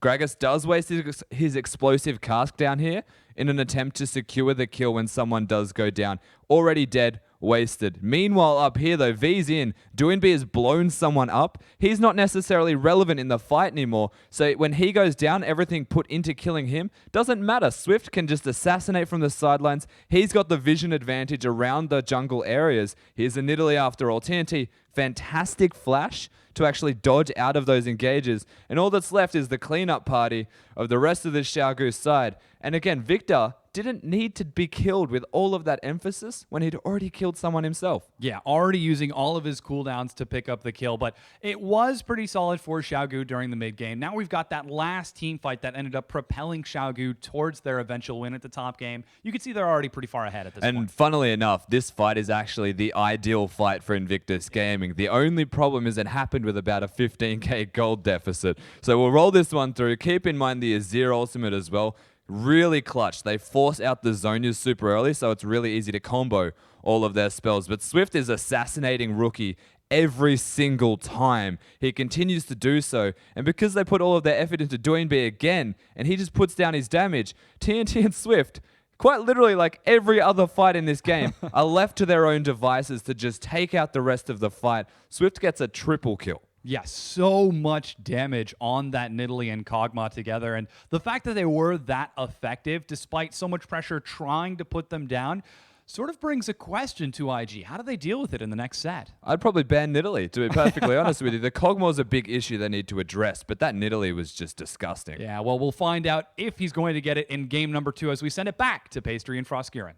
I would ban Italy as well, to be honest there. Swift had an absolutely awesome game there in game number 1. And again, we talk about Xiaogu having a carry out of the jungle. People probably look at us funny, think, what are you talking about? That's what we're talking about in game number 1. Yeah, and it's not to say that Kakao can't carry from the jungle, but this is what I said, you know, in the beginning of the game. This is the difference between these compositions. The Gragas, the tanky frontline, the disengage versus Swift getting a comfort pick like Nidalee and the potential to carry. Yep. Have some highlights on your screen right there that will illustrate this is he gets some sick assassinations. And like you pointed out in this fight, and Rusty was out there in the war room, Swift assassinating Rookie in all these team fights made it look good. This jump was so sick. See ya. And like, there's very few champions from the jungle that can do that to an Azir. Nidalee is one of them. Fish in a barrel. Anytime Nidalee gets to stand off to the side, throw spears from Fog of War, flashes forward and tags TNT with the Primal Surge. Make sure he lives through that, all said and done. Oh, this team fight. This is a 4v5. Look at where Doinb is on your map. He's just coming up on mid lane. He gets to the back of this and just drops a Chaos Storm on 2 members and 1 laser. Yeah, and then Rookie actually killed Azir as the ultimate was completing its animation. So again, another assassination. And then once more with feeling here in the top lane. This also looked good, and then Swift and TNT turned it around. There was no way that Invictus Gaming were going to get a better team fight from that. Doinb did have a fantastic gravitational field, though, to lock up 2 members trying to get onto the backline for TNT. And Kog'Maw literally untouched through this entire fight. There he goes. He finally loses some health at the very end. Yeah, just a bit there, and Xiaogu take a convincing game number 1, but like we said, best of 5s are nice and long. It's only game number 1. IG don't have to panic just yet, and they've already proved that they can win from just about any position in a long series. The reverse sweep last time against Vici got them to this position and the right to play against Xiaogu. But that game number 1 was exactly what we'd expect from a team like QG. And I have to completely agree with Russ. You know, what do IG do from here? You ban Nidalee. Certainly. Undoubtedly, he's going to get the MVP. Nope. Ooh. TCT. Wow. With some big Alistar players. He actually played exceptionally well. I really like this. I would expect, though, that, you know, with the flash plays that it'd go to Swift. No, I really like this. He had a phenomenal game, especially on this initial first gank, locking both of IG up and then pushing 2 people into tower. Beautiful. Yeah, and he soaked damage constantly throughout these fights. One of the fights started, the one where Doimy was like fitnessing his way up the river, was because TCT got caught and then soaked all of the ultimates with his ultimate. And the fact that Xiaogu in general were just able to survive so many 4v5s, this one in particular, is because Alistar was able to stall the fights out long enough that Doinby's able to get involved in the back half of this. That flash pulverized. I like that TCT also made up for Swift's potential lack of tankiness by just being an initiation threat as Alistar as well. You know, we talked about it, you know, taking the initiation champs. Annie is another big pick for TCT. They're all playmakers on that team. Oh, yeah. And Brom, I'm sure, is something that if he gets his hands on, he'll be able to do the same thing as well. Not expecting nearly as much Janna or Nami out from TCT, although he can play them. It's actually one of his highest picked champions is the Janna, so do look out for that one, how they use the Sivir Janna. 2 big picks for them, but they've been trending with the meta and doing a great job adapting. I wish I could speak English. I wish I had a job that didn't require me to speak English. Well, thank God for that. Here's we are going to get ourselves into Game 2 relatively soon. We'll see what adaptations IG have going for them here. I didn't even intentionally do that. I'm sorry. Didn't mean to put you out there like that. And again, IG, no strangers to deficits. It's only game number 1. But Xiaogu, that's great for them as far as their momentum goes. We asked. We haven't seen them play yet. This is their first playoff game ever since that gauntlet started. They've been on not holiday, certainly, but they've been hanging out, preparing, relaxing, don't have to play any games on stage. And we saw from EDG, that almost looked like it hurt them versus LGD. For Xiaogu, not even close. Yeah, but this is the thing, though. The sample size that we have from Xiaogu, because they did come from the LSPL, we know that they're fantastic in sets of 2. Yep. It's either they crush it or they lose it. They hardly ever split or divide that way. But in terms of their best of 5 sample size in the Demacia Cup, not the same story at all. They did not fare well there. And I believe they got smashed in their domestic upsets, yeah, by LGD, who was running subs. That's right. Yeah. I remember that Godview story. was playing AD carry. was- They didn't even have Imp, and they lost. He was playing Varus, but he was playing, He also played Ezreal. yeah, in the bottom lane, not the mid lane. But Xiaogu, they look strong, Yes. you know, and we saw this from Invictus Gaming when they faced Vici, you know, losing the first 2 games and then having that clutch comeback when it looked like it was all over. Cacao coming out massive in the 2v1. And if anyone can come back and shift momentum, it is Invictus Gaming. They do have the luxury that they have the veteran players. Not just veterans, but legacy players. And whereas for me, on the other side, as far as Xiaogu go, I think they're a team that are very young, very fresh to the LPL, and they're very aggressive. They've got some experience. Certainly, you look at players like TCT, certainly a player like Swift, so they're not entirely beget of experienced veterans in these sorts of situations. They're not rookies. But they feel like a momentum-based team for me, and they're the sort of team that if they're going to win long sets, they'll probably win 3 or 3-1 here. I think if IG starts to bring it back, that certainly favors the team that's more experienced. Yeah, I know. I completely agree with that assessment from the team, and by all means, that's kind of the sample size that we've been given of Xiaogu, but this is kind of the testing grounds. You know, we liken them to Snake a lot, coming out of the LSPL, making a splash, being the new kids on the block, kind of, you know, making the higher seeded teams take another look at them. But when Snake got into playoffs, as they did last split and this split, they all fell apart. Will Xiaogu meet the same end, or can they adapt, adjust, and move forward? Well, they can't be thinking about the finals, that's for sure. Got still games to play as Cacao. He's always, I'm going to say relaxed, but he's almost always sleeping during Champs League. He's just really chilling out. He's either sleeping or he's laughing. Yeah, With the depends. cackle. Did you see it yesterday I after did. they beat Vici and he danced? It's my favorite gif. Well, so you can check that one out at your local Twitter accounts, as we do see the coaches lining back up behind their teams. Audience actually pretty packed today out there in the arena. I'm glad I wasn't waving. A lot of time we see the audience and I just like naturally wave back with the camera shifted back to me and I would have been like, Well, now you told them, and it's almost the same. Anyway, let's move into draft now. IG versus Xiaogu for game number 2 as Alistar is actually going to be the first ban from IG. Xiaogu going to stick on the standard bans on red and go with Kalista. Now they do have a lot more wiggle room here just because they are on blue side, and naturally Xiaogu also have a much higher win on blue side than they do on red side, as majority of teams do, but for a long time Xiaogu were actually undefeated on blue side. In fact, it was broken by LGT. It was.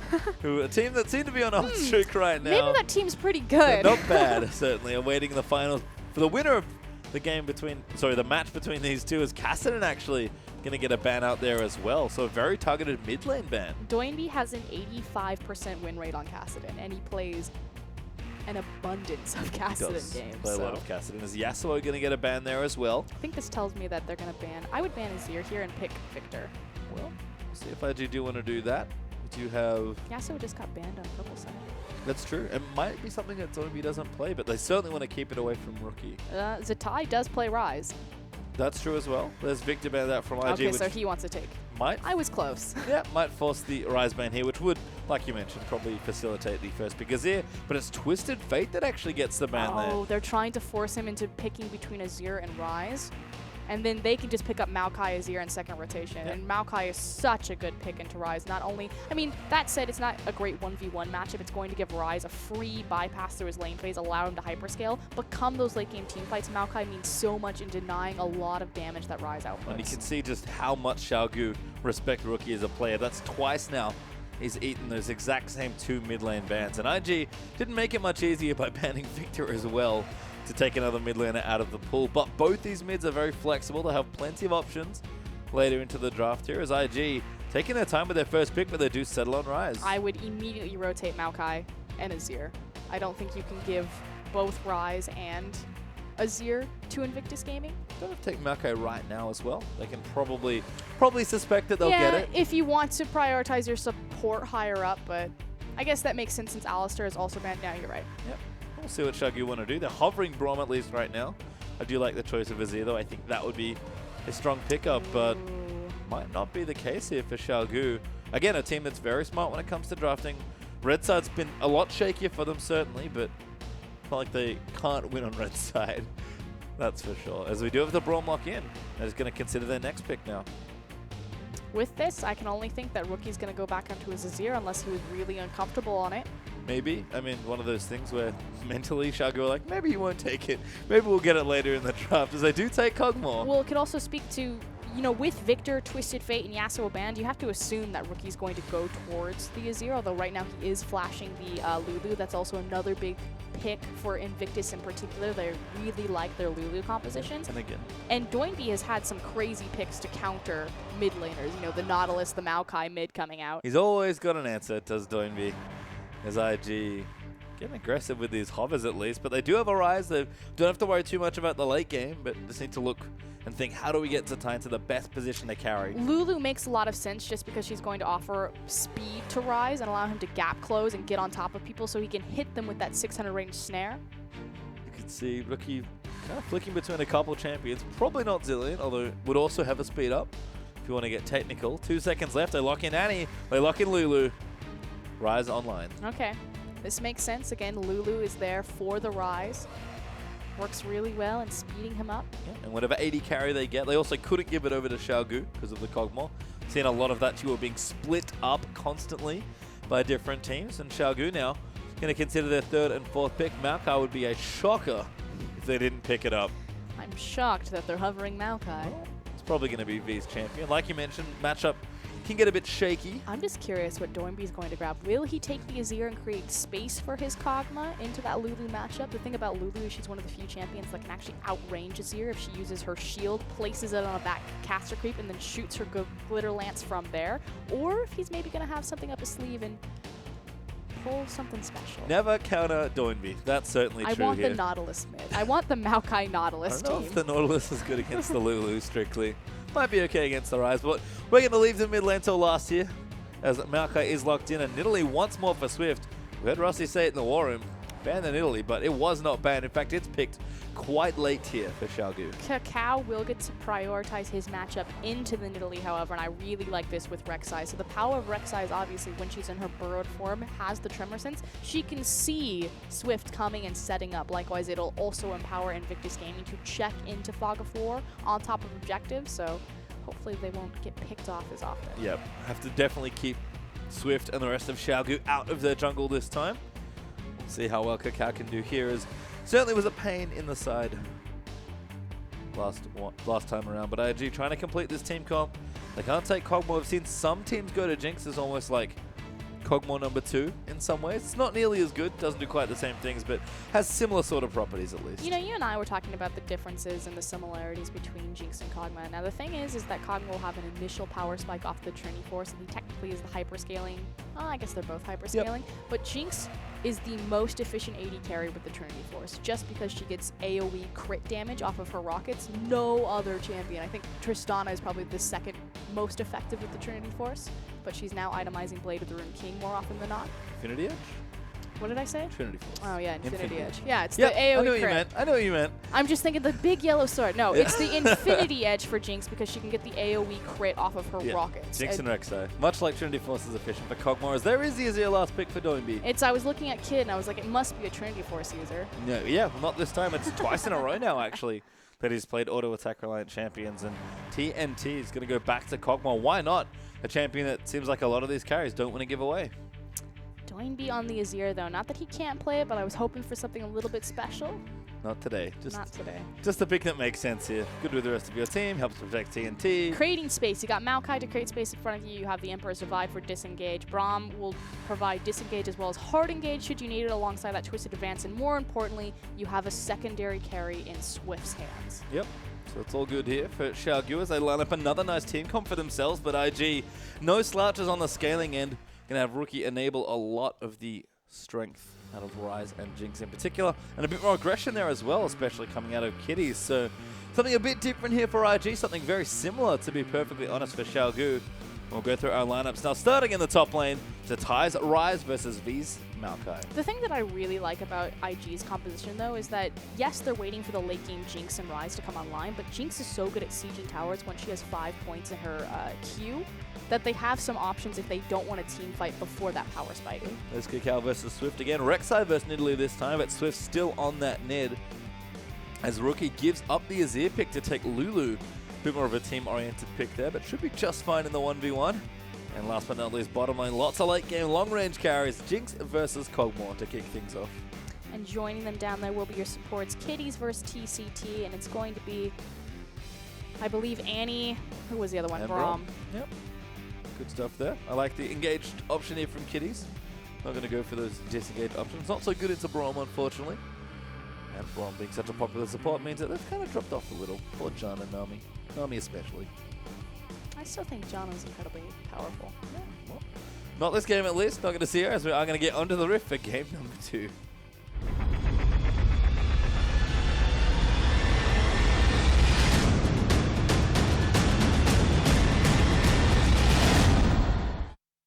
And we're back as Kakao takes to the rift for his team now in game number 2. Going to see if they can battle back in game 1 and get ourselves to effectively a best of 3. But Xiaogu never wants to be defensive here at level 1. I'm going to go all out and spot Kid. As that 5-man dissolved pretty quickly. I actually really like the adaptation. So you've already won. You're 1 game up, still early in the series. Might as well try something frisky like a level 1 all-in invade. Still going. Wards down. Braum. Kitties gets tagged. Oh, Auto's there. Needs one more. What? Lockdown there as well. Kitties does not flash and he will die. Pretty sure that's misclick, lag, team. Hello? Any of the above. He walked back into auto attack range, so naturally Braum is incredibly potent and powerful at level 1. He walks in with his Q, the concussive blows. We also had V pick up the Twisted Advance, so won't hurt his lane phase too bad because it is that big Maokai. He's going to a standard 1v1 against Ryze. He also got the first blood, and that was the second Doran's ring going to what would otherwise be a bit of a tricky matchup. Wow, that's really unfortunate for Zatai. Yes. And look, we've explained the Ryze to scale. V's certainly going to have some early to mid-game power. It's only going to be bolstered now. That said, though, there's not a ton of kill pressure for Maokai on pretty much anyone without his jungler being available. Again, though, Maokai offers a free skill shot to Swift's Nidalee. I would expect him to gank the Ryze early. That's typically what we see out of teams, to try to delay the timing windows for Ryze side innovation. See Swift starting on the blue side of his jungle, so has the potential option here as Kakao's actually starting on the same side as Swift. But over, of course, on Krugs to red buff. Doinby going to get the quick level 2 there, shoving out those mini moves nice and early. And again, Azir will be good at nice and early on, but Rookie probably not going to fall too far behind. I mean, the big difference this game is Kakao switching up his jungle pool, looking for that Rek'Sai, and Elise has actually been open. She was banned in the first game, but I think she was left open this time around, not going that direction. But Rek'Sai jungles so much quicker than a lot of other junglers, so not as susceptible as maybe his Gragas would have been. Maybe. Rookie going to last hit under turret as Doinby is applying a nice amount of pressure. You can see the instant ping from Rookie. His lane is missing. He does know that Swift might be up to something, and Kakao is full clearing his bottom side of the jungle, and Swift's right on top of his blue buff. See, what I was saying and trying to set up for is that Rek'Sai is so quick at jungling that it's much harder to counter jungle her, but Swift doesn't care. Guess who's quicker? Nidalee. Absolutely Nidalee. As Swift flies through his jungle and takes out Kakao's blue. And Kakao's going to get, like, well and truly 3 buffed at this point. In fact, Swift, taking a Scuttle Crab, might have been ganked before going to his red. The power of standard lanes. When you have to consider IG for a lane swap to hide Kakao and protect him, that just speaks to the power and the reputation that Swift has made for himself in the LPL. Again, such an aggressive player. Does look top lane, but isn't going to find it. So Doinby's going to keep farming up and back down the bottom side. Good block there from TCT. The fight for red buff. I don't think Kakao's going to win this one. Doinby's pushing out his lane as well. Kakao knows that he's going to run away, but he's not happy about it. No, and you're absolutely right. The big thing there was the fact that Doinby had control of the mid lane. So Azir would get there first before Lulu, which forces Kakao back to his own jungle. Instead, he'll be forced back to his Gromp. He'll take what he can here, of course, but Xiaogu, upper buff here is just going to finish his clear. Upper kill, of course, in the top lane, and even up in CS in a few of their lanes here. So things going well early on as Rookie's actually going for quite an early back. The thing that's actually more surprising to me is that Kid and Kitties are so far pushed in. I feel like it's some, what's the word I'm going to use? Post-PTSD from getting ganked so early. Jinx and Annie should have full control of this lane. You have a range champion versus a melee champion. Yes, Kitties didn't have his flash initially because he was the initial first blood, but Jinx has the AoE on the rockets. You have the Annie range. Braum levels 2 through 5 is actually fairly weak towards your lane phase, but I think that they're so terrified of Swift that they're just holding this lane back, waiting for Annie to get her flash back up, which she has it now, but he's not pushing at all. No. And look, TNT's going to hang out, get his CS where they can, as Rookie does return with a bunch of consumables and a second Doran's ring. And Doinby's gone back as well. He'll match the timing and get himself a chalice. So pretty standard stuff here as far as itemization goes, but Swift is already back with the same buy as last game. Quick Trailblazer and the Amplifying Tome. Looking for that ring glaive and also slipping in. No, never mind. Thought Changing his about mind. Guess it was right for Kid and Kitties to be scared. I'm looking at that like, why are Jinx and Annie so far into their own tower? I know that she doesn't have flash, but oh right, they're against Swift. They're probably terrified. And that's a big testament to, again, how Swift likes to play League and how much presence he has as a jungler. We do see Rookie. Nice little geometry there. But yeah, that's what we were talking about. You know, she places the E onto a back caster creep and then just tags Azir with the Glitter Lance and stays at a Sand Soldier range. So good job, Rookie. Seems to be one of the common weaknesses Thanks for demonstrating that for of me. Azir is poke style champions. Lulu can fulfill a bit of that, but Swift is again aggressively moving down. Rookie barely misses getting tagged by a spear, but Doinby is more than happy to get the damage in. And more importantly, he loses his pink ward. That's a devastating thing to happen. Again, Swift is one of those players where you place those relatively shallow pink wards like far forward towards the river to get that vision. Swift will be constantly hopping in there checking. He is really good at just keeping tabs on what you're doing. Kakao,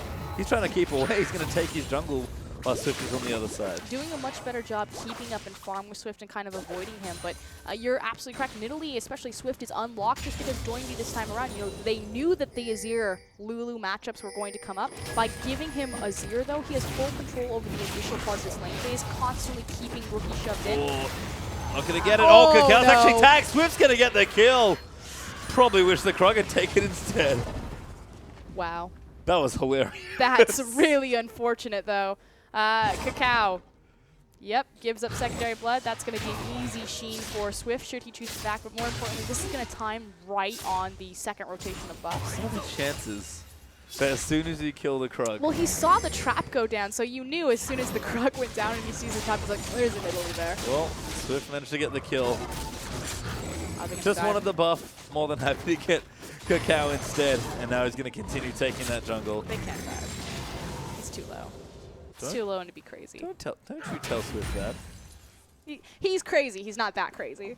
We'll see. We'll see, as he is going to go back at least now and get himself the Sheen, possibly the Runeglaive. Nope, he tricked me. Actually staying out in the jungle. I think he just saw camp the wolf spawn. camp. There we go. Good timing actually from Swift. Must be keeping track of those. I would too if I was playing Italy at this level. And now Swift's going to go back with the extra bit of gold that he so gleefully took away from Cacao. And he immediately pings out Cacao. They know exactly where he is. Can't stop it, unfortunately, but Rookie's going to back away. That'll give Doinby a bit more space as the Chalice of Harmony's out for Rookie now as well. The Runeglaive also completed for Swift. Means that Xiaogu, 8 minutes in, have plenty of power once again coming from their jungler. Should also point out the Zatai on this rise. It is 8 minutes in. He has not made a single back, which means he doesn't have the tier. And it is so crucial to get that tier around the 5-minute, 6-minute window to allow it enough time to stack up. So this is a massive delay in Rise's power spike. I'll just tell you as well, but maybe farming up for 2 different components. We'll find out soon as Zatai might be motioning back towards the shop as Kitty's in the bottom lane. Eats a Q there out from TCT, but bottom lane's been fairly quiet. Just a lot of farming as Rookie can get his first blue buff in a while here.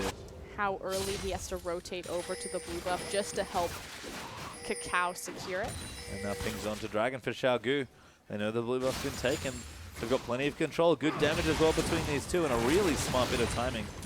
GG. Yeah, and it's just recognizing that Rookie left from lane to go pick up the blue buff, so they know that Cacao and Mildo are both on the top side of the map, and it just opens up the numbers advantage to take this Dragon for one. Smartness as well, I think, from Swift, so definitely had the timing down pat there as Dragon number 1 will go to Xiaogu. And they'll, again, start a game with a lead. 1,000 gold up as a sweep comes down. This is quite the gank they're lining up.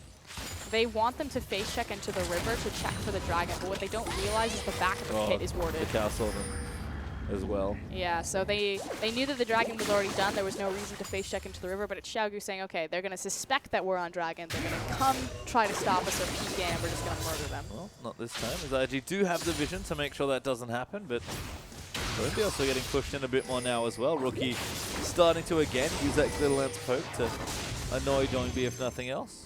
But a lot of farming other than that across all these lanes. As we do have the first pack from Kid, it's a BF sword and an early Avarice blade here. No surprises, you know, picking up the Avarice as opposed to looking for more damage or possibly using the boots, knowing that since Dragon is down, that for the next 6 minutes you're going to have a window to continue to farm, especially on this Jinx. Surprisingly decent laning items as well, especially if you start fishing in rockets for those crits. And you, like you mentioned before, IE in rockets works well, so a bit of extra crit does help as well, even though it's not quite the ingredient. Oh, Doinby. Hello. Getting nice and aggressive. He's trying to bait out the flash. I think he was looking to try to bait the flash into the Azir sec to push him into tower. Try to beat him with the Whimsy. Well, this time at least, as IG down the bottom lane. Gonna get nice damage here onto this turret. Kid with the BF sword and the minigun. Able to knock those down, but Phage and Sheen up for TNT now as the AD carries have gone back and we haven't had too much action apart from the level 1. But things are starting to heat up here. One Dragon up for Xiaogu, and they do seem to have some control. Okay, here we go though. Cacao finally in the top side. Oh, very nice flash. Twisted Advance gonna avoid the knock-up, and V made that look very easy. Did get the escape summoner though, so not a failed gank, just not quite what they were looking for. Rise. 11 minutes into the game. Still hasn't gone back. Still doesn't have tier. The tie is on some sort of mission here. Maybe there's an achievement he's trying to unlock that I'm not aware of. But Just gonna go back and fully buy a Rod of Ages. He's not even gonna maybe, like, spend time on the tier at this point. to be honest, I wouldn't be that surprised given how long he stayed there. Clearly favoring his farm at least in the early parts. As TNT and TCT will clear out that pick point. But it's like you wouldn't even be punished by sacrificing your teleport at this point just because Xiaogu already got control of the Dragon Pit. So as soon as you saw that go down, why not just burn the TP to try to get your core items up and running? I don't know, maybe Zatai wants to TP in for kills. That seems more like his style at least, so we'll have to find out later as Swift takes out the Scuttle Crab. And again, you can see the power of this Nidalee clears the jungles ever so quickly with Runeglaive. Okay, so there we go. Wow, that's He pretty immediately insane. picks up a Rod of Ages before the 12-minute mark. So that item is perfectly on time. He does also have another Mana Crystal. Curious if he's going to translate that to a tier later on down the road. But the first big core item for Rise is out. And he's walking back as well, so he does want to save that TP. Clearly favored having the summoner to make some sort of play, but V is going to get free time now, and he'll go back, have his teleport, or he'll be able to walk back if he wants to. So where he's going for the early items, he goes straight Righteous Glory. There's been a lot of farming happening in that top lane. But who does this benefit more? Does it benefit Xiaogu or Invictus Gaming? I have to actually kind of go to Xiaogu just because they have kind of the secondary or multiple damage threats against IG. You are waiting for Jinx and Ryze to come online, and those will be massive threats, but Maokai is an option to delay a lot of that damage or negate it. It's just... Yeah, right now it certainly favors Xiaogu, and that may also be the case when Dragon number 2 rolls around. So the other big thing is the CS discrepancies, again, are starting to open up in these lanes. It's not as massive as it was last game, but particularly in that jungle, 10 CS is pretty big when it's all jungle camps. Certainly here is Swift. I think he's trying to take the Scudder Crab out there just off the top left of your screen. Gets a pink blood for his trouble as well. Knows that the Blues are coming back up, wants to get the vision down. And he's going to be building into that Rod of Ages once more here. Swift having another great start to a game. The classic 13-minute, 17-second tier. You know, it's going to be a little late for Zatai, but I guess he's going to be matched by some of the Rod of Ages. I mean, IG are looking way late game at this point. And do you want a game to come down to a single team fight against someone like Xiaogu? I don't know. IG proved they could do it against Vici, so maybe they do. As we do have a Dragon up in a minute 15. Xiaogu, like you mentioned, continue to press that aggression, and those towers are starting to get low. Swift is stealing buffs. And in general, IG struggling to get a bit of a foothold here in this game. It's been Xiaogu all series long so far. Let's see if that second Dragon fight can turn that around for them. Question will be, will IG actually posture for it? So core itemization, you do have completed boots up from Kid. That actually kind of tells me that he wants to rotate around and siege towers, especially as this bottom tier 1 is just waiting for a stiff breeze to come by and knock it down. I'm going to steal this away. Rookie does get it. That's a nice pickup from Invictus Gaming. Especially denying the 44-second Dragon. Kid now in the bottom lane. Rocket some things down. He's got Berserker finished also, so again, a lot more neutral objective oriented, whether that be a Dragon or a tower. But TNT might be close-ish to that Trinity Force as well. It doesn't have time to go back right now. Xiaogu in general haven't quite spent the next round of money as TCT does get stunned out there by Annie. The Chomper's down as well, but he'll pop up the Unbreakable. Kid will get tagged, and IG will back away. Lucky for them because Kakao are in the back of the lane, so Xiaogu, should they choose to come in on this, it would be an easy pick for IG, which they could then translate to the Dragon. But again, the big thing is that Lulu has the blue buff, and Doinky does not have the mana regen necessary for this upcoming fight. Oh, now top lane, they're going to go in for Zatai. Xiaogu going to dive straight in there. V's going to take the tower up. Zatai has absolutely no hope as Swift gets himself the kill. Good tower aggro. That said, will IG pull the trigger on this Dragon since multiple resources of Xiaogu are in the top lane? Kakao going to clear the pink ward away. They'll get the tower instead. They'll run away to that Dragon. So IG going to get themselves a nice influx of gold. And Doinby can't move down. Swift is too far away, and V has a teleport. But I don't know if they fancy themselves a 4v5 this time. Okay, so Invictus Gaming will take 2 objectives off of this. The tower traded for the top one, but as well as the Dragon. So still going to go in favor there. They did manage to kill the Ryze, but it didn't really put him behind or down because he had that 12-minute Rod of Ages. Yeah, it just sort of opened up space at least and got them a tower. So see what Xiaogu can do with the rest of the outer towers here. It's only 1 apiece. And equal on Dragons as well. So very early days for both these teams. And again, it's a bit more passive here, but the teams are just farming up. It's a lot to do with, for me, these mid laners. Doinby is just farming up as much as he can. Hasn't even gone back to get his next major item. It's probably some sort of needlessly large rod base. Yeah, and it's where the initial power spikes are for both these teams. You know, with carries like Kog'Maw, Jinx, and Ryze, you don't mind waiting for that late game power spike, likewise Azir. But for Swift, you know, he needs to find the snowball on this Nidalee. He does have a sizable, well, it was a sizable farm lead as it glanced back down to it. It's 73 to 78, so still not quite where he wants to be for Nidalee. See if he's going to be as massive a carry threat, especially as IG are just posturing better around the map and taking free objectives. You have to be careful here, but IG, plenty of people around. Kitty eats a spear. See what Xiaogu wants to be doing with their team comp, but they'll defend that turret. The Trinity Force is up for TNT. Doinby has himself the makings of his next major item as well, including that needlessly large rod. And I think we're going to have Xiaogu rotate and try and take some more towers. Yeah, and Doinby not going the Nashor's build, instead looking for the Athene, so picking up a lot of MR since he's looking across from an Annie, Lulu, and Ryze.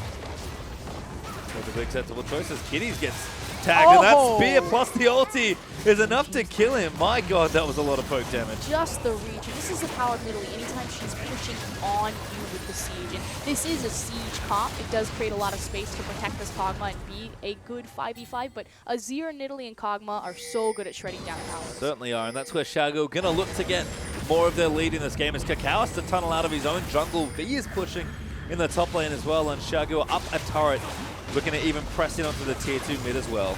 At this point, IG just need a hard engage factor. They need the Annie to step forward and pull the trigger, or they're going to lose more towers. Well, Kitty's got killed last time he tried it. He's far too far back now to try that as well.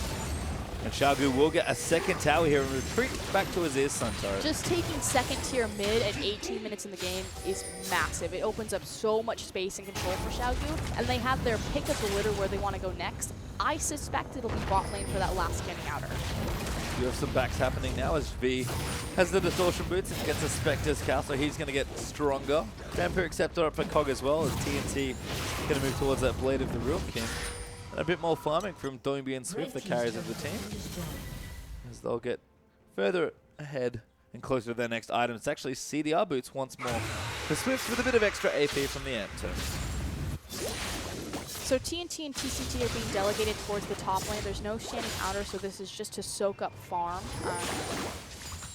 Yeah, they're just splitting up, sending their teleport across map. There's no dragon timer, so they do have a window of opportunity where they can stand more members on the top side of the map without giving up an extra objective. Makes sense. You see Swift and Doinby even sticking on I this think they side have of the the jungle. blue timer, and that's what they're trying to challenge for. Might be. So do see Xiaogu getting those aggressive wards in straight onto the blue.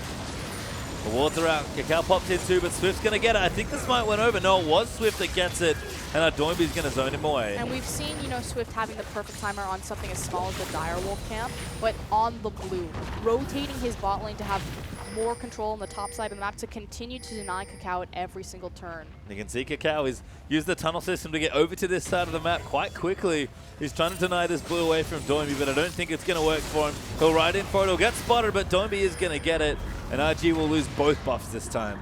The fact that Nidalee is outmaneuvering Rek'Sai, having that neural network of tunnels is, I mean, it's expected, but why didn't you ban Nidalee? Are you going to take it away? Are you going to continue to allow Swift to run Kakao around the jungle? And it's not like Kakao is just a nobody. He's a, I'm not going to say world-class jungler since he hasn't performed at the world stage, but definitely a power pick. An excellent jungler to be sure, as V finds the tie with a teleport. They're going to go all in for this rise. TNT's going to pop the Bio-Arcane Barrage. Rookie's there with the ultimate, but it's not nearly enough as the ult's going to tag Lulu. Now Kitty's trying to fend them off with a stun. He's going to look for the bed, does find it under TCT, but V's going to dive his way back in. There's another kill going to be coming down, and Swift can now just try and poke people off this turret.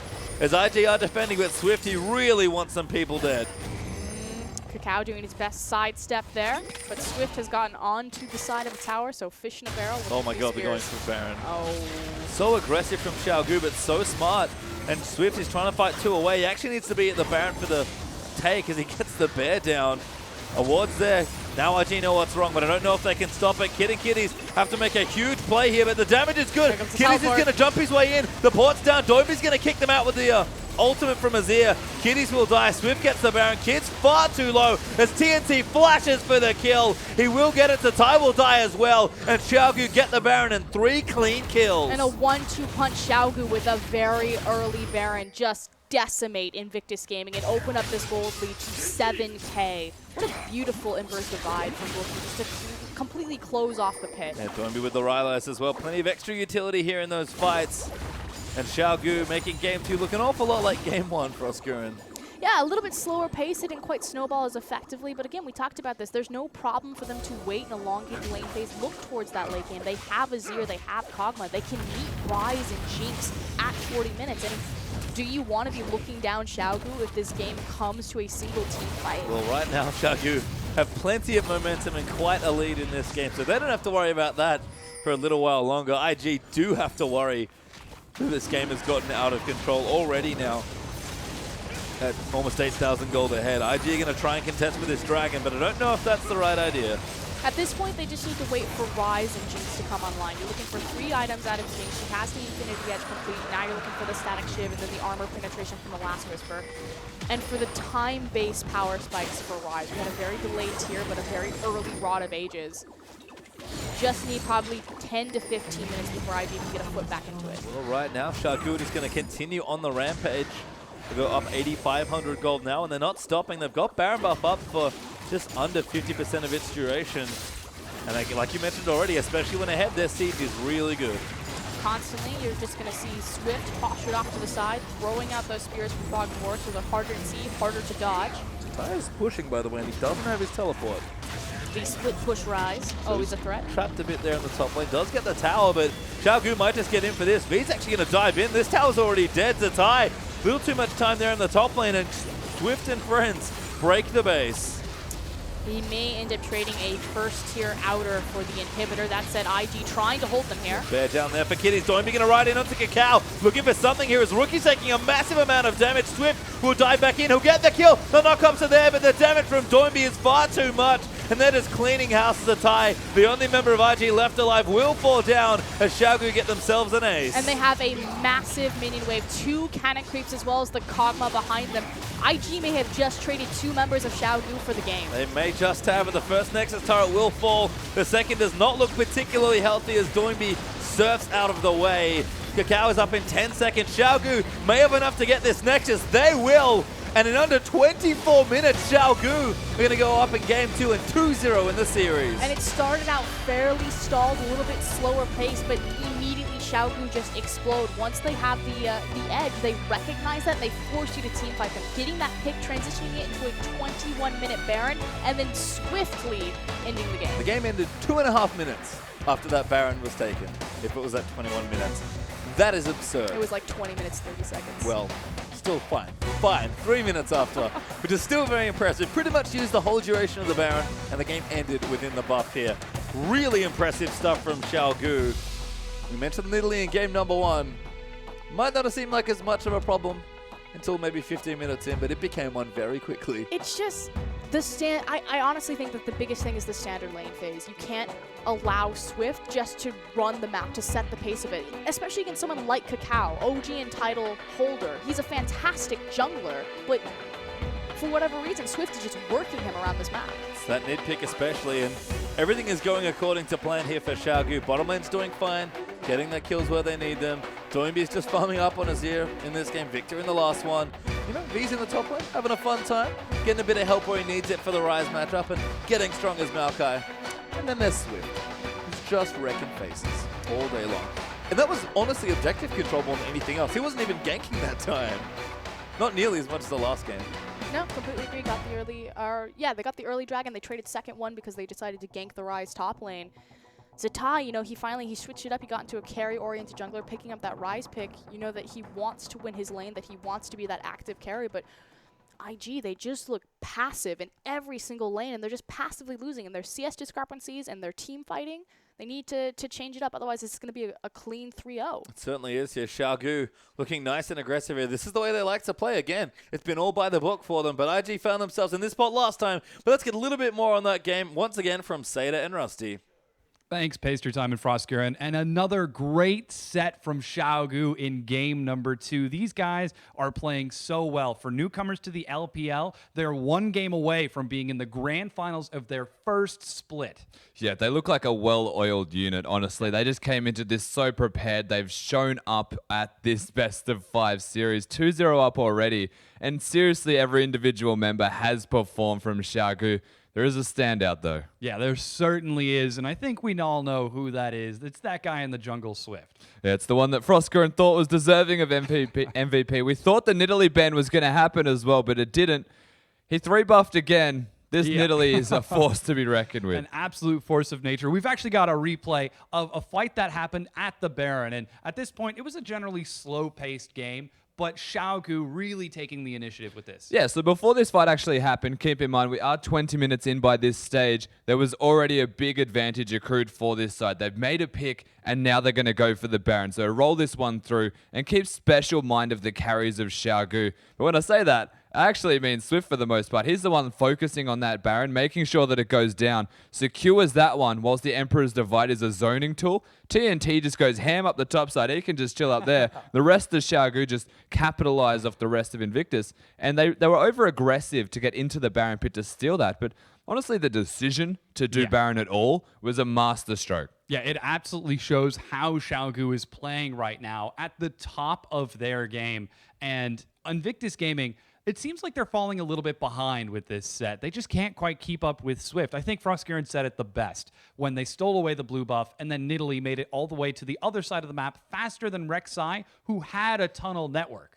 Yeah, so they stole the blue. They stole everything that they possibly could, Xiaogu. And again, it does feel like Invictus Gaming are floundering a bit. They haven't really found their stride in this best of 5 series. They looked great after they were 0-2 down yesterday, to be fair. There's always going to be the idea of that comeback available. Vici Dream's still alive. But right now, it's just all Xiaogu. Yeah, so we do have another replay of the last team fight. At this point, you can see it's a 9,000 gold difference between the two, and Xiaogu are nigh unstoppable. Exactly. We'll just roll this one out. It's a fairly prolonged trade where Xiaogu, they actually get engaged on. It's a desperation attempt, though, from Kakao. The Rylai's from Doinby is just putting in overtime. Swift is hyper-aggressive. He goes down fairly quickly.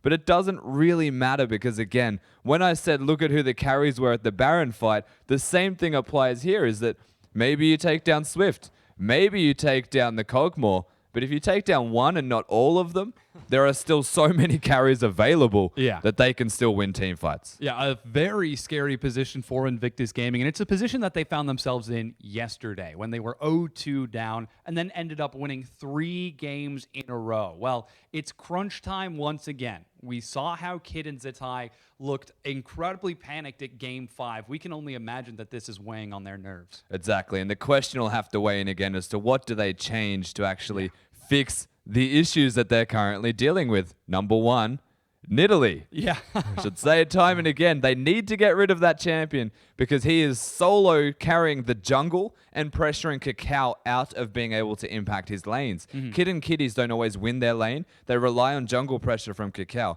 But if it's being matched and betted every single time, then you have to look to the jungle. They get rid of that Nidalee, maybe get rid of another champion that is comfortable on the Echo perhaps, and just pick on the jungle the whole time. And it's a really scary proposition as well, because even if you do shut down Swift, what's to stop the rest of Xiaogu from going off? And that's the problem right now, is Xiaogu is such a strong side individually that you shut down one, there's 4 people left. MVP performance from TCT even. He can perform, and they will shut you down. Yeah, well, we're going to find out if Invictus Gaming can take it back, but we're going back to the caster desk with Pastry Time and Frostgiren. Thank you again, and we're finally in a spot where the semifinals of the LPL playoffs might somehow be 6-0. I did not expect straight games here, given where we're up to now, but Xiaogu are going to try and make it possible, and IG once again have to reverse sweep to keep their playoff dreams alive.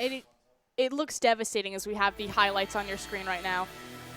They ended that game in 24 minutes. So fast. And again, the same story. Similar comp, a couple of things changed here and there, but the things that didn't were TNT being aggressive on Kog'Maw, Doinby making plays, and Swift's Nidalee. They got the same exact composition. I mean, you just changed out a couple of these pieces there. Likewise, TCT. I always want to say more. TCT being TCT, TNT. TCT being on the Braum versus the Alistar. We'll see if he gets another MVP. If they don't give it to Swift this time, I was so He's sure. like, how many things do I have to do? How much do I have to carry? But you can see 65% versus 35. That's the story of this series. Not just this game, this series. Yep, and 10,000 gold up. Wasn't quite the 15k they had last time, but the game was about 7 minutes shorter as a result. And this time, it is Swift that gets himself an MVP. Okay, I don't have to go nuts on the microphone this time around. I completely agree with Rusty out there in the war room. You have to take away this Nidalee. You can't afford to give it to him a third time. He is just running Kakao around the map. He's making it so Kakao has to constantly be on the defensive, that he's not able to provide the support to his laners. And they win in the CS, they win off the kills, they're winning in rotations, their objective control. The fact that they ended a game at 24 minutes with a single Baron at 20 minutes, it's all on Swift. Certainly is. He's the one leading the charge. He almost always is. And his team's there right behind him. Again, everyone in this team is a playmaker. But they only seem to need Swift for this series so far, and that's bad news for IG. Yeah, and that's what's terrifying. So yeah, if you're new to LPL, this is the first time that you've ever seen Xiaogu, you're like, wow, Swift is amazing. Just shut that guy down. Even when he gets shut down, there's a reason Xiaogu were sitting at 2nd seed. All of the other players can step up. They can be those MVPs, and they can make crazy plays. But why do you need to if Swift's just carrying anyway? Exactly. And now it's time to ban the Nidalee and at least give Swift something that's a bit lower pressure. Like, look, Swift has some Let's pretty just give crazy... him Rek'Sai. She's not high pressure, well, right? compared to Nidalee, absolutely not, given what sort of things Swift is doing on this champion. That being said, Swift will always make something work. Was big on Sejuani when she faded out a bit, and even when she was popular. He's undefeated on Sejuani. He's played Nocturne. His Rek'Sai is also excellent. I'm sure he can play Gragas. I can't remember memorable games, but he's definitely got a couple from the LPL summer. Swift is a great player, don't get me wrong. Arguably the best member of a very talented team. Yep. But IG have more problems than just Swift this series. And again, they have to bring it together, and we're going to look once more to that duo lane. Not the bottom lane, though. Kakao Rookie. They have to go big, and so does the Tide. I mean, you think back to the Vici game when they had the reverse sweep.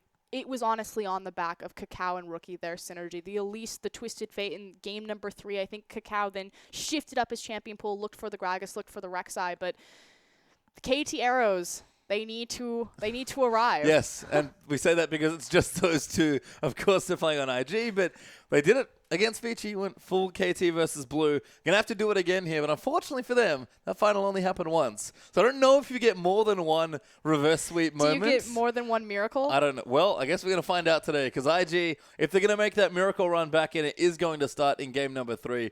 But I don't even know if Xiaogu have to change anything. I expect Rookie to eat the same 2 bans. It's so disheartening just because of how dominant Xiaogu look. Like, yes, the reverse sweep did happen. If there's any team that can do it, Invictus Gaming, we say it over and over. So many veterans and legacy players on that team. They know how to perform under high-pressure situations. We just watched them do it. But they were struggling against Vici. It wasn't as clean. It wasn't as dominating. It wasn't as oppressive. And right now, Xiaogu, the fact that they took, a 27-minute game and then a 23-minute game, something like that? We've had less than an hour on the Rift, and Xiaogu are already up 2-0, if you want to think about it that way. That's insane. You want to talk about momentum, Yeah. morale? And that's what Xiaogu want. They're a fairly young team as far as LPL experience goes. Again, do have some veterans, do have quite a lot of experience, all things considered. But they're a rookie team to the LPL.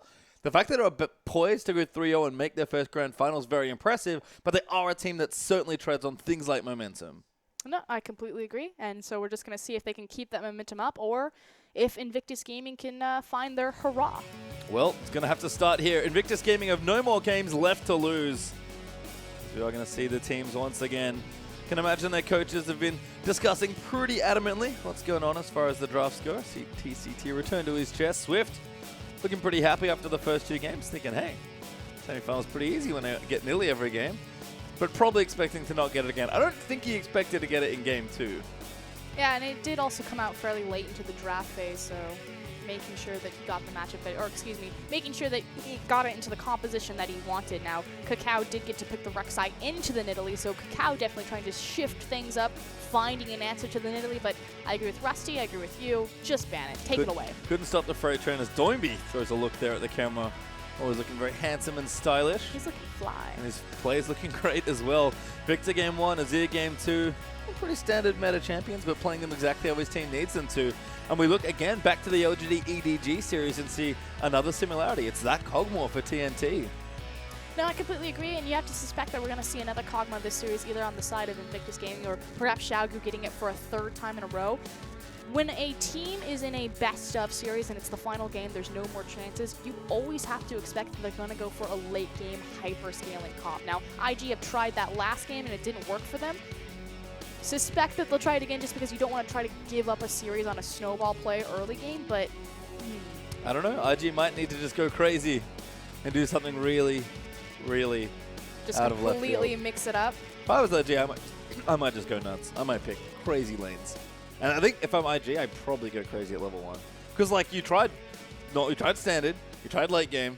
You have no more games left to give away. Like, why not? if you're going to get 3-0'd, you're going to get 3-0'd. I think... Go out in style. I think you need to ban Nidalee, make sure that Kakao gets the more aggressive jungle matchup. If he doesn't, lane swap, hide him, protect him, get to that late game. pick a hyperscaling bot lane and just wait it out. Well, that's the thing. How much practice have IG had doing that? None. They don't ever lane swap. Exactly. So it could be tricky. Xiaogu also back on the blue side, so adding more points into Xiaogu's column here, but game 1 and 2 have looked good. IG have no more chances left here, and again, the same 2 bans. Rookie is just getting it every game. Yasuo Twisted Fate banned again. Kalista Azir banned from IG. Lulu banned once more for Xiaogu, even though they managed to beat it in the last game. And Victor finally eats a ban, so 4 mid lane bans here. Now, Elise is up and available, as is that Ryze. We saw Zatai have it last game, see if V can do some work. And again, not that V can't play Ryze, but I just think that he's so much better suited on a champion like Maokai. Completely agree. His Maokai is awesome. We've seen it in 2 games. It fits his style. If they can give him room, Ryze will do plenty of things for V. It still suits him. He's played carries before like Hecarim. Not as much initiation threat maybe, but still has good CC, good damage. Sets him in a lane where he can farm, which is always nice for him. But Xiaogu is going to take their time with the pick. They already beat Ryze. Maybe they think they've got the answer. No, I'd agree with that. I'd be really curious if they decided to prioritize Lee Sin, though, early, especially because, again, the Nidalee's working so well. I do think that Kakao is going to go for a very aggressive jungler. Lee Sin is his most played. Elise is his second most played champion of all time. He's got them both open, but there's the Braum out for Xiaogu. They give away the Ryze in preference for the very strong priority support pick. So IG going to get themselves good chances at picks, and they do take the Maokai. Instantly Zatai locks it away, and Kakao's going to steal Nidalee. Okay, so here we go. Where's Swift going to go? Is he going to go to the Lee Sin? Oh my god, this would be such a jungle matchup. This entire series has been a jungle matchup. I cannot believe that they did standard lanes and just let Kakao and Swift continue to smash into each other. Well, Kakao's going to finally have a jungler that can match a lot of that aggression, but you know Swift isn't backing down. There's no way he goes to a super farm heavy But jungler. I love it. I just like when players like, oh, I don't want to do the 1v1 matchup, pick Lulu, pick Orianna, and just kind of like shift back into their farm zone, not doing the 1v1, wanting to fight creeps. So I love the fact that Kakao and Swift are looking across at each other like, let's go. Well, there's Kog'Maw locked in for TNT for a 3rd straight game. Swift is considering his jungle options, but doesn't really need to pick them up right now unless he thinks Kakao's getting very cute and flexing that Nidalee away from the jungle. So they might have a priority pick against the Marco that they want. V is going to have to change his champion. And with 2 seconds left, by all accounts, it seems like Xiaogu are in fact going to take Gnar. But he's entirely in a comfort zone there for the Gnar. Now, the thing about V is he doesn't often have to branch out his champion pool, and it's not to say that his champion pool is limited, it's just he's never been the target or the denial on his team when you have so many strong faces like Swift, like Doinby, like TNT. So don't suspect him to slow down much. Gnar is kind of his secondary go-to pick. Kid, though, I'm actually surprised that he's hovering Sivir. I would have thought that he was going to go Vayne here. Yeah, I think Vayne's a nice pick. They've got Janna open as well, so they can put together that bottom lane if they want to do that. Not bad against Braum either, so lots of options here. It's sacrificing, that's not sacrificing some of your team fight just because Sivir is still a decent team fighter with her AoE, but kind of some of your late game hyperscaling and prioritizing more rotation and siege-based play, which I guess across from Xiaogu makes a little bit of sense because you don't necessarily want to rely on, never mind, out 5-5ing them. I think it's tricky to play into Kog'Maw as Sivir as well. So there's the Janna lock-in. 5 seconds for IG to decide. I expect do this, they though. want Vayne? Okay, after I was like, okay, I'm going to try to rationalize Nope, and there's give Vayne them, Janna. give them the Sivir option. No, okay. This makes so much more sense just because Nidalee is going to give Vayne so much more and really help assist out that siege with the Primal Surge, the attack speed. I've talked at length about Janna and Vayne, how much I love this duo bot. It has a ridiculous win rate in the LPL. The last time I checked, which was about 3 weeks ago, it was like 22-7. So it is incredibly potent and powerful, and it just shorthands to this. Janna shores up all the weaknesses that Vayne has. Makes her great at sieging, helps her rotate around. The Tailwind works wonderfully with her passive, the flat AD off of the E with the final hour. It's a beautiful harmony of destruction. It is. I almost said something that would not have been appropriate. And IG. They're going to have to make sure they get work done with that duo lane here. Certainly experienced champions for both of them. So what they've lined up so far is looking good. And they are going to give Rookie the counter pick, which makes perfect sense here. 5 seconds left for Xiaogu. Swift might be taking it still on the playmaking front, but dialing back the pressure a bit. Nope, trick me. Perfect. Gives away the Echo, takes the Lee Sin, and it's actually LeBlanc for Doinby as well. I was going to say, come on, Swift. Don't back down. Don't do Echo. He's not backing down. No. It's all Lee Sin.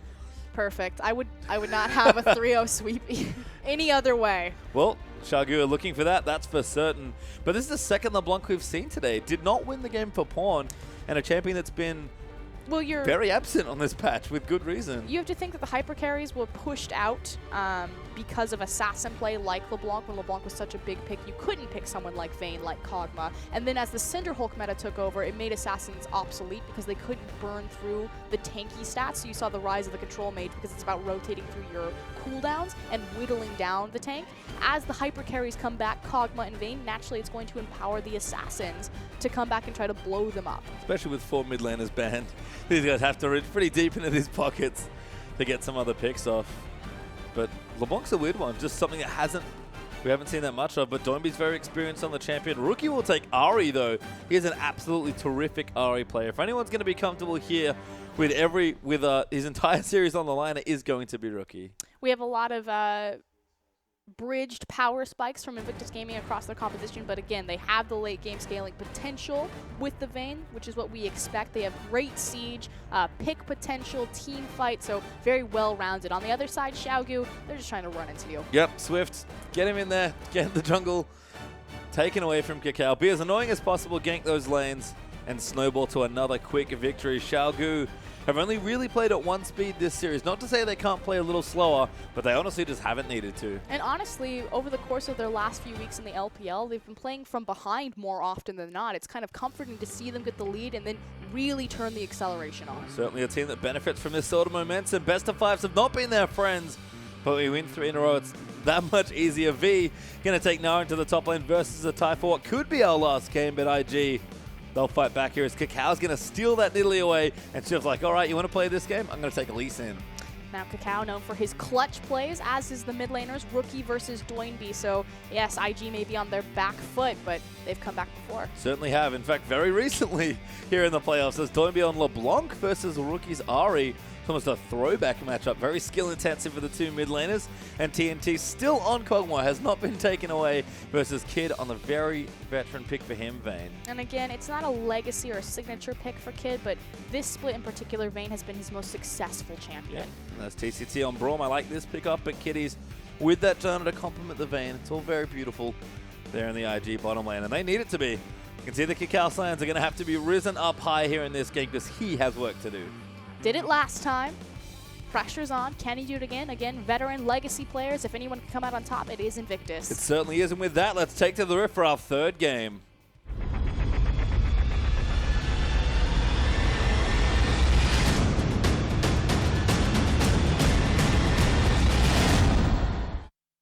And we take to Summoner's Rift again for what could be our last time this evening as Xiaogu, a 2-0 up against Invictus Gaming. It's been a hell of a run for IG to get themselves to this semi-final. But Xiaogu are looking to force a date with LGD, and IG going to have to do everything in their power for 3 games straight to stop them. And like you said, there's been 1 speed over the course of this game, and it's been set by this guy as he throws the Q. I half expect him to proc it just because. I was 70% sure he was going in. So given the pace that he's been playing at, Swift is just going to get some vision down here. Xiaogu have really played high-octane League of Legends. And more often than not, over the course of the back half of the LPL, Xiaogu would fall behind and were constantly playing from behind, you know, waiting out to 45, 50 minutes and showing out their team fight ability. So to see them finally get the lead, to play from ahead and just be so dominating, it's really refreshing. It is, and Xiaogu have not really been tested here. This game might be the first real test. IG took away a lot of their picks. Kakao's drafting was smart here. I like that he took away the Nidalee. I'm surprised he didn't look at it sooner. But again, Xiaogu have just looked so good all series long as Rookie and Doinby. They just high-fived. It was a high five. Going to trade some auto attacks, but Rookie, he's going to win the early trade. Doinby's like, I don't really like this. There's the distortion down. Oh, he popped a pot? He's going to go again. Yeah, Doinby actually loses quite a lot in that trade. Okay, wow. That's really massive, actually. Losing the pot, Rookie is going to go ahead and also pop his pot, but Doinby a little bit lower health, not able to refresh and to go back simply because the creep wave came in, so they don't want to lose the EXP advantage. And again, 8 more Qs there from Rookie. Might see an aggressive all-in here. So the trick with Ahri is anytime the enemy mid laner goes up, there's actually really low Yeah, health. V's really low. He's jungling. I was like, I'm just looking at the trick with There Ahri he is is. anytime the enemy mid laner goes to last hit, they're pretty much CC'd through the duration of their auto attack animation, that you throw out the Q, and it's really nice to hit the Q at max range because then you quickly get the front. Rookie's going in. Oh my god. I knew that was coming as well. You could really tell that Rookie wanted to kill him. You get the quick 1-2. It's really important that you hit the back half of the Ahri Q because it'll do more damage. Yep. And you can see there, Rookie leveling Charm instantly when he hit level 2, flashing forward. But he doesn't get the kill. Forces the flash out though, and now Swift's here in the mid lane. This is a good bait. The Ignites it down. Domi's are really low. Safeguard's going to try and get the save. He does get the trade, but Cacao now going to come in and do all this damage. Swift flashes out. Cacao needs to land the spear. And what is going on in this mid lane? Cacao is so low. Swift can't get him with the Q. Didn't have the E, and Cacao is lucky to be alive. Wow. Okay, so Swift Safeguard, not quite enough. The first blood did go over into the pocket of Rookie. That said, the 100 gold really not going to translate into much. Probably some more pots, although he's actually picked up some boots. Yeah, and has the Doran's ring as well. So double Doran's for both. Just a boots edge there for Rookie. As things are starting on a very different speed here. Sorry, I'm just... wow, okay. Yeah, I mean, I could tell from the minute Rookie and Doinby started slapping each other at level 1 that Rookie was going to try and level 2 all in. It's an awesome matchup between Cacao and Rookie just because they, coming over from Korea, we know that they have an incredible amount of synergy, but also on the other side, Swift and Doinby. Doinby for the longest time had the highest kill participation of any mid laner in the LPL, and for a long time we didn't recognize him as an assassin player or a control mage player. He played Lulu, he played Morgana mid, and he would just follow Swift around as kind of a secondary support. It wasn't until fairly recently or halfway through the split that he got his own identity and he started to step forward, but just kind of the beautiful bromance between these duo jungle mids. I'm glad to see it finally exploding to see a 2v2 rather than just Swift and Cacao going at it. Yeah, a lot of tension there in the mid lane, that's for sure. As TNT going to go in aggressively, but Kid, he's got the damage here. TCT's going to block off some of those shots. But Cogmore keeping up in CS, but the aggressive edge certainly going to be here for the IG duo lane. Let's talk about the John of Vayne Sure. lane. He rolls his eyes. Vayne loses when you push the creeps into her. If you don't have any way to augment the wave and push into her, she's gonna win. If the wave is even, out trading a EQ from Vayne Janna is just... Oh, great train from Doinby. Swift coming in as Give the well. Q. Q's landed in. The charm is there. Does not follow. Doinby actually a little too low. He's going to try and get the kill, but now he's outnumbered 1v2. He's going to get away to the creep, but Cacao's going to keep chasing in. Does flash forward. He's going to get the kill. Cacao secures the double. And Cacao can't beat Swift in the 1v1. He takes the Nidalee, denies him, gets him that kill matchup, but more importantly, forcing the 2v2. It's not just Cacao versus Swift, it's Cacao and Rookie versus Swift and Doinby. And the KT arrows. We said, when are they going to show up? They're showing up now. They certainly are here. 5.5 minutes in. 3 kills for IG. And after a much better start as Cacao just steals the big Krug and leaves. He is sending a message. Yeah, 10 CS lead right now, as well as 2 kills in his pocket.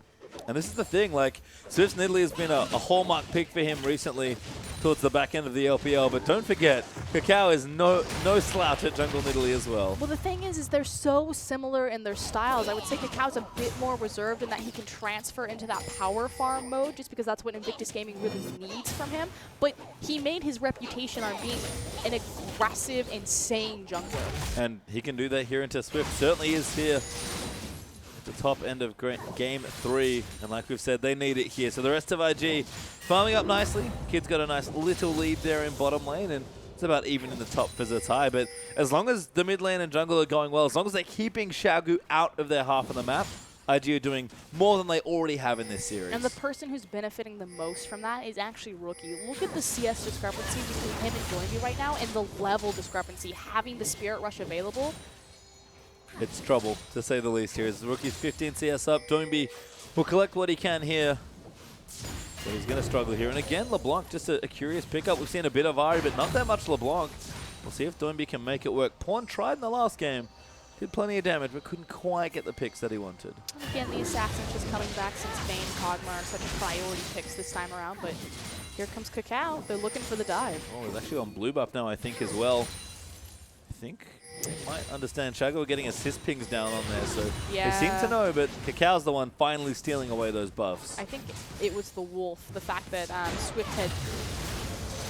Sorry, I was looking at Cacao. That Swift had Smite, the Direwolf camp, so when Cacao invaded, he was spotted out by the Direwolf camp. You can see now Cacao tracing towards the bottom side. He's looking for a kill.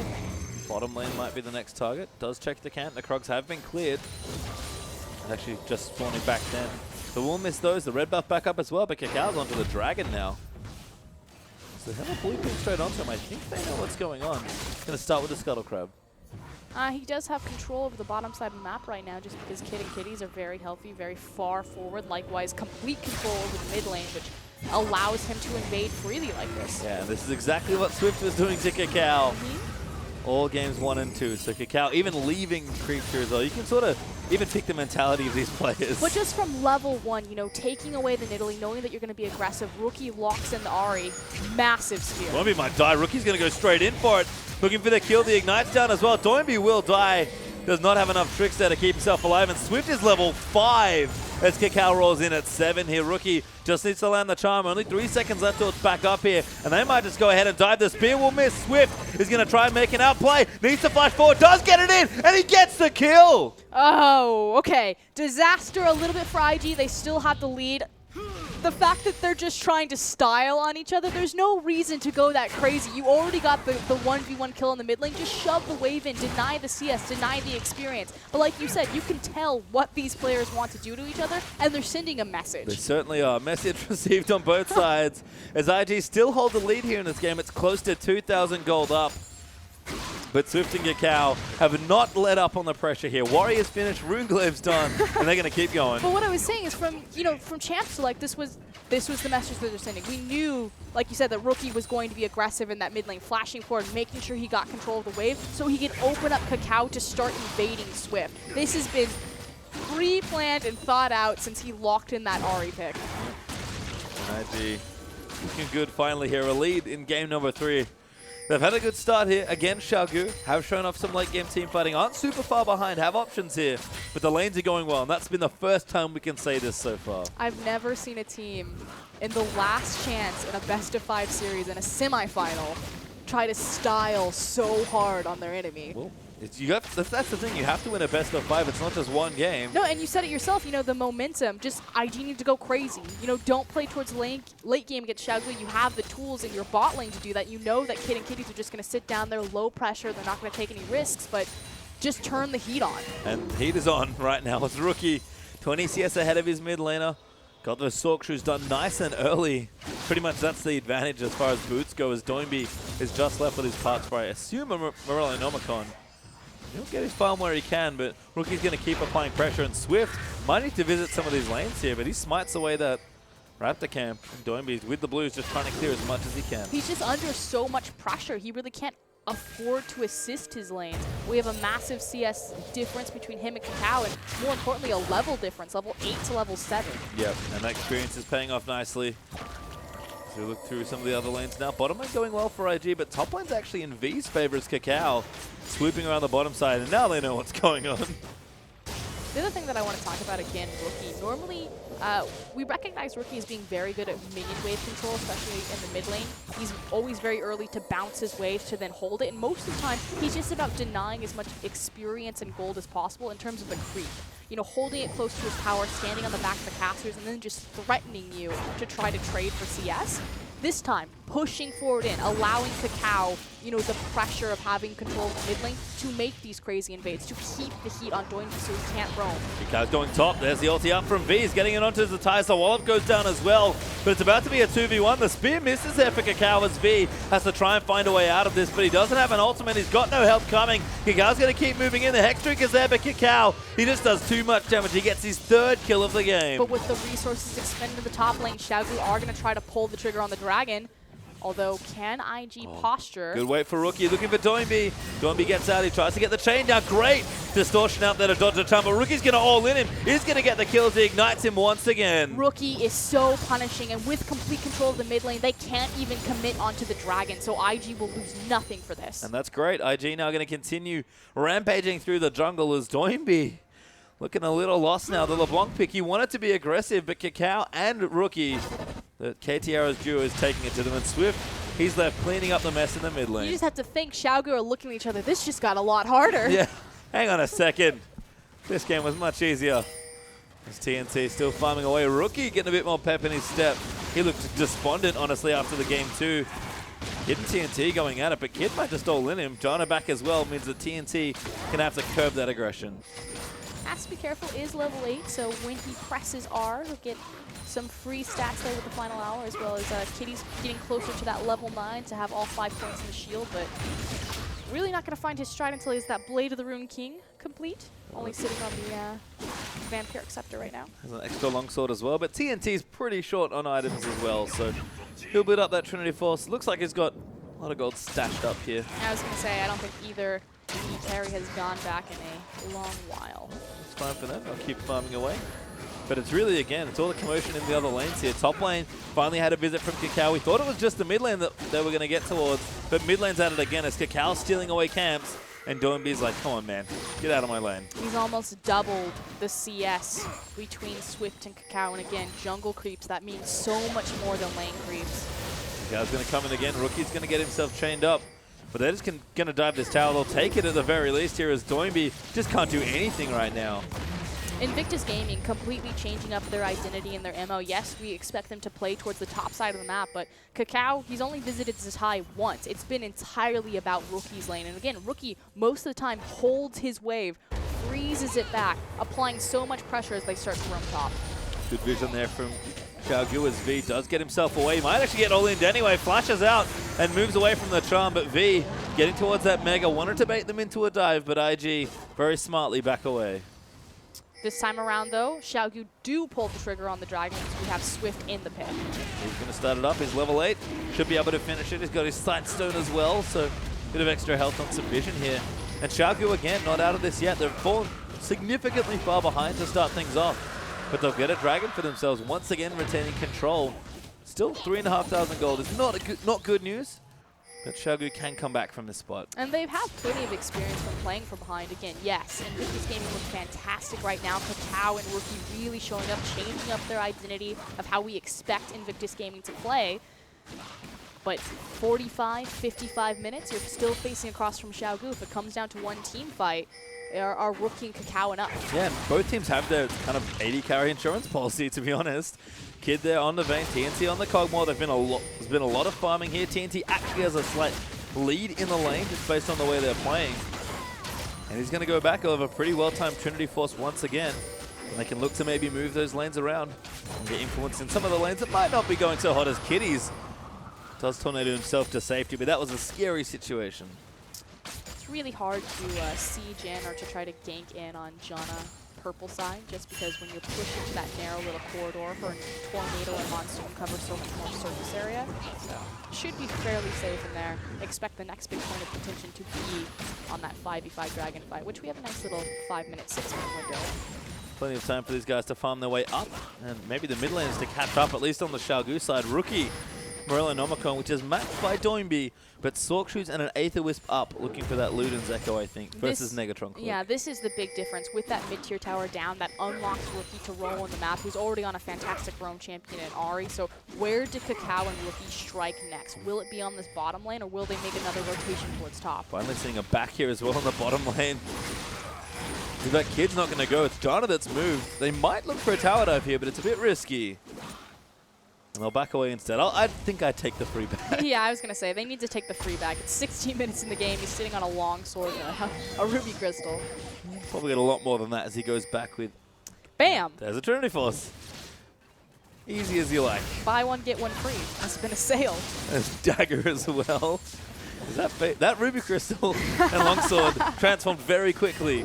As Nakogwa now has a nice strong item to move back into the lane, but Vayne likewise probably has that Blade of the Ruin King now as well. Swift knows his place. Yep, he's like, okay, That oh my god, he's 3 levels exactly. behind Cacao. I was just going to say level 12 to level 9. 109 CS versus 57, and that's all you need to know. Oh, Rookie's here. This is a good bait. Flash Charm comes out. TNT's going to get absolutely monstered. And Rookie's going to dash his way to safety. No, he's going to take the ward instead. Just deleted, and we asked where is Rookie going to strike next because there's no way that Doinby can hold him down in the lane, especially with how strong Kakao is. Decides to strike Oh my bot. god, he's going to all in Kakao. He gets the stun down. The Ignite's good, but it's not enough. We needed one more spell. A single auto attack. Yeah, by the looks of things, yeah. And Rookie's coming back, so he was like, yep, have to leave. Wow, Doinby flexing a bit. Yeah, I mean, I like the all-in. Certainly knew that he could do the damage, but Kakao going to go the same build Swift has beaten him with twice in a row now. Does have that Rod of Ages and oh my god, Kakao has so much money. I just looked down, I'm like, oh, he's got a Rod of Ages. He got That's a nice. blasting wand, Turns a out Rod he of has an Ages. extra blasting wand as well, yeah. And he's building Abyssal, which is also the same build Swift did, but he's already got the Null Magic Mantle. Kakao has too much money for 18 minutes into a game as a jungler. Yeah. Yep. Can't disagree with that. the power of Nidalee. He's got double the CS of Swift.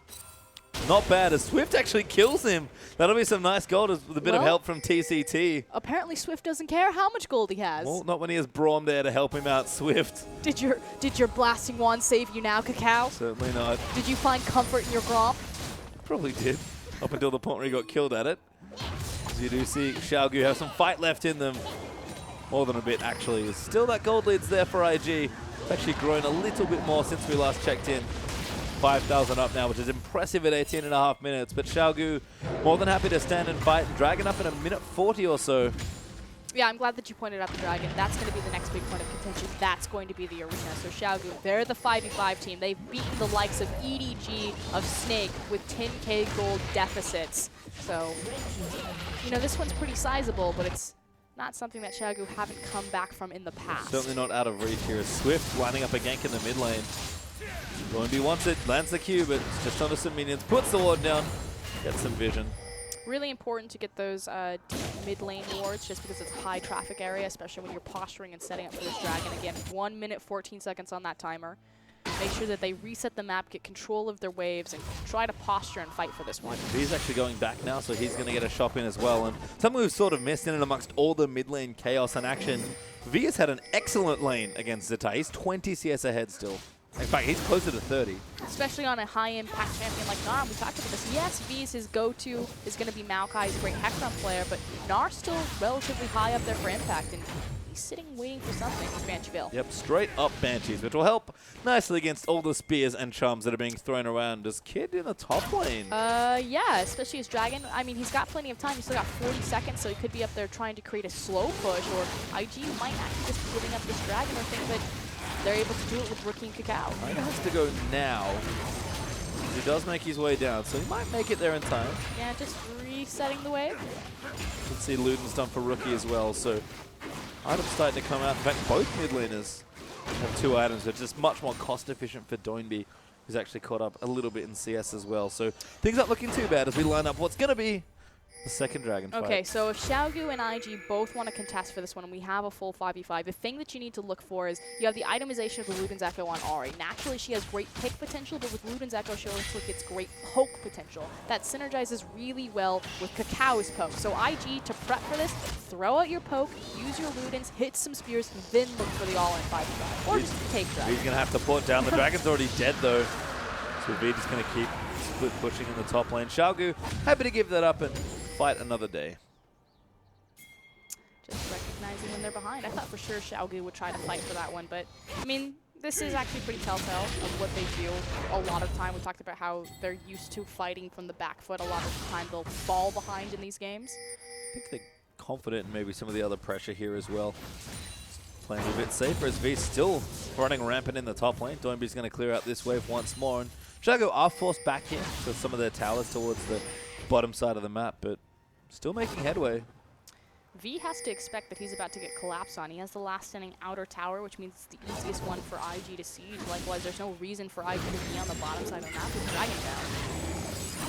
Cal continuing to invade the jungle, gonna find a couple of blue creeps and take them out here as well. We might have a gank here onto Zatai, but they make the pings. Zatai pops his righteous glory, but Rookie and Kakao are on the way down. So not a good time to try and go all in on the Maokai. I don't know about tower diving at 21 minutes. Cal's gonna go back. He's on top of a ward actually, so might be a point where they can catch him. Can they make it in time? Kakao sees them. He'll back away as V's now going to find Kitties of all people. Gets Monsoon back, and V's just going to build up some of that rage. I think he was hoping Kid would come, but now Rookie's coming up as well. Kitty's going to get tagged. V will hop his way over. The flash is good. Flash forward there as well, and V, he can't just withstand all the damage. Kid's going to get the kill. Finally paying out to that Vayne, letting him take the kill since Rookie is still sitting 4-1 and 3. Very happy place, but this is what I was talking about, playing to the top side of the map, taking the last standing outer and the freestanding goal. Turret goes down in the bottom lane there as Kog'Maw actually able to get the outer turret down there. But Vayne working on the top. We're starting to open up the map a lot more for Oscurin. And with 2 dragons down, 1 apiece here, what's the next thing we should look for? Is it Baron that we start considering, or are the teams sort of waiting on their next few items? Well, it's Xiaogu. If Xiaogu were ahead, I definitely think that we would be looking to contest Baron. Not that IG don't love their Baron, but I don't think they're going to try to risk it on a Baron throw since it is, again, the last game. They have 1 chance. Just continue to siege up towers, especially with your Nidalee. Yeah, I mean, just use those power picks. It makes a lot of sense here. It's not like the Kakao Rookie combo is getting further behind here. TNT is starting to mount a pretty strong set of items, though. So you have to think Xiaogu. We're going to look for a point maybe 5 to 10 minutes from now and really take ID in a 5v5. Getting closer and closer to that Blade of the Rune King for this Kog'Maw. Just curious what his 3rd item's going to be. We've seen a lot of Blasphemous coming out, or if he's going to opt for maybe some more attack speed in the Phantom Dancer. Big vision. There we go. Gets it back. TCT is going to help him out. Grump does go down. TNT is going to back away as Doinby flying through the creeps here in mid lane. And I love what he's done with his build. We talked about it. He was behind for a lot of this lane. He has caught up nicely. It's a lot of wave clear in this build, but it's just nice and cost efficient. Yeah, taking the Abyssal, getting the penetration, likewise the protection against Kakao and Rookie. There is a lot of magic damage that you're looking across. Pretty much everyone but Vayne. And it will also empower his own little AD carry, Kog'Maw, doing some mixed damage there. Quite a bit, in fact. Kog'Maw's, again, a very popular champion in playoffs as Swift will just dodge out of that spear. Kakao continuing to get levels, or is the same level as his top lane. But they are posturing and they're trying to pull Xiaogu into a pick potential to look towards that Baron. So we talked about, you know, Xiaogu pulling the trigger relatively early when they're ahead on a 20-minute Baron, and IG are going to do the same. Well, looking to set up a siege right now. It's the first time I think they've really grouped in this sort of formation. Xiaogu do have decent wave clear here with the Kog'Maw and LeBlanc, So doing what they can safely. Against a poke comp, you have to hard engage. That's pretty much your only option. And entirely their hard engage is either going to be on TCT with his Glacial Fissure or on V in this bottom lane. He's currently busy with the Maokai, so He's about to die to Vayne. the ultimate ticking away. Yeah, it looks like a bad time. We'll be able to hop to safety. Condemn's going to be there. V's going to get knocked into the wall. And now the fight's starting in mid lane. TCT actually trying to ult in onto Rookie, but IG will live there. The bottom side will be the kill for Kid. And IG playing 2 different fronts very nicely. Yeah, Xiaogu trying to pull the trigger, knowing and realizing that they had the numbers advantage since Kid had rotated down bottom. Oh, Swift eats a charm. Kakao's going to follow in with the spear. Will miss there is trying to lead Swift on the safeguard, I think. But the big problem is that there's no way for Xiaogu to force Invictus Gaming to fight them without V. He's the big hard engage. Yes, you can hit them with the Braum, but it's just going to be a slow, especially against the likes of Nidalee and Ahri and how slippery they are. And again, IG, ooh. This is brilliant. Big play onto the Baron buff. They see the Jewel lane down bot. And IG going to make a nice assertive call here. They know that this is happening, but will they get there in time? You're competing against not only the Baron shred from Nidalee, but also Vayne having the Blade of the Rune King. Doinby's here. The Baron is dead. Super fast Baron from IG. Really well played. The Blade of the Rune King Vayne on the Primal Surge is just going to shred through that Baron. Oh, Doinby's now kind of very lost. He's going to get chased down by the Maokai and killed by the same champion. Trying to make a play around the Baron, got himself killed, and all of a sudden IG find themselves up quite a lot here in this game with Dragon coming back up and them having Baron. Complete control. And Spawn's talked about this a lot. We call it the roller coaster of Lee Sin's relevance in the game. And come kind of this mid-game transition, Lee Sin falls off a bit. He's not, he's not great at sieging. He's not tanking up to be a front line. But the one thing he's really good at is making a pick. And if the game can go long enough that it just matters to maybe pick off Kid or to pick off Rookie with a sick insect, that's when Lee Sin skyrockets back to worthful. Yep. I mean, Swift has not had the same aggressive early game that he wanted here. Kakao's had the run of his jungle this time in the series. Has thought about it, but Rookie a little too protected right now. I mean, the big difference is the fact that Invictus Gaming have so much more gold, but more importantly, it's spread across multiple members. So looking across Xiaogu's scorelines, I mean, Swift is sitting pretty comfortable 3-1-0, with Doing 0-5-1, TNT 0-1-0, whereas you're looking across at Rookie 4-1-4, 3-2-2, 2-0 on Kid. It's just a very different IG, that's for certain. And again, it's been that jungle pick. It's dangerous, to say the least, to play aggressive junglers into each other. And once Kakao got a lead, he was pretty much never letting go of it. But I love over the course of the night in the LPL playoffs that we've seen such different priority champions. You know, in the Vici versus Invictus Gaming set, it was really all about that Maokai for the longest time, and the LGD versus EDG was fighting over the Kog'Maw. And now, Xiaogu versus Invictus Gaming, it's about Nidalee. Apparently, as we do have some more items being completed. Blade done for Kog'Maw, Phantom Dancer, and the Phage there for Kid. So going for a very classic build on his main, even as the QSS in as well. Like you mentioned, IG's gold lead's just so much more than what Xiaogu are bringing to the table right now. But with this Baron, they need to consolidate their resources and start sieging up. So Janna, Kitty's level 12, has all 5 points in Eye of the Storm.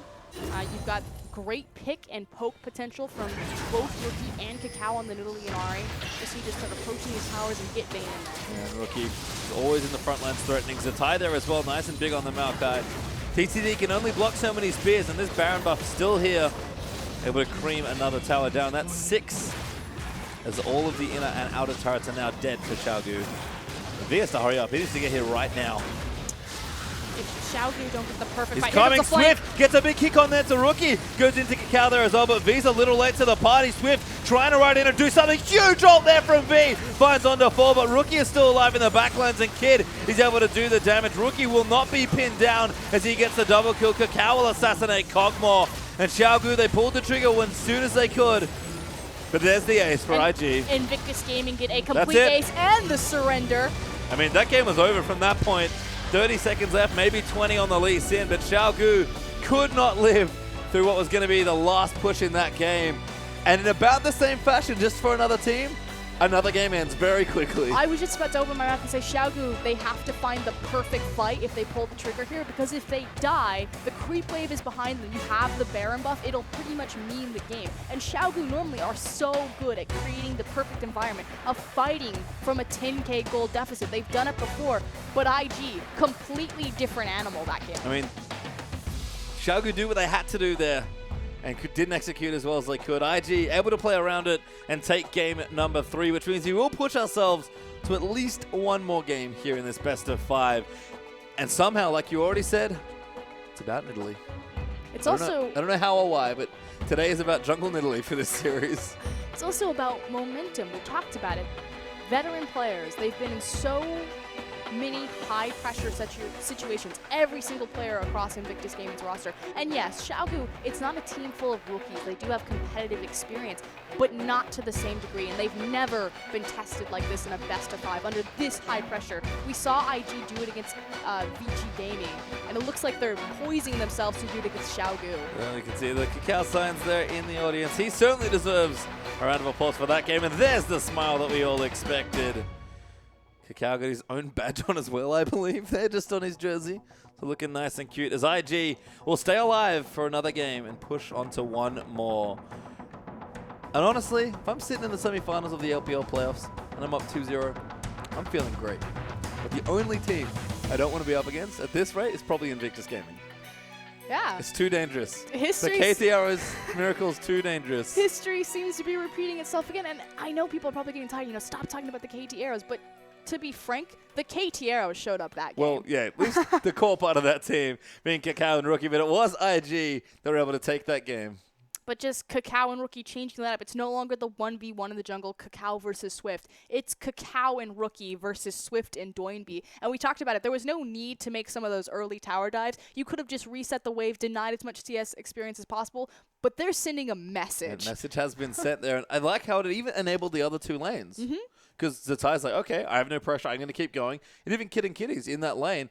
they spent so much time in arguably winning or at least neutral lanes, playing back, being scared of Swift. This time, like, all right, Kakal's got us. Let's keep going. Let's get our farm. And Rookie completely changing up his play style as well, pushing forward in his lane, opening the space for Kakao to be that aggressive jungler that we know him to be. Doing what they needed to do. And let's get a bit more insight once more as we're going to go to game number 4, but it's back out to Seda and Rusty.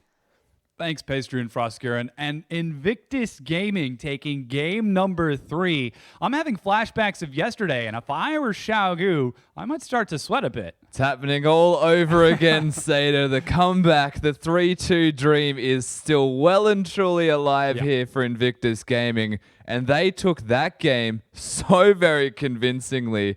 It's a completely different team. It's so contrasted to what we're used to seeing. Yeah, a very solid draft phase for IG into an excellent early game. I mean, this is the Invictus Gaming that we have been expecting all season, that very strong, dominant force. Yeah, and the contrast is compared to the earlier games. They just seem to be that dominant force again. They've reinvigorated themselves. They're back to their strengths, and it all came down to the jungle. Yeah, it certainly did. It started about 4-5 minutes into the game, and we've actually got a replay of that first 5-minute gank. 5 minutes exactly. Yeah, so before this actually even happened, keep in mind the 0-1 and 1 LeBlanc. There was a gank earlier in the middle lane. This is where all of the focus has been from both of these teams. And we'll roll this one through. Doing B, hyper aggression here with Swift. Gets the turret aggro as well. Immediately goes down. Swift does the exact same thing. He gets the turret hitting him. And the rest of this side, Kakao just goes all in. He just goes ham all over them in styles. Playing Nidalee against Swift. His own champion.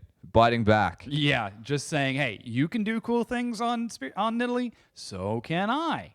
And I guess the worst part of that whole thing, though, is the way that they actually executed. It was a desperation play at 5 minutes in the game. And this is because the mid lane, you all saw it at level 1. Yeah. They decided to auto-attack each other. And a LeBlanc doesn't have as much sustain as an Ari. No. So that was screaming a bad situation here. Yeah, and we actually have a replay of that last team fight. Of course, it was Invictus Gaming driving for the whole game. You can see about an 11,000 gold lead and 7 kills. Yeah, and the most important thing here that I think is really cool, it's just that the gold lead is so bad for Xiaogu. They don't get the victories. Watch the way that Swift uses his kick. So we'll roll this one out. Just pay attention to how he works here, and this kicks it into the Braum. Rookie, in any perfect world, would be dead right now, but he is so far ahead that he just takes out Swift. The rest of Invictus Gaming can be clumped up and rely on their kiting and their strengths in team fighting. TNT cannot take anybody down. Every single member of Invictus, the Tide just sits there and tanks the turret because he can. Waits for minions. And they just snowball the rest of the game from that. And then that ends up being the victory. But Invictus Gaming, this is the exact same situation that they were in yesterday. Down the first 2 games and winning game 3. Now we're coming on to a game number 4. Nidalee has been instrumental. Do we think we'll see it once again? I would love to see it banned. I'm going to stop saying it because I feel like they're just not going to do it. But what needs to actually change, it is the drafting phase. Nidalee's a big focus, so maybe the red side team bans it because they know they can't pick it for themselves now. But what is the priority pick for them? That Kog'Maw was doing a lot of work. It just didn't seem to be the big factor. You always look towards that Maokai, to be perfectly honest with you. Yeah, unfortunately not quite able to be that effective this time around. And Kog'Maw has been so very popular in the LPL playoffs. Imp getting MVP time and time again. TNT didn't quite get MVP, but still playing well. I mean, there's so many champions that you can consider, but at the end of the day, you look at these 2 junglers, they are the pivot point of their teams. Yeah, well, we'll find out if Invictus Gaming will take us to a game number 5 as we send it back to the desk with Pastry Time and Frostgurin. Yeah, couldn't agree more there, Frostgo. And these junglers, we had 3 games already, and they've been going at each other every single game. Sending a message, and I have to just completely echo what Rusty is saying, what we've been saying on the desk. Nidalee. The fact that this draft, so we see the spotlight on your screen right here, is all about this Nidalee pick is pretty nuts. Yeah, and you can see Swift, fairly aggressive jungler here in Lee Sin, but could not take it as far as aggression goes. And Kakao, beautiful flash forward there to clean things up. And even here, Kakao's doing work as a carry in these fights. And at this point, like I was saying, Xiaogu have to get the perfect team fight. They've come back from 10k gold deficits before, but not against this Invictus Gaming squad and not against this momentum. And honestly, given the lead that V had, I'm kind of surprised Xiaogu didn't try and find a fight earlier, but for whatever reason, they felt too pressured. There was really smart play from Invictus Gaming to get them to where they, after they're getting their lead, to push the waves in and create constant pressure. And as a result, we have another one-sided game, but this time it goes over to IG, and again, look at that jungle control rate. And look at the timers for all of these games. Oh, no surprise the rookie's going to get the MVP. Very well deserved. But we've had, sub 30-minute games all throughout this series. So this is just underlining the importance. Early game jungle control, early game lane control. IG finally shifted up, look towards that, and dominate. That play from Rookie was pretty good. So all started from his level 2 all-in that he wanted to look at. But Rookie, a fantastic RE player, really reminded us why here in this set. And you don't often get to see Rookie turn it on and be that assassin player. I mean, he plays the assassins, but to be so bloodthirsty, even when he does his Yasuo, he'll normally kind of farm out his lane phase and then come out huge into the team fights. But just opening up space for Kakao to look for those invades, turning on his lane aggression. And Rookie knows that it's probably better for him, given the pace that Shagu played the first 2 games at, for him to be that much more aggressive. Awesome RE game there for him. Wasn't too crash hot on the LeBlanc pick there from Doinby. I don't mind assassins into RE, but I don't know, Doinby has plenty of other champions he can play. I mean, to be fair, Doinby hasn't shown a ton of LeBlanc competitively. It is a pick that he is known for, but he was facing not just Rookie, but Kakao. Yeah, there's certainly that. It's kind of a 2v2. Yeah, maybe more like a 2v1 after the first few games. It started 2v1, and then it would transition to 2v2. It's not a 1v1. Level 1, high five. Oh, right, when they were just slapping each other as the creep wave came in. Yeah, it's great.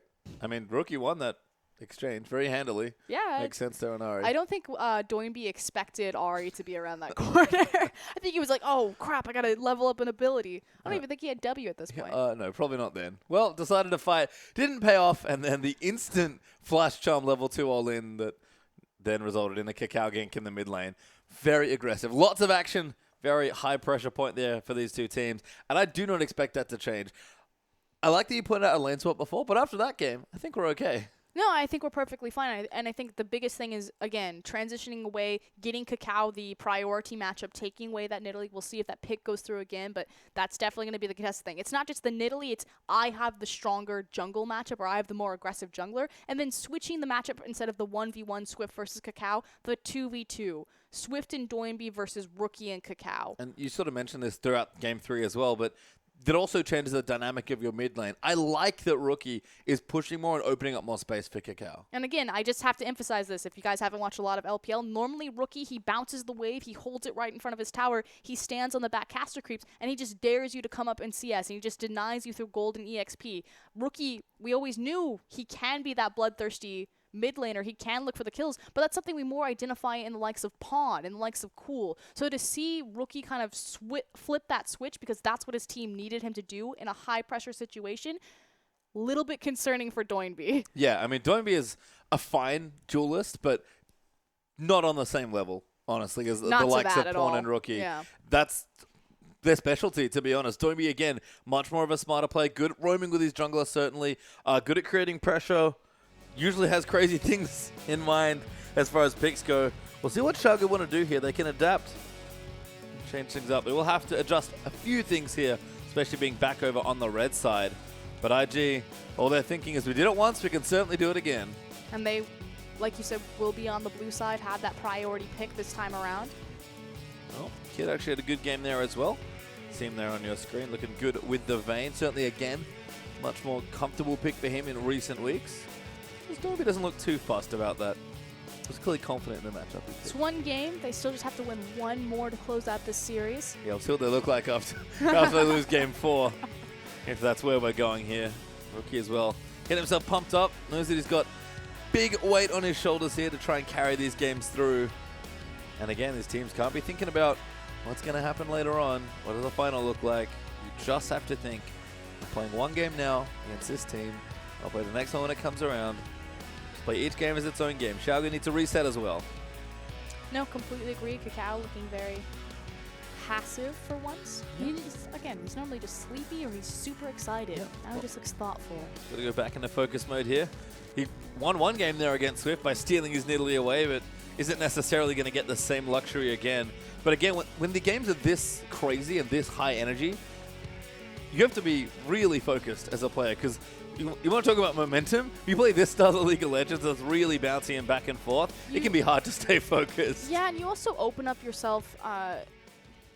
When LGD play a game, it's very controlled. There's very little team fighting, although against the EDG set, it kind of got crazy. But this fast, this forward, this much playmaking early on, it can go so one-sided, one direction. There's so much room to be more proactive, to be reactive, to find the counterplay and shift momentum or shift a gold lead very quickly as opposed to just kind of choking someone out, like how Vici used to play. We have 5 mid lane bans in this draft, by the way, and they take Italy. They have a plan. No, don't give Swift that pick again. But to run through the bans, Azir, Victor, Cassin for IG, and Callista, and then 2 more mid lane bans. Yasuo and Twisted Fate for Xiaogu. And IG insta-lock their jungle pick. Why are we not banning Nidalee? Okay, Swift must think that he has something. The Lee Sin didn't work out for him. Oh, there's Lulu and Braum, so strong picks already for Xiaogu. I wonder if IG just take the Kog'Maw here, being like, you do not get all these picks. I would definitely have to take the Kog'Maw here since Lulu has already shown very early on into the draft phase. That said, TCT has shown support Lulu, so we can't just assume that it's going to go into the hands of Doinby, although he is a big Lulu player. Likewise, we've already seen a top Lulu come out of Acorn early on in the day. Yeah, Lulu's been a very big pick in the LPL playoffs, and much like she was when she was very popular, very flexible, which is part of her charm, I guess, and part of the power you get when you draft Lulu into your team. So Xiaogu starting things off well. There's Invictus Gaming trying to find that magic formula here. I think they already know they have to pick this Kog'Maw. Like you said, splitting up the Kog'Maw and the Lulu just can't give that much power over. And Kid, he's very comfortable on the Kog'Maw pick. It fits right into his MO, you know, the Trinity Force AD carries. And there's Maokai again. There's Kog'Maw for Invictus Gaming. And it's kind of surprised to not see V want the Maokai, but did have a good game. It was sort of the rest of the map that was having problems. Well, I think you also need to prioritize Braum high in your draft phase, especially when you see a first pick Nidalee, just to try to deny at least some of that poke with his wall. Yasuo being banned, though, means you can't have that option, which is also nice. But having the Braum certainly helps here, but not when Nidalee's really far ahead. It's the landing phase that's the problem, because, you know, group together as 5, absolutely, if you're pushing on a Nidalee, but not when your mid lane's getting killed at level 2, which is a bit of what happened in that last game. V looking for round 2, possibly? Maybe. He's probably okay. I think it's Doinby that really wants some revenge here, as we are going to save Rookie's pick as well. But Doinby's going to get the counter pick, you have to think, unless he wants to flex that Nautilus that they're currently hovering. And Swift is backing up a little. Well, he's also got the Lulu, sorry, still you're right. up there in the top lane. But V going back to his big comfort pick, Yep, looking for that Hecarim. And there's Hecarim Rek'Sai for Xiaogu.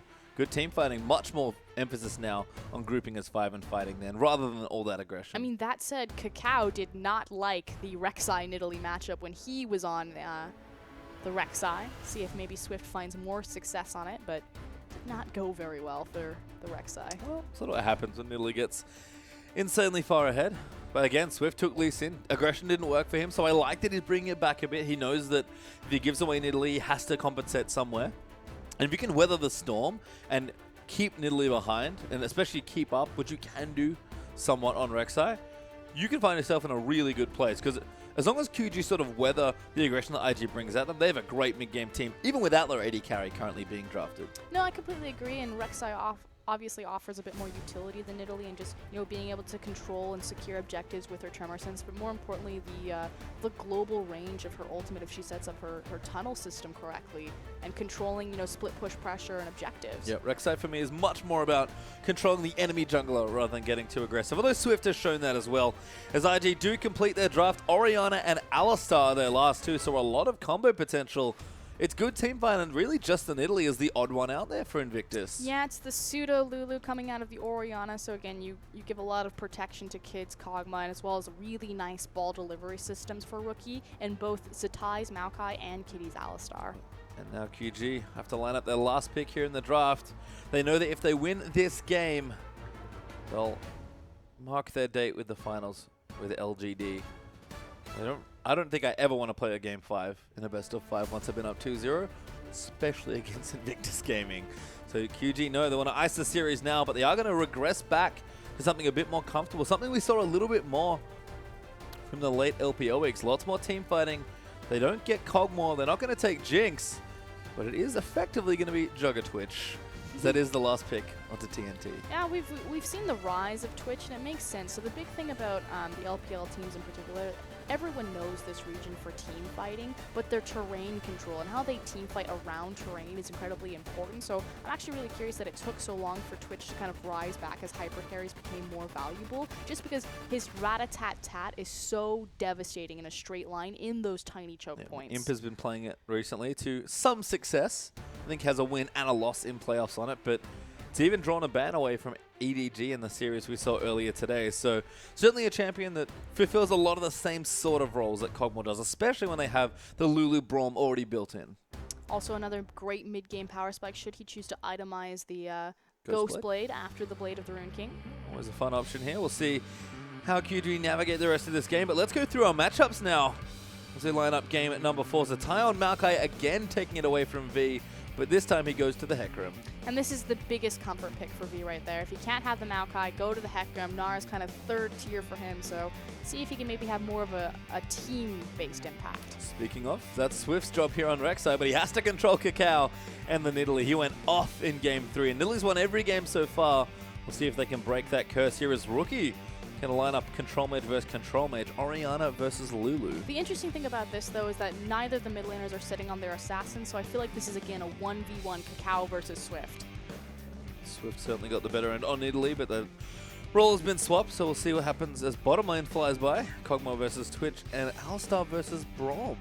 So pretty similar lanes there as well. Long range scaling carries and a big tanky initiators for supports. But again, doesn't really matter what's happening in the bot lane. We're going to see them for 15 minutes. These games, this series has all been about the jungle control. In particular, that Nidalee pick. See if Cacao can get it rolling again. We'll have to see here, but it's been tricky to say the least here up against Swift. But we'll see if Nidalee can do it one more time. Can IG force Game 5? We're going to find out now.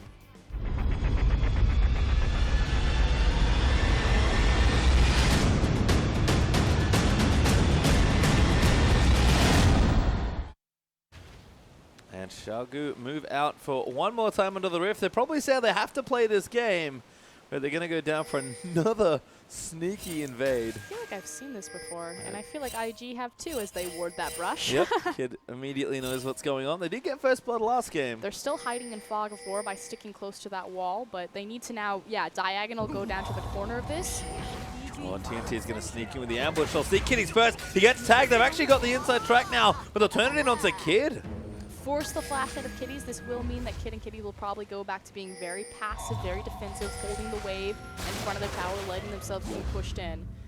Good ward there. Swift not quite able to unburrow in time. QG will get down their vision and leave. While all of that was happening, we saw 5 members of Xiaogu on the bottom side. IG did step forward and counter ward Swift's red buff, so they will be able to spot out which side of the jungle he starts. Cacao going to start on the Wolves by the looks of things. We'll put down some traps here to prepare that camp. This is pretty common of Nidalee's these days, you know, taking the trap and trapping up their entire jungle, taking the camps very quickly, getting their, I almost think of it like a parkour flow. Yeah, yeah, I guess so. As you do see, Twitch actually in the mid lane is TCT. Is he going for the super cheese? He's been spotted out by a ward, so Ricky knows he's there. TNT, who was also there in the mid lane. He took ambush level 1. So he was thinking about it, but it seems like they've been spotted. TNT instead will go to his 1v1 matchup. And they are going to swap things up. Twitch, that's one of his definite weaknesses. He does suffer in any sort of regular lane matchup. Yeah, and of course, Rookie suspected that, you know, spotting out Braum on the ward, even though he didn't see Twitch, taking the Q first as opposed to Orianna's E, so have a bit more range and safety that he could step back off the creep wave. Could have been a worry if Braum got on top of him, but Rookie going to keep things safe, and now Doinby going to shove in the lane here. His has hit level 2. But it's a lot of wave speed here in this mid lane. Not nearly as explosive as the last one, you have to think. But here we go. So with the immediate pressure and the threat of TCT and TNT on the mid lane, that means that Rookie has to sacrifice his initial lane control, which makes it much more dangerous for Cacao to invade. Likewise, with the lane swap happening, which is what I've been calling for this entire series, is it hides your jungler. It forces more vertical jungling, which we did have a standard start. But again, it's just really dangerous for Cacao to invade on top of Swiss Rek'Sai right now. So trying to slow down this Nidalee pick. And the cool adaptation is exactly that. It was an Italy pick that sort of prompted you to say, hey, lane swap would be really nice in this situation. And Xiaogu recognized that when they're the ones that don't have Nidalee. So I love the adaptation from Xiaogu. I think it's very smart. Likewise, you have 2 hyper-scaling AD carries, so it's not like you're losing out on your mid-game power spike, which Twitch will get, but he'll be able to meet you late game anyway. Having a tower dive here. I'm not sure where the wave in top lane is, but they're certainly on the right side for a 4-man, and Zatai playing very safe under that tower, even throws a sapling into the bush. Well, just to have a check. A big thing is that the wave on the bottom from Kid and Kitties has been pushed in and denied. We do see a back coming out of Zatai. So because he doesn't see V down there trying to pick up the wave, he assumes that there's going to be people crashing on top of him. Good assumption there, as QG did get wards down in the area. They'll spot Zatai moving, actually. He's now going to leave and go somewhere else other than top lane. Probably going to go jungle with Kakao. It looks like they may be planning for a swap back, trying to move Kog'Maw, perhaps? Although I think that they should just stick out with the dragon control. We'll see what they want to do here, but Zatai's certainly left the top lane for good, at least for now. Cow and Kitties are going to team up and take this Gromp away. Again, vertical jungling, we are in a lane swap situation, so have to expect that here. Zatai is really coming in now. I guess he's just jungling. But again, Nidalee not able to invade on the Rek'Sai, not able to challenge him, so we don't have the 1-for-1. Likewise, her jungle is still very quick, but the experience is being shared across multiple members. We won't see a level 12 Nidalee to a level 8 Lee Sin. Oh, that's certainly good news for Swift. He probably didn't enjoy that much last, as Doinby pushing in nicely here. Having the early control of the wave, sort of expected for the Lulu, but pretty easy for either side here again. Mostly farming with the mid laners back at the top side. Just getting that farm as IG in the lane swap do get themselves a nice bot side advantage. They'll get Dragon #1. And Xiaogu entirely expected this. When you initiate the lane swap, the thing that you give up is your dragon control. So this is why Zatai decided to pull off of the top side, offering his team a bit more safety when completing that objective. Now TNT and TCT are going to push their way into this top lane. They're trying to get They do have a good wave. damage done here. Just even on this side in case the Zatai finds his way back in. I think they're going to 4-man this tower and just try to push it down. Yep. Kog'Maw is in the bottom lane, somewhat holding that wave there, so unlucky for them to take the tower immediately. And IG are trying to respond with 4 people as well, or at least 3.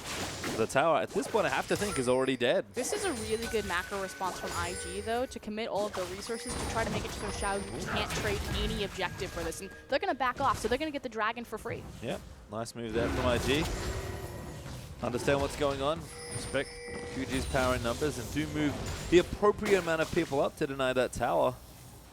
And the goal's going to be even, but the dragon count is not here. So IG kind of playing that slow paced game that we expected in the lane swap, but getting the better end of it as far as early macro play goes. Yeah, and that's great news for Invictus Gaming because, again, the Nidalee pick isn't going to be as influential in the early game inside the lane swap, but they managed to compensate for it by getting the early dragon and not have to trade top-tier tower. As we look down now, just trying to check in with some of the items. We've got Farmy Cinder there for Swift for a bit more farming. The Skirmisher Saber actually for Kakao. So a change from the Trailblazer we had in the last game, but still going for that Runeglaive, has the amp tome. And other than that, that's pretty much the early itemization, lots of farming. It's actually really curious that he's not going to prioritize Trailblazer when he's pretty much been forced back into farming with either Kitties or Zatai. Actually going to go for the dive now, teleport down onto V, but he's level 3. It will go in, and Kakao's going to collect first blood as Doinby actually had the teleport in. The Swift's going to now come in. But Zatai's going to join them. It's 1v3, make it 4v1 under this tower as Swift is trying to clear these minions out, but he's just going to get Doinby. He will flash out. Doinby's going to try and save him, but he doesn't have it as Kakao's damage once again gets him a second kill. That is classic V. I can't tell you how many Xiaogu games I've seen where a lane swap is initiated and it looks like it's smooth sailing, and then V face checks into certain disaster. Again, good macro posturing, and more important here, so Invictus Gaming's bot lane has now just left, and what that does is it allows Zatai to clean up the tower, so he gets all of the EXP and the bonus gold, versus splitting it between 3 people. So he's going to lose his blue buff here as well. Not really his, but belongs to his team at least, as TNT at least going to get a trade here in the top lane. He'll get the tower down, but the gold lead's still going to be there for Invictus Gaming. They're up about 1,000 gold, if not a little more. And again, Kakao's pressure's still there. Not as blatant as it was before, but V is having a real bad time. Kakao, that's another spear. If he can get it, he might be able to get the kill. Will dodge it out, will hacker him. But Kakao, again, just has control of the jungle. And after it's all said and done, as we close in towards this 9-minute, 10-minute mark, the big punishment for Xiaogu is V. You know, not only feeding over the first blood, but half the CS that's a tie. And that teleport for Doinby, which I only just noticed when he went in. His teleport? Not even being enough to save V. Think of how much time he spent dead last game. I'd take teleport too. Very different matchup, but I guess so. So you see the early items. Chalice, it seems, for both of the mid laners. It's going to be their choice, but the regrowth done for Cacao, and Kid's getting good farm actually. Has his Sheen up and those phage parts. With the build water done for TNT, but the blade a little while off now. IG again. Just really strong early game, and this time it's in the lane swap that Xiaogu initiated. Yeah. And again, Invictus Gaming just really smart on their macro rotation. It's not something they're necessarily known for, but doing a good job keeping even with Xiaogu and trying to make the most of it despite the fact that Nidalee couldn't get the snowball she wanted. Still 2 kills up though. Yeah, and QG are trying to dive again. And already 3 members of IG are here. In fact, Rookie's just off to the side as well. No breaks at all here for QG, who must have thought a game ago here in this series that everything was looking oh so easy. Suddenly it just got a lot harder. It got really hard. IG, it's so weird to see this happen again for IG, and it's great. Don't get me wrong. I think the fact that this team is such a clutch team that is at least looking at 2 reverse sweeps. It also speaks to, again, the style of Invictus Gaming, the chameleon of the LPL. Maybe it just takes them that long in a series to feel someone out, because they tried a lot of different variations before we finally got to this formula, and now that they've identified it, continuing to abuse it. You know, okay, Nidalee, first pick blue side Nidalee, get the snowball going. That's a really good point. IG are the one team that will take your strategy and beat you with it. And they did it quite literally here with the Nidalee. As Swift is going to make Kitties and Kid, but he has to protect V. He's level 5. This Hecarim is unbelievably far behind. Doesn't have an escape summoner, don't forget. Without his ulti, he cannot get away. Yeah, having that Ignite versus the Smite. And they initiated the lane swap and didn't put Smite on Hecarim. Really have to kind of wonder about that one. I think so too. You can see how far behind he is as well. Zatai is 40 CS up to V's 17. And now Rookie's even getting aggressive onto Doinby. I'm somewhat surprised he didn't Shockwave, but he knows he's not going to kill. And again, Rookie's starting to turn that on. Being aggressive, pushing forward, creating space. They're much stronger on the top side of the map, just because they have more numbers. Oh yeah, they're certainly getting stronger with levels. Doinby going to try and stay for some more CS, but we'll start to push things in. Make it tricky for QG to do anything other than farm. And we saw last game when this happened, IG were more than happy to apply pressure slowly and just build up a lead. And already they're up almost 3,000 gold. Remember, every single game in the series so far has been ended pre-30 minutes. We're now close to that halfway mark, but this is when things tend to start to explode. QG are just trying to fight IG off of their stuff right now. And Dragon being back available. Cacao goes in to check it, but isn't going to start it. Doesn't have enough vision or friends to do that safely. As Rek'Sai does pop her ultimate, Swift going to go back towards the bottom lane. Knowing that he has to get some sort of control onto this Dragon Pit, play to the bottom side of the map. And look, the farm difference this time is nowhere near what it was before. So if we look at the jungle matchup as being the big important one, and it has been in this series. Did slow it down. Absolutely. Things are a lot better now for QG, but Rookie's going to move over. Here comes the Dragon. Exactly. They slowed down the jungle matchup, but they sacrificed their top lane matchup. And Zatai loves it. You can see even Maokai into Hecarim. Level 8 to beating 6. him up. Yeah, 2-level disadvantages. Rough stuff here for V. You can't approach this Dragon. Xiaogu has to give this up. Well, V's not coming, that's for sure. But that's the big thing. If Zatai and V both commit on that, Zatai is such a bigger factor right now than this poor little Hecarim. We talked about Zatai wanting to win the lane. A little bit unconventional, but he's managed to get 30 CS up also. As V is still trying to play catch up, but his tower's starting to get low. The pressure's mounting across the map here for IG. And QG are going to look at this game if they lose and wonder how did this all go so wrong. Because it's another Nidalee game, but it's nothing close to the last 3 that we've seen. The two massive problems are A, V didn't take Smite and they initiated the lane swap. If you know you're going to lane swap, put the Smite on the Hecarim so you can assist in your jungle power and you don't have to sacrifice so much CS. And then immediately following that, he face-checked into the first blood, walked into an area of the map that Xiaogu frankly didn't have vision or didn't have control over. So it's been two kind of big back-to-back mistakes, but IG just macro movement perfectly. Got the initial first dragon and didn't sacrifice the top-tier tower. Yeah, certainly capitalized well.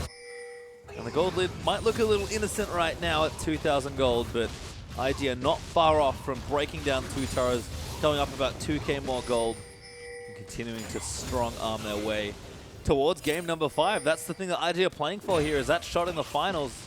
QG went up 2-0, but IG looking to bring it all the way back once more. But they do need this game if they're going to get there. If they get another reverse sweep, I'm just going to change their identity. Who are Invictus Gaming? They're the reverse sweep team.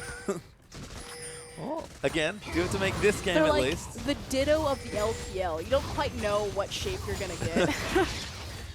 So it transforms and you're automatically dead. Kakao going to lead himself onto the Gromp. Kid and Kitties. This for me has been the biggest change. All this pressure around the other parts of the map unlocks the usually passive bottom lane to just safely get farm and apply pressure. And Kid and Kitties, this has been, not even with the addition of Kakao Rookie, but this has been their identity on Invictus Gaming since the very beginning, since Zatai was a mid laner. They just sit back, do their own thing, and Invictus comes down at 15 minutes and picks them up from daycare. And look, the daycare pickup might be on the way here. His Kid does have his Trinity Force completed. Dragon not up quite yet, so no big objective to force a fight around, but we've seen QG in their first 2 games do a good job moving the Nidalee around and moving their dual lane towards them as well. So there's the option there also for IG, who are just comfortable, honestly, by the looks of things. QG, despite the small lead, still looks like they're playing catch-up. Yeah, and IG, they do also have a really nice balance of power spikes across the composition. You know, they have the late game threat on the Kog'Maw. You have the early game power from the Nidalee. Orianna's really going to start peeking around mid game. A fantastic late game champion on top of that with a lot of the utility that she brings. So IG are totally fine sitting back to Xiaogu and farming and waiting for these this 5th dragon win condition. That's what Xiaogu won as well. We'll have to see how it develops between dragon spawns especially. Very slow game. Need to really buy time for V. That it's 51 CS to 87. And the right to score done for Maokai. IG, if they want to really put the pressure on, they've got the tools to do so now. Going to clear out the wards tonight. Any entry of vision into their side of the map. Swift again, just sort of playing back, but on the side he hates playing on, his own half.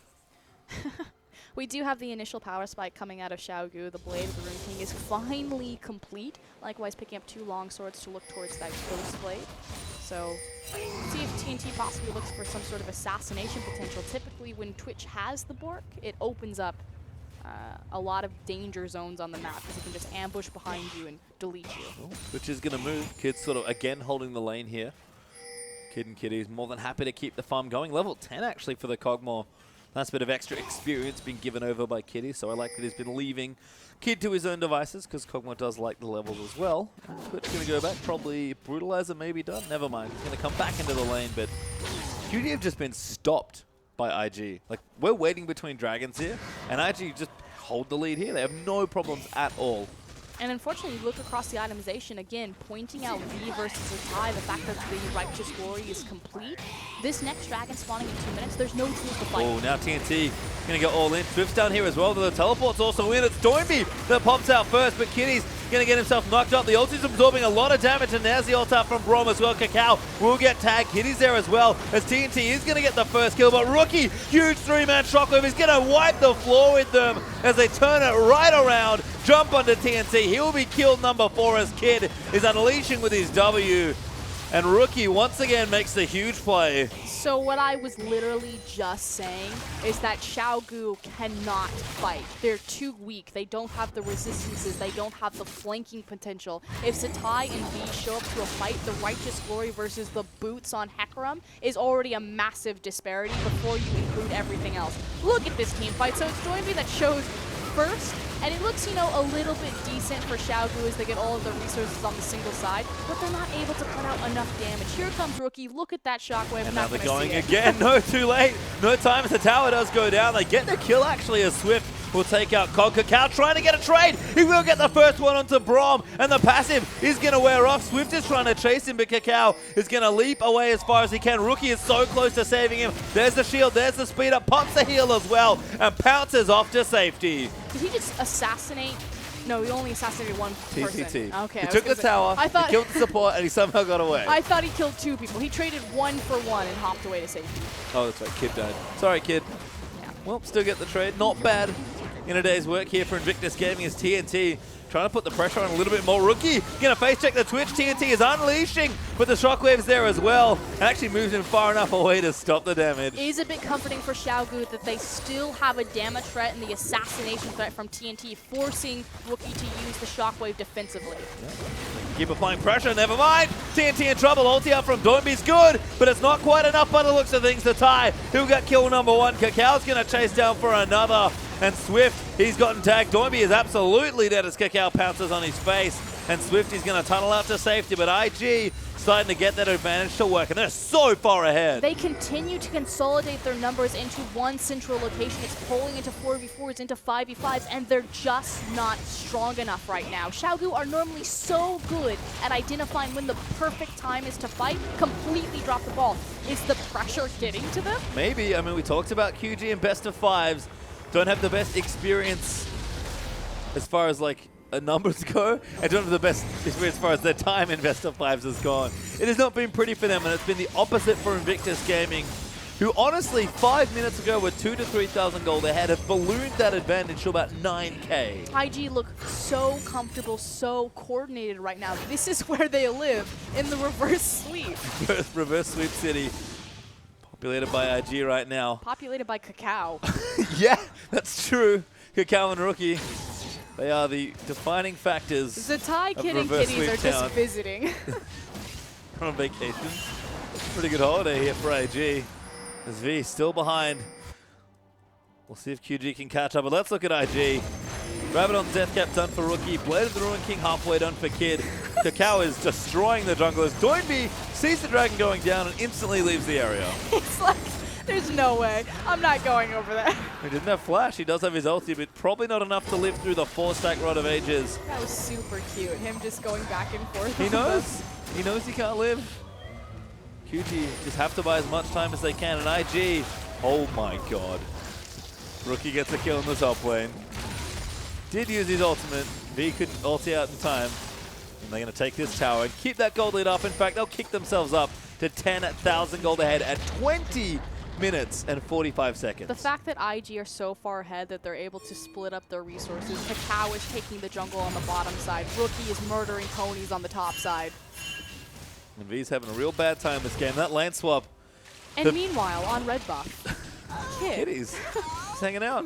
Getting some vision down. TNT trying to get that Ghost Blade online, but everyone's just in a bad way here. That was rude. QG, yeah, that was rude. It's a good way to sum up this series, honestly. Italy has just been rude this game, and she's on track to win every single game in this best of 5. Again, it just speaks to about where these different LPL teams are weighted. Between Deft and Imp, it's weighted in the Kog'Maw. Between Swift and Kakao, it's weighted in the Nidalee jungle. Apparently. Not something we might have expected coming into today's best of 5. It's almost like Kakao saw Swift play it for 2 games and then remembered he could also play it. Kakao is the other very good jungle Nidalee apart from Spirit in the LPL. It's Spirit, Kakao, and Swift. Those are the 3 great Nids. Somehow Kakao forgot this for 2 games. No, I completely agree. I feel like it's anything you can do, I can do better, is what Swift and Kakao have just been throwing back and forth. Well, right now it's Kakao that's looking good in the last 2 games, but QG, if they can find a way to navigate this game, which is real tricky. Where is the Xiaogu from game 1 and 2? Oh, losing, well, sorry. They're absent in Italy by the looks of things. But it's a weird, like, QG have options in other roles, we talked about it, but they haven't shown them yet. in this particular game. It has been all Swift or nothing here for QG. You have to feel that maybe they're a little bit scared. Doinby, look towards the LeBlanc. So we're like, okay, it's Doinby's time to step up. He can play Assassins. LeBlanc is a comfort pick for him. And he just got smashed. 0-5 in lane. Rookie just gave it to him. Got Rookie. Rookie's looking good. 2-0-5, having again another great stretch of games here. This time around, V picks up his Hecarim, kind of the big comfort pick for him. And in the lane swap, it looks so good to hide Rek'Sai to allow and slow down Kakao, but they sacrifice V. And now Kakao is just still blisteringly far ahead. It just doesn't stop here for IG. This game does not look like it's slowing down. We've had 3 30-minute games. We're looking to line up number 4 here as IG at least want to close things down. Getting their siege on, Kog'Maw. Face tanking turret hits. He's got a shield. Certainly does. He's also got his W, so he's just waiting for Orianna's E cooldown and his W cooldown. Clear this wave out, go at it again. Find someone, gets jumped on, Kid flashes out, Rookie. The next target here is Kitty's tying them up. Huge 3-man shockwave after the pole from Kitties and QG. They're trying to fight their way back. Rookie's quite low, but they're still cutting enough. Swift will die. V's almost going to die here as well. He does get the kill, but they're diving onto Doinby now. QG have already lost 4. Rookie is down, but Doinby's the only one left alive. He eats a spear, Kakao flashes in, gets the kill, and QG get aced again. Devastation. You just have to think, when is Xiaogu going to surrender at this point? When are we going to game 5? We're now at a over 10k gold disadvantage. IG turning towards Baron, still have their Kog'Maw up and online. The Primal Surge, the Blade of the Rune King, the Shred is going to be disgusting. This is looking like game 1 all over again, except this time it's IG. They're going to find themselves, after this Baron, with about 15,000 gold worth of advantage. It is so hard for QG to win this game. It's not impossible, but it is very difficult. And IG are probably not going to let it last too much longer. Stalling a bit on the Baron, waiting for Rookie to spawn so they can get the Baron buff on their Orianna. So see how they consolidate this resource. I feel like it's been a single Baron game every single time. I mean, they've been 30-minute games, so I certainly hope so. It's the first Baron and then just breaks the game. Well, see if IG can continue the trend and push to game 5, or if QG will at least find some time to defend and bring this game a little later. Not looking good, but not out of it yet here in QG. Devastating to lose 2 games like this. This is happening again. I can't believe this is happening again. Well, hasn't happened just yet. IG need this game and then the next one, but they have to think right now. They are so obscenely far ahead. A perfect team fight needs to happen. They need to get either a massive pick or Rookie just needs to whiff the shockwave. Doesn't do that too often, does Rookie? Well, anytime you're counting on your enemy to make a mistake for you to win the game, that's bad news bears. Certainly. We'll see if QG at least go for one last team fight. They did it in the last game. Yep. Can certainly respect that, but TNT this time doesn't even have the items he had on Kog'Maw in the last game here. He's just got the Ghost Blade. He's found absolutely 0 ambushes. But you still have a lot of assassination potential with the Ghost Blade. He does not have his flash, so that's a little bit scary. We saw him apply a lot of pressure to Rookie early on. Don't know if he's still going to have that same type of kill pressure now that Rookie has the all the items. Yeah, all the items imaginable. Almost 3, working on a casual Ludens as his third, as the Ties happily pushing the Baron up creeps into the bottom side inhibitor turret. V is in the top lane, and he doesn't have his teleport. So I've also seen this from IG. Guess just wants a bit of extra gold. Well, now recall, but it might be too late. Base is broken in the middle. And IG going to push down this inhib. Applying 2 different pressure points. They're now going to swing into that bottom side where Zatai has the wave waiting for them. Here's something I prepared earlier. It's a turret. Kakao's going to throw out poke. Rookie's going to threaten with the ball. Slowly but surely, probably not that slowly. IG going to take another turret. QG, I don't know if they want to make one last stand, because at this point, they're just letting IG run them over. Well, IG from here, are they going to continue to push into the base? They're going to reset for top lane. They still have 2 towers to go through in the top side, as well as the 4th dragon. Pinging onto that dragon. I think Baron buff might be wearing off, which could be part of the reason to back away here. IG going to take the easy objective, move themselves up into the top lane. And again, QG, 2 lanes of super creeps to defend. Dragon 5 on the way if they manage to hold that off somehow. And just a gold lead that is starting to get a little bit ridiculous. Reset the map, have the Dragon 5 win condition, I'm actually not too surprised that I decided to back out, play it safe again. It's the last chance they need to guarantee into the Game 5. We're still in Game 4, so no reason to throw at the finish line. Nope, they had the momentum game already in Game 3. Let's consolidate this one. Draw it out. Honestly, mentally, it's not the worst idea to make QG play a little longer. Because they know they want to try and play this game out and win. That's probably why we haven't seen a surrender. But again, it's just so difficult. Not impossible, just very improbable. As Doinby eats a combo and about 30% of his health bar. I've seen Xiaogu fight from 10k gold differences. I don't know if they can survive this, though. Oh, it's getting close to 20. It's about 15, 16 right now. Going up as they take the last few towers. IG are going to bury QG in this gold disadvantage, it looks like. And I don't know if they can even defend this tower. TCT is going to get himself chunked out, and IG are going to move in for the kill. That said, Xiaogu having higher seed means that Game 5 will be played with them on the blue side. They have an incredible win rate on blue side. It's funny, actually, both teams have won on the red side now. IG are going to win on blue, of course, in this game, but had to break serve to even get to this spot. So side choice not mattering as much in these best of fives, but hard for any statistics to matter when IG just want to reverse sweep everyone in the playoffs. Well, the big thing, though, is that Nidalee was used as the priority pick for blue side this time around. Yep. Either ban, or I would assume that Xiaogu will again prioritize this champion for first I wonder rotation. if IG will ban it. QG, by the way, they're starting to roll over. They just can't fight at all here. They've lost almost all the towers. They're going to go in for one last effort, but Swift is already dead. V's going to die shortly after. TNT's trying to kite around. He will flash out from the pulverize, but he's gotten exhausted. He actually gets the kill onto Nidalee, but it's not quite enough. The Shockwave going to pull in Doinby for the final kill. Rookie will take it out. The ace will be completed, and QG will have to play game number 5. More importantly, IG again on track for the reverse sweep. We saw it in KT Arrows versus Blue. We saw it in Vici versus IG, and we're now possibly looking at it of IG versus Rookie Xiaogu. cracks another big smile. IG looking happy. They know it's happening again. Look at him laugh. He knows. And Doinby does not look happy about the prospect. Invictus Gaming, can they really do 2 different reverse sweeps We talked to about get this to the final? at the very beginning. IG, they are so clutch. Not just the KT Arrows, but IG as an organization, long-standing legacy. Zatai, Kid, and Kitties. They have so much experience doing this. Swift, a little lost there after that loss, but he's going to have to shake things off and prepare, because his team only has 1 game left to play. A best of 1, effectively, for the last spot in the finals up against LGD. But Zatai's looking happy. QG not so much, but they'll collect themselves, they'll move them, they'll breathe out, and IG see if they can do it again. I can't believe we're actually in reverse sweep city for one more series. I'm ready to listen to Rusty talk about Nidalee. Well, there's definitely going to be a lot of talk about Nidalee, because the champion has been picked 4 times.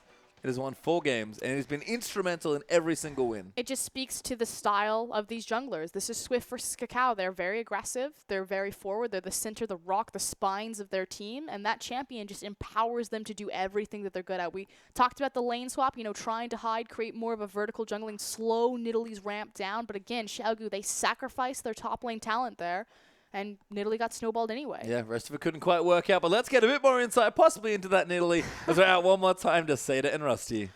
Thanks, Pastry Time and Frostgurin. And another comeback from Invictus Gaming, this time in game number 4. We're going to an ace match once again. What can you even say? It's happening all over again. It's just ridiculous. Invictus, KT rolls to side. The dream is alive. Yeah, the dream most certainly is. And a lot of it is off of the back of one champion in particular, Nidalee.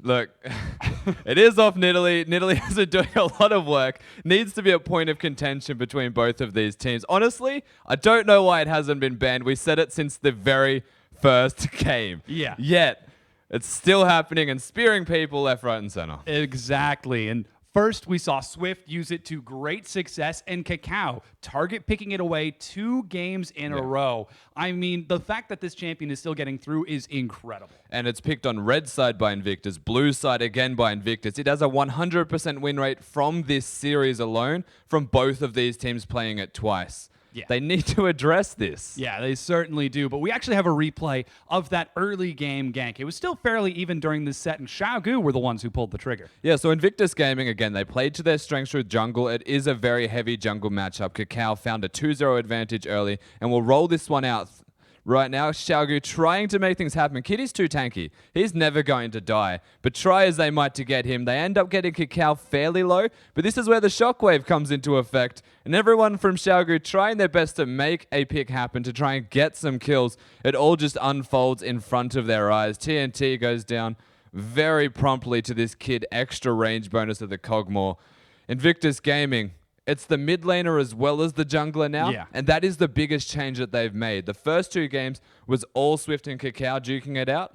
Now it's Swift and Doinb trying to duke it out with Rookie and Kakao. And they're the ones coming out ahead. It's almost like they look like Xiaogu during the regular split when it was all about Doinb and Swift. But Kakao and Rookie have been playing so solidly in the mid lane, just trying out of their minds. I mean, you saw in game number 3 when Rookie was 100%, we're not going to lose. It sort of begs the question. We're going to game 5. Xiaogu had a 2-0 advantage, but they weren't able to take it 2 times in a row. Xiaogu have got to be feeling nervous. You definitely have to feel nerves. Of course, they're a rookie side, so we'll see how they actually perform coming into the 5th game. A lot of nerves will be on the line, but geez. Yeah. Invictus. It's a tricky situation. We actually have a final replay ready for you, and this was a little bit more even into the game. I say even, 10-2, but Invictus Gaming just snowballing so well. Yeah, even as an 11k in advantage here in Invictus Game. We'll roll this one out, and they start the team fight off in emphatic fashion. Very aggressive onto King. They really want to get him down. Rookie spends most of this fight after the shockwave just running away from V. But there are so many fed carries. Kakao comes in, puts down damage. The tanks are in the back line, destroying them. Zatai doesn't know what a turret feels like. He's getting a back scratch. And Doinb's left running away from the rest of this side. Again, they have multiple threats. And this is what we were saying about Xiaogu when they were the ones with the Nidalee. And now the shoe's on the other foot. It certainly is. You might even say paw. You might. I wasn't going to. Or you might not. But really, really solid play from IG as we're getting into game number 5. Yeah. They look to get into the grand finals of the LPL this split to take on LGD. Xiaogu, the newcomers, down 2-2 right now. And again, it raises the question, where do they go from here? And let me just preface this by saying, please ban Nidalee. Please. Yeah. We don't need any more of these, but we're going to send it back to Pastry Time and Froskuren, who are going to handle it from the other side. Thank you very much, Rusty, and venerated prop comic Dominic Saint Aroma.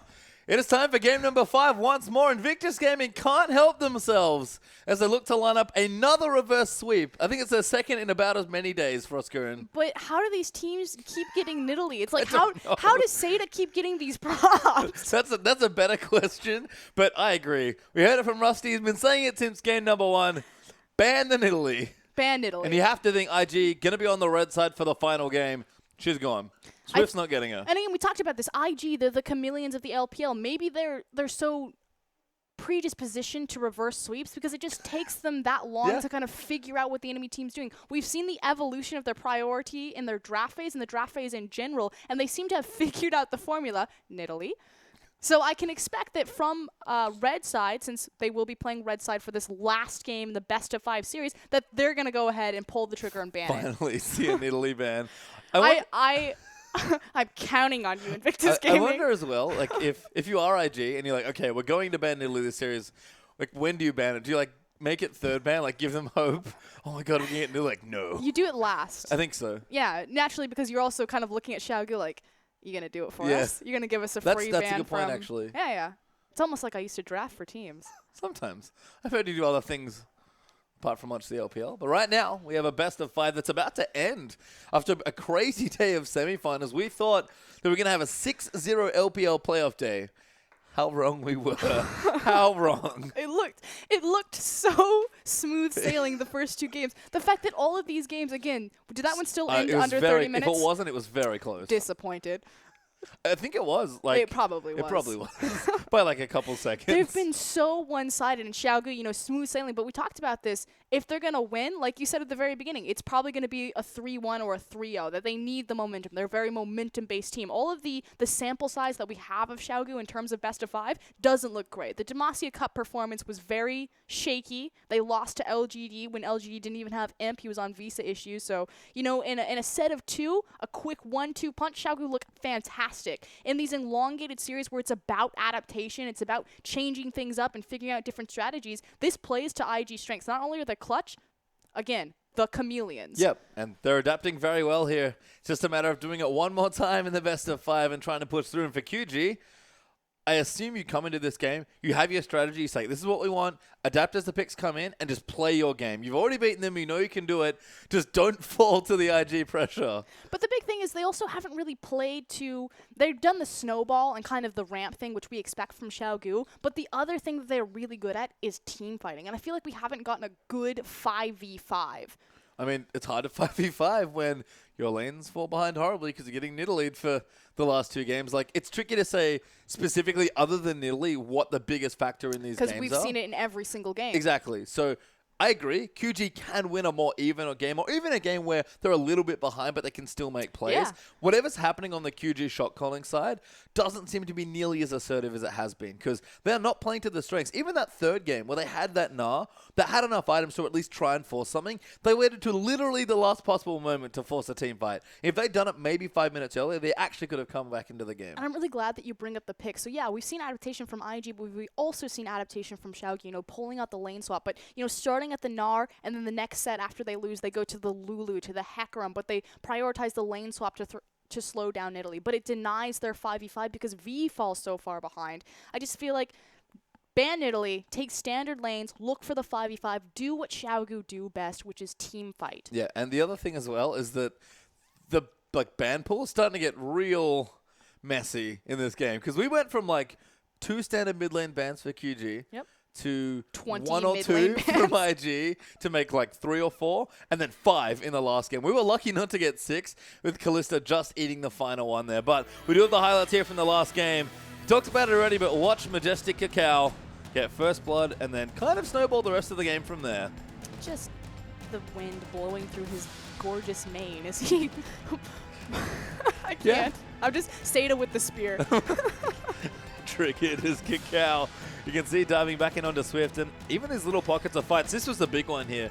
QG did not find their footing here. But they shouldn't have been fighting here anyway. They were so far behind in itemization. Rookie coming massive with that shockwave, but 5v5 across the board, V is just too far behind at this point. Yep. And this was a minute before Dragon. It wasn't like they were fighting over an objective. They're just like, hey, let's start a fight right now.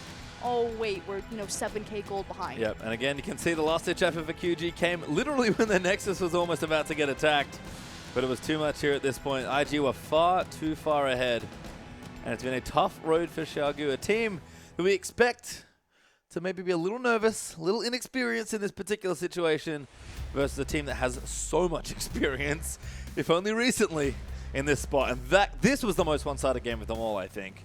And the MVP, surprise, surprise, it goes to Nidalee once again. 619, the lane swap came out of Xiaogu to try to slow down this pick, and it worked somewhat. Yeah, just didn't slow down the other lanes, unfortunately. And then Cacao managed to get himself ahead. You can see again with this nice first blood onto V, he was really far behind after that lane swap. Even changing up his build, not going for the Trailblazer and instead going for the challenging Smite, and then immediately following that up by securing first blood. So IG just completely on the same page saying, okay, I got my challenging Smite, I'm here to kill people. Yep, and that's what Cacao was doing. Time and time again, even Doinby there getting taken out in the last one. Damage was immense, carry potential's always been there. We've seen both junglers now play it, so just ban it away and see what else happens. Open up that champion pool that said Elise. This is 5.14. Yep. This is supposed to be the Elise super patch. We haven't seen hide or head of that champion. No, not at all. Been dropped through every single draft. We've seen a couple hovers here and there, but even then, we've seen more Lee Sin in this best of 5 than we have seen and even more Nidalee, which is also silly, than we have of Elise. The weird And it's a thing, champion too, that they both play. And Elise, actually, I mean, she's not going to be as quick in the jungle as someone like Rek'Sai or Nidalee, but her Spiderling form, because you have to think about it, if Nidalee's throwing the spear at you, Elise will transform into Spider, and she'll at least block one of the spear shots with her Spiderlings and not take that poke damage. I'm not calling her a hard counter, but she's definitely got soft counter potential on her kit. And again, heavy champions who can influence some of these lanes. And even Invade, it's not, again, Nidalee tier as far as invade potential goes, or even Nunu if you want to think about good at invading, but very different as far as how he does it compared to Nidalee. There are definitely options here for both junglers, but we've already seen it. Just take Nidalee away. Like, I don't know what this game looks like. If QG get Nidalee and IG still win, that will be insane. Because there's a chance that they don't do it because they have a strategy prepared. If they're that flexible, you'd have to think that IG come into this game, give them Nidalee, and then just hang them on it. Well, you also have to think it's what Nidalee empowers, and that's the big thing. You know, why is it Nidalee in this game? Nidalee isn't like this massive pick in LPL. It's not like every single team fights for her. It's Spirit, it's Swift, and it's Cacao. Why is it those guys? Because of just everything that she empowers those junglers to do. It's creating that massive map pressure, the mobility to impact pretty much every single lane simultaneously, to give them the kill pressure that they can carry from the jungle. So it's not just the Nidalee pick, it's just that she's perfect for that flavor and that style of jungler, and there are other options for that. Well, let's see what options we get here. If it's going to be Nidalee once again here, the champions had a very impressive win rate in this particular best of 5. You can see the players again setting back up, ready to get into our final game of the evening. There are no more games left for either team to play. Thought at one point there, QG had 3 chances to finish this series off, and they're going to get their last one right now, but it's IG's only chance to win this best of 5. I still can't believe we're in the same position we were against Vici in almost the same way as well. 2 one-sided games, Vici manhandled IG in the start of that series, and then IG got better, and they adapted, and they learnt, and Game 3 looked good, and Game 4 looked great, and then Game 5 was just a massacre. IG are a team that learn when they play against you. That's the reason players like Cacao and Rookie are good in best of 5s. Just got so much experience and time behind them. They know how to adapt. They know how to make these split-second changes and decision makings, especially in their draft phase. Mafa and Snow doing a great job with them. Can't imagine that we're gonna have the same draft phase. I don't know. Curious to see what the teams have cooked up here, but We're not gonna have it, Pastry. all right. I believe. We'll have to see. Coaches lining back up behind their teams. We'll see if the IG squad have got the big ban Nidalee note prepared, or if they have something different open again. Like, this is the thing. He opens his notebook and it's just like Nidalee. It's all the only thing in the ban column. All jokes aside, though, Nidalee has been so influential in this series that she's shaping the entire best of 5. So whether or not she's banned or picked, she is going to be the reason, win or lose, of how this series ends. And we're here now. Victor Kalista banned for IG. Yasuo Twisted Fate banned for QG. QG aren't going to be the ones to ban Nidalee. It has to be IG. And I was going to say, you will give it away at last ban because you think, okay, our Xiaogu, is it possible that they might throw it down on blue side because they maybe want to prioritize something else? So we'll see if IG pull the trigger on it. Hero, obviously talking very frantically to his players as he looks off screen. Looking nice and intense there on the left. Okay. As they ban away the Lulu. More mid-focused at Rookie. They have one more chance for a screw. And there it is. The Nidalee finally banned away. But that does leave power picks open. This is the first time the mid lane has felt slightly more open as a jungler. And a somewhat obscure jungler is the final ban here. But it's been so good in the series that QG take the power pick. They go straight for the Azir. And this is really important because Yasuo, Twisted Fate, Lulu, and Victor are all banned. Rookie's champion pool just got so narrow. Azir obviously being his big comfort power pick that he goes back to. Doinby will have his hands on it. He will. And Rookie took Yasuo in his Game 5 against Vici. Can't take it here. They've been consistently banning stuff away from him. So what does he have here in the matchup as IG take Maokai and Kog'Maw as their first 2 picks? They are sticking to the formula that has won them these last 3 games. I think that is also the correct hover right now, that since you see the Kog'Maw and Lulu's banned away, you take away Janna, don't give any more necessary power to that champion and a siege potential. Likewise, don't give him any more tools to disengage away from a fight because Gragas is also still up. But again, this goes back to what did Kakao and Swift pick up in their jungle? Yes, Nidalee is the perfect champion to empower that flavor of jungling, of being high mobility, high aggression, carry potential, but there are still a lot of other options open for them. Elise, Rek'Sai, Gragas. I'm curious to see how late these teams pick their Lee junglers Sin. as well. Yeah, Lee Sin could be a thing as well. But QG are going to pick up now. They'll take that again into the Maokai. V had a good lane, although the game didn't work out for him. And there's a Janna pick away as well. So we're going to cut the Gragas Janna duo in half. If IG want the Gragas, they can have it, but they won't get both picks here. And I honestly think that IG might not pick their jungle this rotation. I know, it wouldn't be crazy to see them counter-pick the jungle matchup just because that's how important it is, but I feel at the same time, you almost need the Gragas because you have the Kog'Maw. You need some sort of disengage for him, a reset. Yep, some way to protect him. We've seen Kog'Maw do the damage, have the siege, and be just so good in so many different games today and all throughout playoffs here in the LPL. But he does need a little bit of assistance as Braum is open. A fine pick here for IG if they want it. We are going to counter-pick our jungle matchup. By the looks of things, yeah, Rookie's at least going to hover. Okay, oh, there we no. go. I was going to say, you can't give it away. You have to pick up Gragas. See Kakao, he's talking to his coaches. Seems like they want to select Gragas here. They're going to give Rookie the counter pick again. 2 seconds left. IG, they lock in Echo. It's not the Gragas. They take Alistar Echo as their third and fourth. It could still be flexed, however. Again, 5.14. Echo is starting to shift back towards that mid position. And Rookie's played it, as has Kakao. It's true. One of the few teams in the LPL that actually gets to flex Echo. I think like the pick only for other IG. one is OMG. Yep, that's the other one. Try on the matchup, but I like the fact that it's open for IG. Red side drafting can be a bit tricky. We've seen again blue side be the somewhat more successful side. But I think QG know their picks are sort of locked in here. I'm not sure how I feel about TNT Sivir, but I think the Gragas is a no-brainer here for Swift. Do it. I don't know where Misfortune came into the conversation do between it. these three picks. They lock in Sivir Gragas instead. They're going to give Doinby the big carry. Okay, so typically when you see Janna and Gragas, the two hardest resets in the game, the Monsoon and the Cask, you pair that in tandem with a hyper carry like Twitch. That said, TNT's most played champion, like a lot of AD carries in the LPL, is Sivir. And for a long time when they had their massive blue side win rate, when they were undefeated, their priority pick was Sivir Janna. So focusing on their bot lane and giving them that disengage. So TNT, yeah, it's a little weird. It's not the hyper carry that you would expect, but he's a phenomenal Sivir player. I like that they're shifting the power a little bit more. TNT is going to get something a bit more low econ. Doinby's going to get the big farming carry, I guess, and it does work in with the rest of their draft. QG have selected their 5. It's looking good for them. But what do IG want to take here? Rookie, he needs a carry. He needs a comfort champion as well. I'd like to see him go back to Ahri. I'd like to see him create the pressure in the mid lane, open up space for Kakao to invade on the Echo. And there it is. Ahri is going to be the last pick here for Invictus Gaming. Rookie frantically talking to his coaches and teammates. But they do give Kakao the Echo. They move Ahri into the mid lane. Last time Rookie played Doinby with Ahri, things went very well for him. I mean, that... But it's a very different matchup. I was going to say, that said, it is a very different matchup across from Azir, so... this is a classic Xiaogu composition. We see this all the time. The Sivir, Janna, the rotations, the siege, the team fight potential to rush at you, to fight you. Gnar, Azir combo with the CC lock on walls. On the other side, IG, a lot of comfort picks. Yeah, and again, just playing to their strengths. They've got good 5v5. They can create pressure. Rookie's got Great good picks. waves, they're good roaming. Yeah, it's sort of, both teams, honestly, have different power points and they sort of carry themselves smoothly up until the game.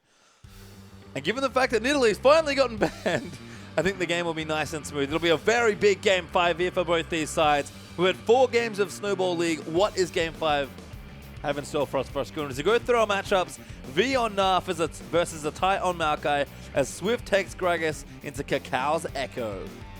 I just feel like this is still about the 2v2. The Azir Gragas versus the Echo Ahri as we see Doinby and Rookie. Intense matchup. Very intense I'm here. really happy that Rookie decided to go for the Ahri as opposed to falling back to Orianna. I think so too. A bit more proactive, very comfortable pick for him as we see TNT, speaking of comfort, going to Sivir there versus Kids Kog'Maw. It's been a big pick all day long. But the supports are a little different. TCT on Janna. That shields especially, and Kitty's on Owlstar. Janna, TCT's most played champion of the split. Sivir and Janna are the #1 played bot lane for Xiaogu. They have so much comfort on this. And again, makes sense. You're in game 5. There's only one left to play. You might as well play with your most comfortable picks. But we do not have very much longer left. We only have one game left to play. Who's going to make it to the finals? Let's find out as we get onto the Rift.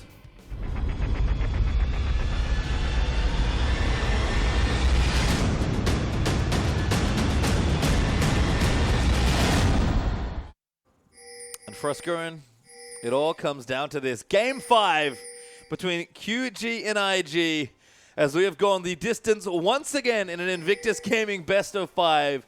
Who are looking to claim the LPL title for reverse sweep champions.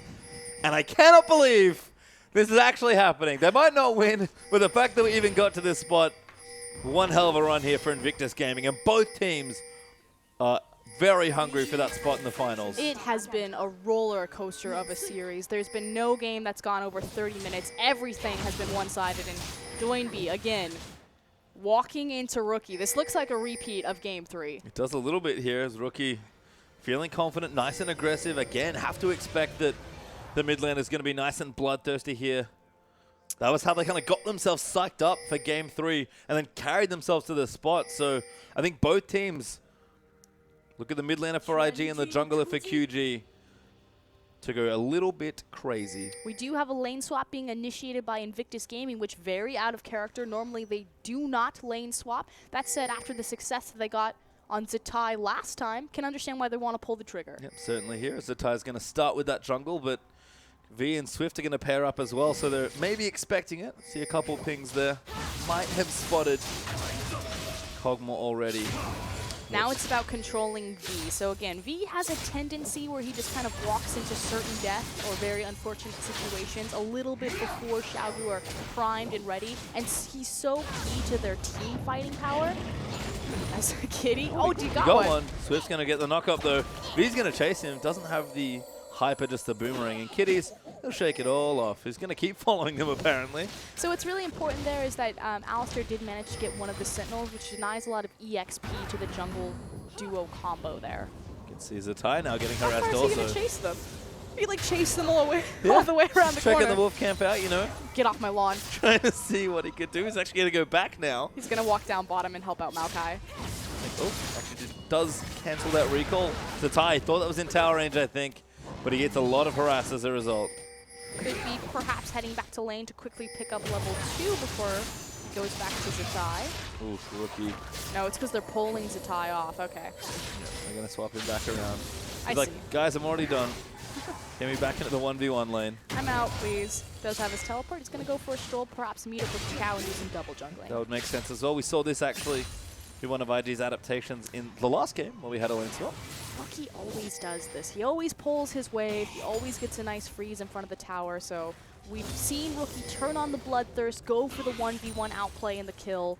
Looks like he's going to kind of fall back onto old habits and be about denying the CS and experience. To be fair, that last game where he did that, he had a very good reason to do so, given what had happened. So Rookie's just a smart player. He always plays the most sensible course of action. He's very good in lane. Probably the best LPL mid laner in lane in just terms of wave management and posturing. I would agree as he goes for a second Doran, so going to be nice and aggressive here for Doinby. Again, opens up space for Kakao. Whether he wants to farm or invade, Rookie's going to have tempo. And that's, for me, why I like the Ahri pick most for IG. No, I completely agree. Xiaogu are going to go ahead and pull the trigger on this Dragon as they've swapped their duo, or excuse me, have the stronger number side on the bottom side of the map. Not swapped, had it the entire time. Smart stuff, though, for QG. Regardless, as Doinby is also going to go back after shoving in that wave. Making sure that Rookie can't move to perhaps peek his head into the Dragon, but with IG, all of the numbers to the top side, he's not going to walk that way anyway. Yep. Not a worry there at all. Kakao is stealing away some jungle. QG will get low, but will not die here to the Dragon. The smite will go down. And Swift will claim that for his team as the first one.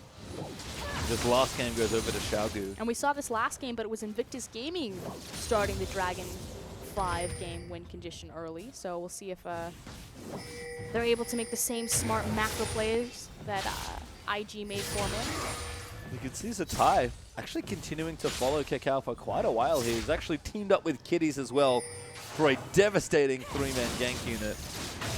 But all that experience is filtering over, and Zatai is ever so slightly above V in levels. Likewise, I'm not quite sure where they're going to look for their roaming gank squad, just because there's a very small window to gank Ahri once she's level 6. It's pretty much impossible. Likewise, Rookie is so good at, you know, shoving his wave, taking safe golden experience, and then just kind of disappearing back. TNT holding this wave down here as well. No fast pushes at all, actually. You even look at Kog'Maw, look how far back he is towards his turret, just getting last hits. Big difference between these compositions is where their late game power is weighted. For Xiaogu, it's weighted on Azir, but hold on, Scuffle in the jungle. Invade here now as Kakao puts down the convergence. Great tornado from TCT. He's going to disengage out of they Swift. turn. Does go back in with the body slam. Rookie's kind of around the side. Doinby. Doinby's here as well. Kakao's about to get hypered up. He does get tagged. And that's going to force Kakao out. So Ty's taking a lot of damage, gets exhausted and flashes out to safety. But QG win the early trade. 2 Blinky members, but what will it translate into? The best that they can hope for is maybe some deep vision into Invictus Gaming, but otherwise it doesn't translate into a tower. It doesn't give them the dragon. They've already taken that. Just some summoner spells, I guess. So maybe look for the reinvade and get a bit more aggressive on the next skirmish. But you're right. They don't get too much out of it, but it's nice to see QG back on the front foot. Playing more aggressive, but again, going back to their composition, the one kind of difference is that Azir is your late game for Xiaogu, whereas Kog'Maw is your late game for Invictus. And we talked about this, you know, in the LGD versus VP set. Anytime Kog'Maw's in a game, there's kind of a window of opportunity of how you can act, because eventually the 45-minute, 50-minute mark, if we ever get there this series, he's just so devastating to deal with. Yeah, and, you know, QG have a fine comp, but Kog'Maw, especially into Azir, is part of the reason the champion got so popular. The range, the fact Yeah. that Azir can't really, I mean, he can reach you, but Kog'Maw has a lot more safety and space to play with. Here we go. Azir's the poke champion. As Kakao's going to go back in, looks for the stun, does not get it. Kitties, though, with a very nice knock-up. There's Rookie going straight in onto TCT, but he can't quite finish the kill. Kid's firing off bolts as well, and Rookie does go deep, and he gets first blood. I was going to say, I don't know how anyone survived off of that, but in the back half, Rookie does manage to find TCT. Beautiful job diving, making sure that their dive was off the back of the tower so no one had to juggle any sort of aggro. No, blue buff steal as well as Invictus Gaming are the ones to show the first bit of real aggression here in this game. They get first blood, but you can see Civ is pushing down the bottom side. QG are trying to respond as best they can. But again, there's no objective trade here. I mean, technically a blue buff was stolen away, but it didn't translate into a tower, just some kill gold. Kid, 4 levels or so ahead of his own support, had lots of solo experience, so going to be happy for the extra levels as Kitties honestly is just back here to try and zone V and soak that experience. And V again is going to start relatively behind, but it's not nearly as bad as it was last time. Yeah, I completely agree, especially as Zatai is just now getting back to his own lane. We've got about 12 CS to 16, so like you said, be much closer to Zatai than he was last game. I guess it's a matter of how much can he get now, because Kitties is moving back to zone. Doinby actually barely misses getting charmed. But good harass down onto Rookie. He's applying pressure on Rookie because, as you can see, Swift and TCT trying to make the counter trade on the blue buff. Gonna look for it here as Doinby's gonna rotate himself over. Get on top of the blue buff. We'll be able to take it away. So steal for steal there as both mid laners eventually will end up with a blue buff. See if Rookie finally gets his back in this time around. Like you said, going the double Doran's route to open up space for Kakao to give him the advantage in the lane phase. If he's gonna go for the Morellos. No Spanish Codex, so quite possibly.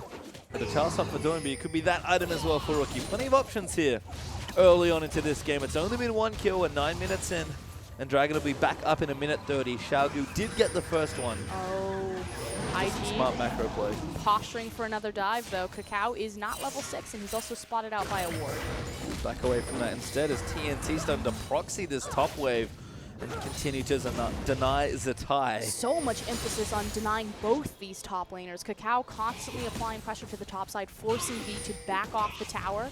Likewise, Xiaogu proxy farming behind tower, forcing Zatai to kill his experience. And now Idea finally going to take down the turret. This looks like these will come relatively close within each other. Bottom tower goes down. They'll get the trade here, so the gold will be nice and even. IG will actually be ahead just due to the first blood onto Rookie. I was going to say, after it's all said and done, about 10 minutes into this game, the lane swap, we should have both dual lanes back down since Dragon will be spawning in 40 seconds. Yes, IG have the gold lead because they got the first blood, but the dragon is invisible gold, and so I'm still going to give the initial lane swap lead to Xiaogu. I mean, certainly haven't fallen nearly as far behind as they did last time this happened, so... But this is what we talked about for Xiaogu. Just play a standard lane game. Just passive farm it up, take a very Xiaogu composition. The Sivir Janna is so signature and key to them, and just meet IG in late game team fights. Do you? Yeah, you do you. You do you, Xiaogu. Well, IG, you've definitely been doing them for the last few games. But it's been relatively quiet as we even the gold back up. Dragon is up right now. IG are the first ones to the area, although actually... So QG pushed up a bit more in that bottom side. No one reacting just yet. We're going to calm things down. Got a lot of key items out, but nothing complete, just a lot of ingredients. So no Trinity Force live. Sivir does have both of the key components of her flat AD for the Infinity Edge. However, the Bloodthirster builds into Infinity Edge. No, the BF sword and the pickaxe. I wish I had that item. That'd be great. Like, install a Bloodthirster over your Infinity Edge. It goes great with my decor. I just installed a BT. That's QG. You've seen my apartment. Now It makes gonna so much move, sense. Now I'm afraid. But QG are going to move onto the Dragon. Rookie's getting pushed in, so he's going to be a little late to the party. But QG are going to start it. IG, though, looking to fight. Okay, watch for the headbutt pulverizer. Kitties can knock out multiple members. Oh, Doinby has to zone them away. Not confident, especially with V going back in a mini now. Kakao's going to say, all right, I'll take it. I'll zone you out with my W. Do you want to get into a smite? Well, I dare you. Swift's going to come in for it. They're going to try and get it. He does take it away, and Xiaogu do get Dragon, but Kakao's been chunked out low. So is the Zatai. They're going to continue moving in for the fight. Good cuss to get the kill there onto Zatai. And can they get any more kills? Swift's going to keep chasing. Kakao is low, but that's going to be it. Okay, so let's talk about how Xiaogu got the better posture there. Because they took down the bottom tier tower, whereas Invictus Gaming have control of the top tier tower, IG have more control of the top side of the map, Xiaogu have more control of the bottom side of the map. It gave them the initial posture, and then they just set up perfectly for that team fight with possibly a dive. Well, they're thinking about at least the tower. Yep. 4 versus 2. Rookie going to get zoned away. Good shot. Oh, Kakao dives straight in. Chrono breaks out, but the Sun Turret's up, and Rookie has to back away. But that's a 2-swing objective for Xiaogu. We talked about this. Standard lanes. Just slow it down, take away the Nidalee. Play your game. This is something... IG, they're the Chameleons, their adaptation, they adapted to the Nidalee pick. They took it away. They turned on the aggression. They haven't seen this Xiaogu yet. Not in the playoffs. No, that's true. And I don't know how long it's been since they played in the LPL. But it's a whole different ballgame now as IG not too far behind. Remember, the game is much slower this time around. But you have to expect this. It's the last game of a best-of-5 series, the semifinals of the playoffs. No one's going to try a risky level 1. We didn't see Xiaogu, 5-man invading this time around. They're going to take it late game. They're going to take where they're comfortable. And just keep farming, and that's true for both sides here. Rookie still farming away. Doinby continuing to gatekeep this mid lane turret. Going to shove out these creeps. You can see why Azir is such a strong champion. And even V getting his farm on. Yeah, Xiaogu have now rotated their AD carry around, so going towards the freestanding gold. They've done a great job controlling the objectives this game. A tower advantage over IG as well as both those dragons. And as you can see, Sivir on that top side. See if we can get any more turrets. Up 2-1 already, thanks to the clever objective controller on the last dragon fight, as V is trying to hold this lane here by the looks of things. Wants to collect as much farm as possible. It really is top laners in these lane swaps that are trying to find the edges. Yeah, he wants little Kog'Maw to come out of his hiding place and overextend past the safety of a tower. So all of the resources are topside for Xiaogu, but it's just a little bit scary for Kid to be this far forward. Although now that everyone's shown, that's why he's able to confidently siege that tower. Kid is even down here as well. Not far off usually is the Alistar from Kog'Maw. And Kid will try and knock down this tower for himself. So AD carries getting into those early positions, trying to knock down some turrets. And there's the first one. Sivir a little bit better right now versus Kog at taking turrets. Kid doesn't have that Trinity Force just yet, so going to be a bit far behind, but should be able to take it regardless. Especially in tandem with Janna. The thing about Janna is she just empowers the siege potential with her Eye of the Storm, but more importantly her Tailwind passive to get carries to rotate very quickly in between the lanes.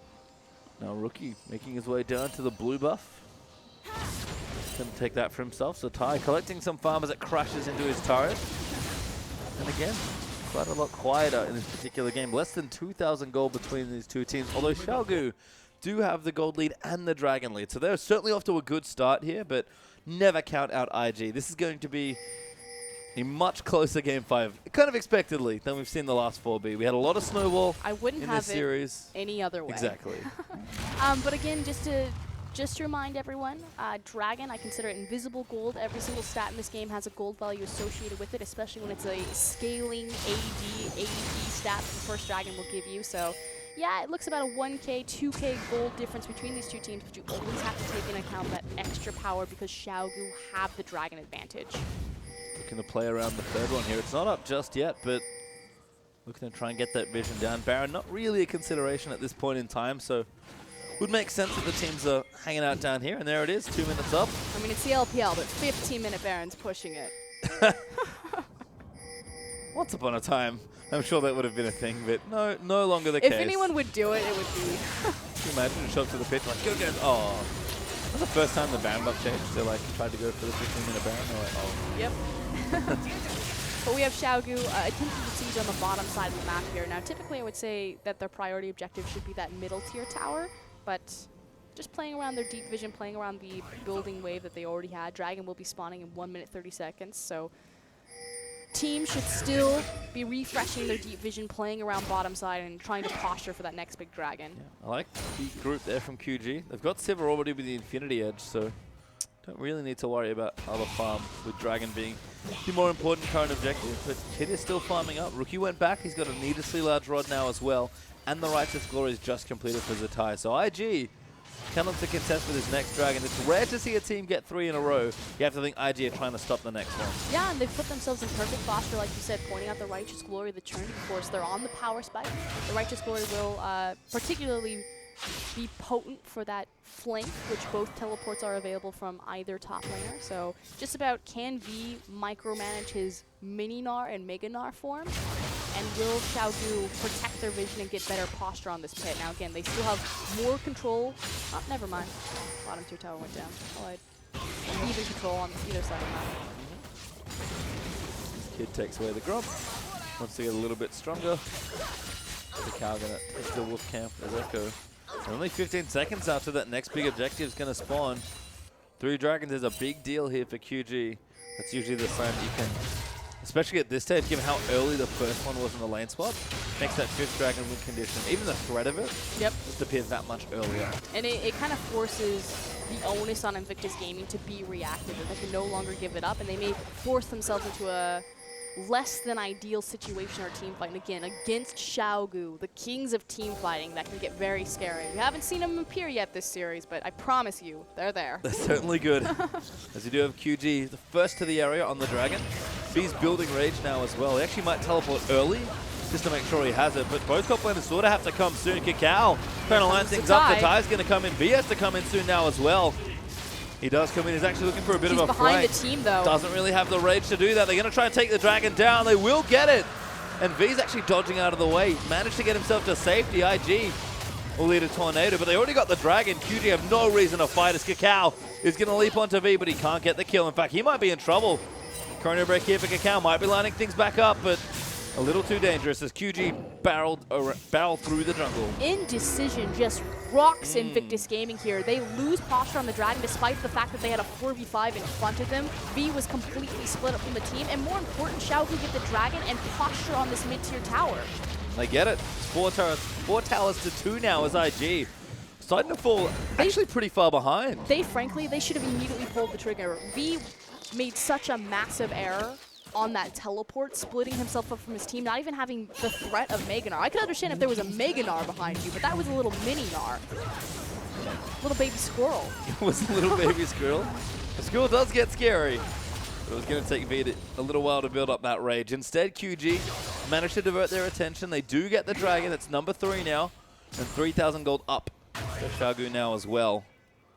It's going to be that movement speed buff, which is so key to Xiaogu's team fight, especially with the Sivir Janna. Again, they run this comp all the time. I call it the murder train comp. Eventually, they're just going to start running at people. But so far, again, Xiaogu haven't really shown their team fighting chops. It's been out macro. Yeah, they haven't needed to be perfectly honest. As Doimby returns to the mid lane with his blue buff, continuing to zap down waves. It looks like he might be going Abyssal second now, respecting the power of the Ahri and the Echo. And Kog'Maw to a lesser extent as well. He is facing across from a lot of magic damage, pretty much every single champion on that team. But we've seen a lot of magic damage compositions just because Abyssal is in such a healthy spot. Not the Rylai's Rush this time, but Doinby still going to be nice and tanky. You can see the sort of philosophy behind his builds. You know, have damage, but safety first. Azir is that the sort of champion that, left untouched in team fights, will do massive amounts of sustained damage. You don't necessarily need the big flat AP for burst damage just because he's a control mage, so it's about the elongated fights, the sustained damage that can come out from Sand Soldiers. TNT continues to get minions. He's actually moving pretty quickly towards that Phantom Dancer. So a bit more late game oriented, but he will be doing significant damage. That's the thing about Sivir, he almost always farms up a Storm, 40 CS ahead of Kid, who's still looking for that second item. Yeah, but still normally we see the static Shiv build on the Sivir this time around, prioritizing the Phantom Dancer. Doesn't need to be the primary source of wave clear though, since Doinby is on this Azir, as you can see. 3 Sand Soldiers can cut through creep waves pretty quickly. And not interested in leaving the mid lane. Hasn't really left all game long. It actually does have a giant spell now on top of the Abyssal that he just went and got. So it's the big, like you said, the gatekeeper of the mid lane. This is the most important objective for Invictus Gaming to siege down, because once they open this up, they get so much more passive map and vision control. Until this goes down, they're kind of choked up. They're limited in their movements. You can see QG, 2 pink wards, actually 3 over on the left-hand side of the map, with Doinby sitting in the mid lane. They're not going anywhere quickly. And IG, we've sort of seen this through the game, is that they're falling behind slowly, but they're still falling behind. I feel like at this point, it's fair to say that IG are just passively losing the game. They're just not being proactive around the map. And, you know, you have Rookie on R, you have so much mobility there. And yes, Doinby's doing a great job, you know, continually pushing in the mid lane, trying to lock down this Ahri. But you need to get roaming. You need to have that impact. They got this far on the back of Rookie and Cacao unlocking each other. And it's just not been there, at least this game, as QG starting to push their vision up a little bit deeper towards the red side of the jungle. You know they've got Baron on the brain. They've got 2 minutes to play towards it now as well, with Dragon coming back up in a minute 50 or so. And that would be Dragon number 4, which would make a Baron after that even easier. And especially with Azir, who's so good at taking Baron. Chopping through minions still, Doinby. Cutting all those waves down. He's got a nice CS lead up as well. Kid, he's definitely been struggling. Still looking for those next few items. Rookie does go back and get himself a death cap. I mean, the tools are here for IG, but they just haven't pulled the trigger just yet. Although QG now going to transfer themselves and presumably their vision back over to the Dragon side, with it being up in a minute 20. Yeah, you have to think that IG, they have to go for this one. You can't give away Dragon 4. You can't open up that 5th Dragon win condition, because then again, just puts the onus on you to act that time, maybe put yourself in a less than ideal situation. They have the tools, the itemizations come out, you have the completed death cap. I understand that if you get aced here, it's very easy for Xiaogu to walk across and look towards Baron and really snowball, but you can't just continue to watch your 5th game of your playoff series walk by. Yeah, I agree. There's no better time than now here for Invictus Gaming. Kid would like another item, but I don't think he has a choice. I feel like this EDG ran into this problem against LGD, where it's like, well, it's not good, but it's not getting any better. Might as well fight. I feel like they just need a motivational poster. Maybe. No, it's supposed to be just do it. Right now, it's like, maybe, meh. I don't know. Non-committal. They've done a good job prepping their waves into the top side. Zatai making sure that he's pushing forward, so he'll back and start walking towards the Dragon Pit, so hopefully trying to beat that teleport cooldown. Vision there for IG as well. They've got a good entrance into the Baron Pit, Dragon Pit, sorry. He got another initial buy, so Zatai did pick up the Warden's Mail right before this Dragon fight. V is prioritizing the top side of the map, taking care of the wave, so if he wants to get into this, he'll have to burn his teleport. Which is fine. Now sitting in lanes before Dragon is okay because of the rage thing. Yeah, stacking it on the creep wave so he can come in. Although he just hit Meganos, so bit awkward. Rip. We'll see what happens here. AIG, just be patient, wait for Meganar to fall off. Can see him, so they certainly can wait. Doinby again. Back to business. And there's no onus on Xiaogu to go to the Dragon and start that one up again. Just wait for V to prop the wave, wait for IG to start this one up. That being said, if they ever see IG out of position, I don't think I've heard a Sivir ult once. It's still there, they can still press the button and go straight in. IG are going to start this Dragon. They're getting nice and aggressive. Okay, here we go. go, though. Swift has the cask available, can look for a pick. V kind of needs to come in now. Because he's not going to build enough rage. He is going to come in. The ulti there for Doim. He's going to try and keep them out. Rookie sort of caught away. A huge ult there from TCT. But the Ty's going to dive into the backline. He's not that tanky as QG. More than happy to take them out. And the ulti's been popped here. Swift is going to die off to the sidelines, but they're chasing down the carries. Kid is going to die as well. Rookie's still alive. More than enough there from V. As Rookie gets exhausted, they're going to chase him down. Doimby's going to come in there. Cacao going to try and make a big play, but he does go down. As Simmer picks up the triple. IG Kitties is going to go down as well as TNT comes up with a quadra. There they are. That's the Xiaogu we know and love. Now, Rookie will see if he's able to sneak out of this one with his life, but a beautiful ultimate, not only from TCT, but Doinby splitting that fight up with the Emperor's Divide as well as the Monsoon. They don't take the Dragon, they push down the tower, and then turn back for the Serpent. Easy objective first. I'll take the blue buff and the pink ward on the way out. Maybe not the pink ward, actually, but they'll certainly get the blue. And now they'll take the Dragon, and QG are going to rocket up ahead in gold. There's 7,000 gold up with Dragon number 4. Okay, so here's the replay from here. And what I want you to watch is how they split the front of this fight up. So here comes the Emperor's Divide, just creating space for Azir and V to stand behind their barrack. Then TCT flash forward, disrupts them again, and so much sustained damage has been putting out while ID have been knocked around by the Emperor's Divide and the Monsoon that there's just no way that they can front a fight, get their resources, their front line back in front of this Kog'Maw.